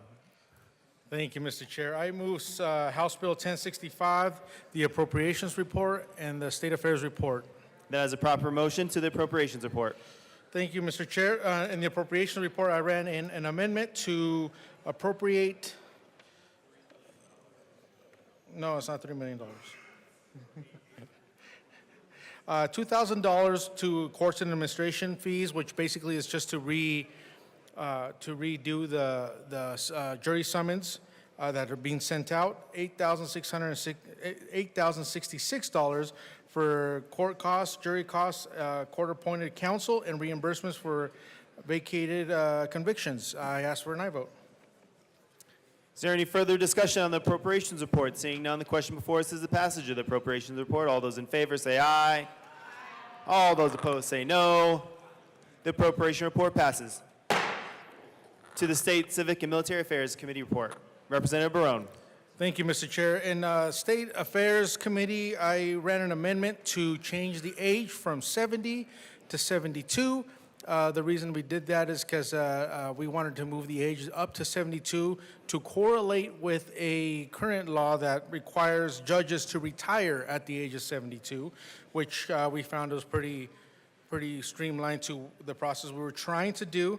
And we also took out some factors in the bill to also include students that are attending college outside the state and employees that are working outside the state. We took those out of the bill, so it's basically just for people over the age of 72. And I ask for an aye vote. Is there any further discussion on the State Civic and Military Affairs Committee report? Seeing none, the question before us is the passage of the committee report. All those in favor say aye. All those opposed say no. The ayes have it. The committee report passes. To the bill. Representative Barone. Thank you, Mr. Chair. So, colleagues, your attention, please. I am about to present the best bill of the session. No laughing. Colleagues, quiet in the chamber. We're about to hear the best bill of the session. Please. Yes. Representative Barone. Attention. Thank you, attention. So this bill basically is a bill, it's an optional opt-out optional, which means it's not a mandate, which you know we don't like. It's an optional opt-out for people over at 72 and older to opt out of jury duty at that age, either permanently or temporarily. The temporary status is for 1 year exactly from the request of the opt-out. In the summons, for the court systems already have the ages of people that are being summoned. They put that option on those summons going out to where they are now aware that they can temporarily or permanently opt out of jury duty pool for 1 year, which is the temporary opt-out. And this will help out our elderly that really, I hear from people in my district and other districts, and I've talked to the representatives that say the same thing, that these people have a hard time moving around. They sometimes need somebody to move them around, and it's really putting a burden on other people as well for them to take them to jury duty. This is a good option for these people, and there's other states that already implement this. As I said before, we moved the age, originally the presented bill was at the age of 70. We moved it up to 72 to correlate with current law that judges must retire at the age of 72. So we found that correlation to be correct. And I'm trying to find here some of my data. We currently have 41 other states that already have this implemented to a certain degree. They have ages range from 65 to 80 for the temporary or permanent opt-out. And one of the main factors that I wanted to specify here is that some of the arguments were, well, isn't this going to dwindle down our jury pool? And I say no, because for fiscal year 24, out of 1,114 district courts, 1,018 county courts, the number of jurors summoned was 971,143. Out of that number of juries who actually served was 19,817. So that's over 900,000 people that were summoned and were not picked for jury duty. So I don't see this being a problem for dwindling down our jury pool. Now, again, I want to reiterate, this is just an option. If the person that's 72 or older wishes to continue to be in the jury pool and serve their jury duty service, they are more than welcome to do so. They can decide to opt out permanently at the age of 80, at the age of 85, at the age of 90. It's just an optional opt-out from the age of 72 and up, or a temporary opt-out. So I believe this is a very good bill. It is going to help out our elderly. AARP is totally for this. So I urge and I vote. Representative Smith.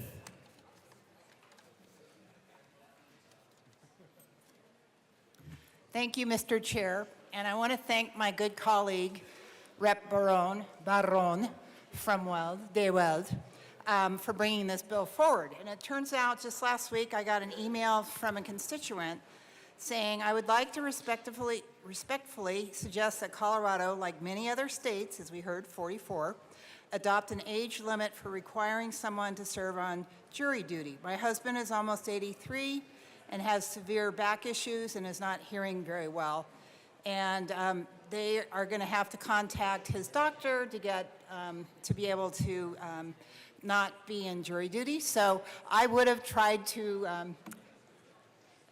write this bill next year, but you've beaten me to the punch. So I think it's a great bill, and thank you for bringing that forward. Representative Barron. Thank you, Mr. Chair. And I forgot to mention, Rep. Marshall's on this bill with me. He's not here today. We tried to help him out and wait a little bit and put the bill at the very last of today's calendar, but for him to be here. He has something going on this morning, but he has been instrumental in helping me get this bill through as well. So I just wanted to make sure that everybody knows that Rep. Marshall's on this bill. It's not just me, and we got some pretty good sponsors in the Senate. So I still urge an aye vote. Thank you. Is there any further discussion on House Bill 1065? Seeing none. The question before us is the passage of House Bill 1065. All those in favor, say aye. Aye. All those opposed say no. The ayes have it. House Bill 1065 passes. Madam Majority Leader. Thank you, Mr. Chair. I move the committee rise and report. You've heard the motion. Seeing no objection, the committee will rise and report.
The House will come back to order.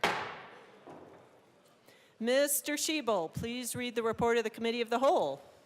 Madam Speaker, your Committee of the Whole begs leave to part as under consideration the following attached bills, being the second reading thereof and making the following recommendations thereon. House Bills 1065 as amended, 1121 as amended, 1157 as amended, 1186 as amended, 1223 as amended, 1288 as amended, 1292 as amended, 1332 as amended, passed on second reading, order engrossed and placed on the calendar for third and final passage. Senate Bills 8 as amended, 18 as amended, 37 as amended, 49, 69, 122, 169, 176, 181 as amended, 187 as amended, 190 as amended, 192, 195, 200 as amended, 202, 271, 274, 275 as amended, 291, 293, and 294. Passed on second reading, order revised and placed on the calendar for third reading, final passage. Woo, well done. Members, you've heard the motion. Representative Camacho?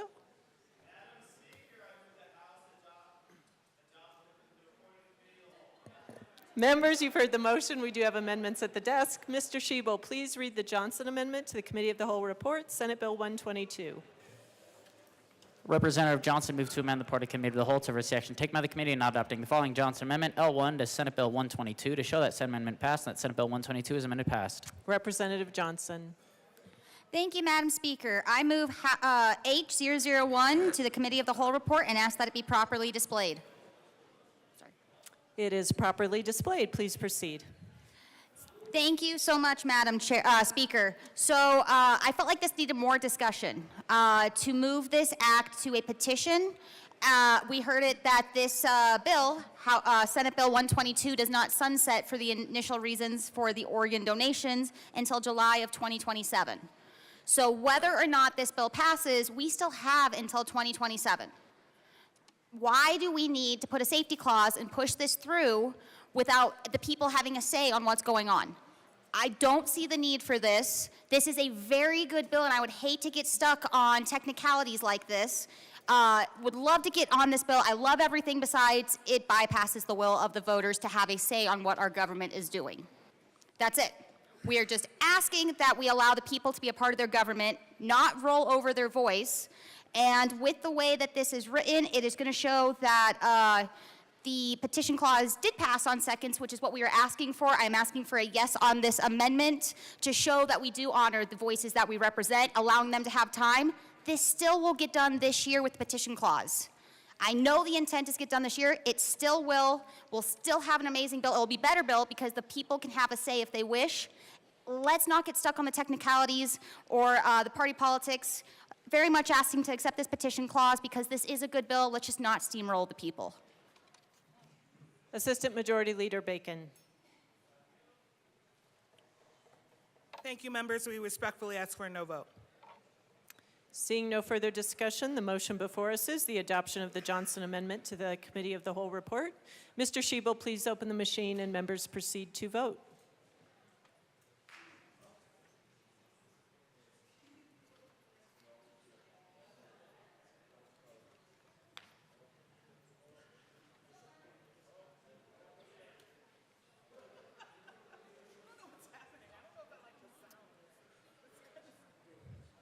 Representative Ricks is excused.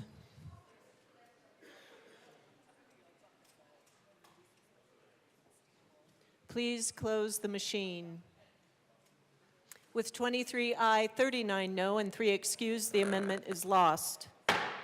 Mr. Schiebel, please read the Kelty Amendment to the Committee of the Whole report, Senate Bill 190.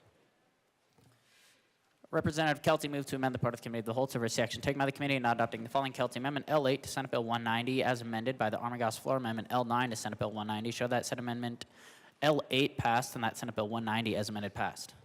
Representative Kelty.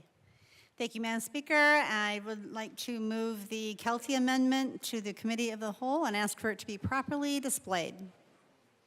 It is properly displayed. Please proceed. Thank you, Madam Speaker. For me, I wanted to bring this amendment back up for reconsideration.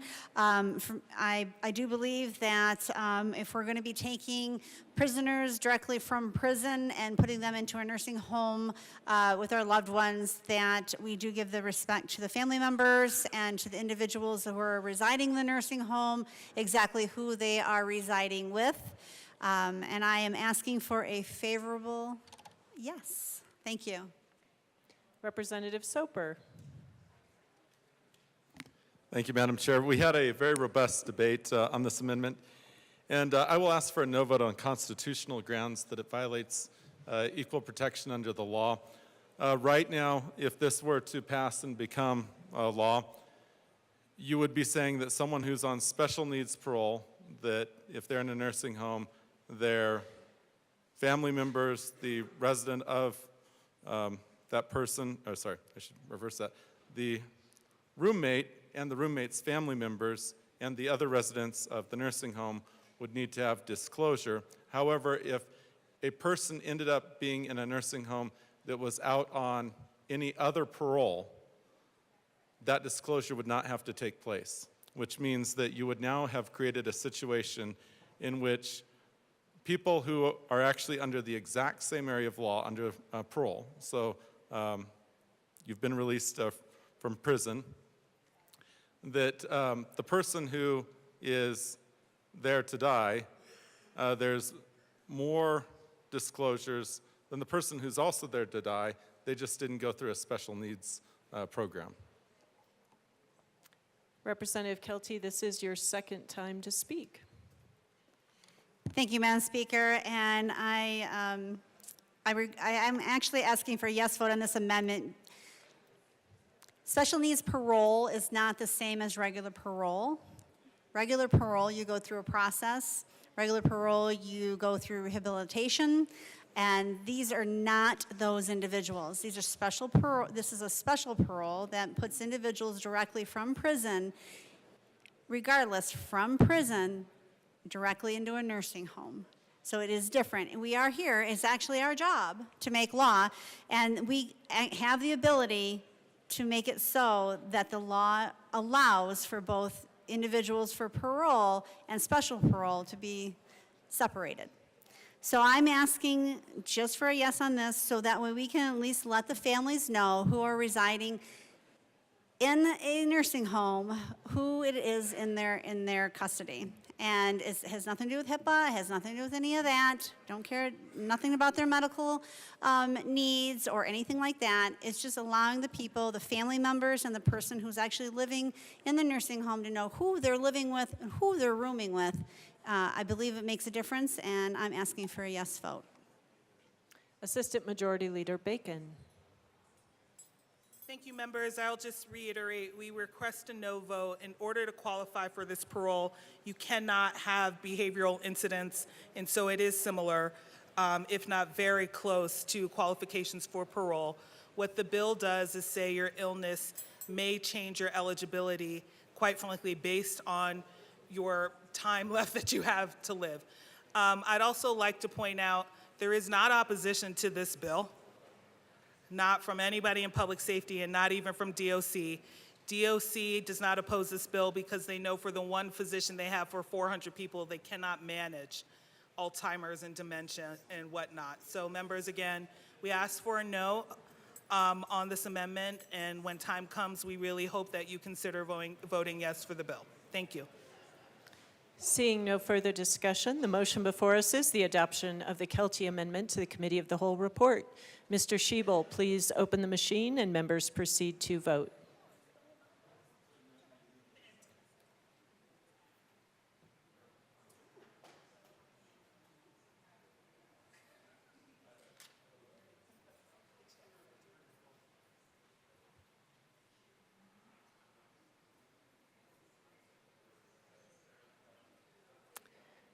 Representative Kelty.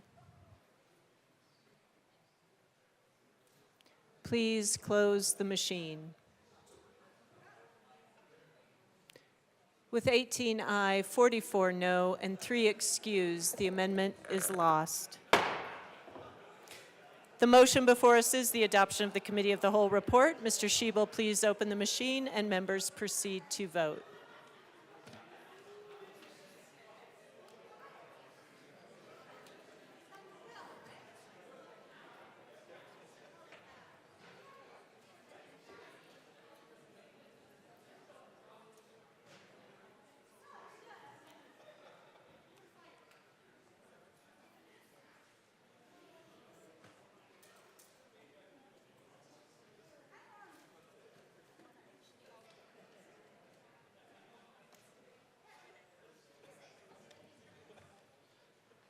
Please close the machine. With 40 aye, 22 no, and 3 excused, the report of the Committee of the Whole is adopted. Madam Majority Leader. Madam Speaker, I move to lay over the balance of the calendar till Wednesday, April 30th, 2025. Seeing no objection, the balance of the calendar will be laid over until tomorrow, April 30th. Members, announcements, and introductions. Representative Wilford. Thank you very much, Madam Speaker. The State Civic, Military, and Veterans Affairs Committee will be meeting 10 minutes upon adjournment. We've had a lot of folks being late recently in arriving to committee, and I've recently learned that I can fine you if you're late, so please be advised.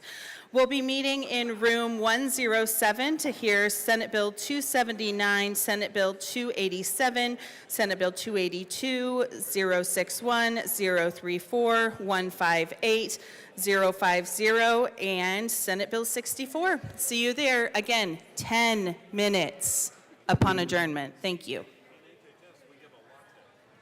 Representative Lindstedt.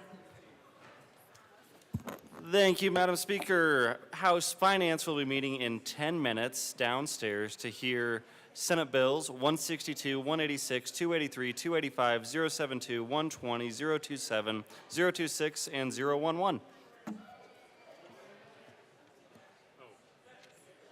Representatives Johnson and Sukla. Oh, she already called us. You're good. Yeah. All right, well, thank you, Madam Speaker. I'm going to go ahead and let my partner over here do the talking because she can talk faster than me. Representative Johnson. That's kind of... I appreciate the compliment. I wanted to give an update for everybody from Auctioneer Day. We raised $4,060. Which goes to our amazing nonpartisan staff who do amazing, fantastic work. Can we give them a round of applause for everything they do this session? And just a reminder, whoever won the dog sitting yesterday, can you please check in with Vanessa to put your name down? And if you have not paid your total yet, please talk to Vanessa. If you claim those items, you need to pay. Thank you. And I rest my case. Representative Brown. Thank you, Madam Speaker. Tomorrow, upon adjournment, Health and Human Services will meet in 112. We will hear Senate Bill 18, 296, 301, 084, 124, 71, and any other bills that may be referred to Health and Human Services today. Thank you. Representative Sirota.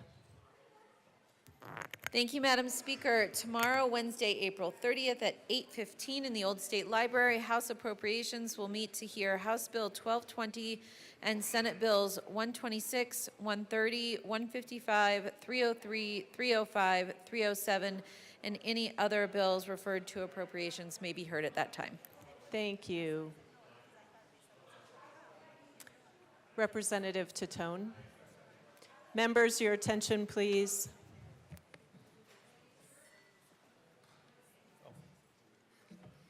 Madam Speaker, I ask for a moment of personal privilege, please. So granted. Thank you for your attention, members. Today, I'm rising for a moment of personal privilege to ask the community's attention and assistance regarding a missing person who was missing here in the Denver area. Jax Gratton, 34-year-old woman, has been missing since April 15th. She was last seen here on Capitol Hill neighborhood wearing a black and white striped shirt, brown pants, and a brown coat. Here's a part of the police report if anyone wants to see it. That day, she told her roommate she was going out to meet someone and would return in 3 hours, and she never came back. Jax is a white female, 5'8", with red hair, blue eyes. Her case is currently being handled by the Denver Police Department Missing and Exploited Persons Division. I urge anyone in the Denver area, especially around Cap Hill, to remain alert and share any information, no matter how small, with law enforcement. And tips can be directed to Denver Police Department at 720-913-2000. And let's see if we can bring Jax home. Thanks for your attention today. Thank you.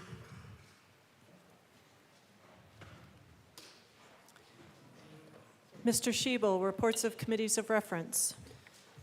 Committee on Judiciary, after consideration on the merits, the committee recommends the following: Senate Bill 276 be amended as followed, and as so amended, be referred to the Committee on Appropriations with favorable recommendation.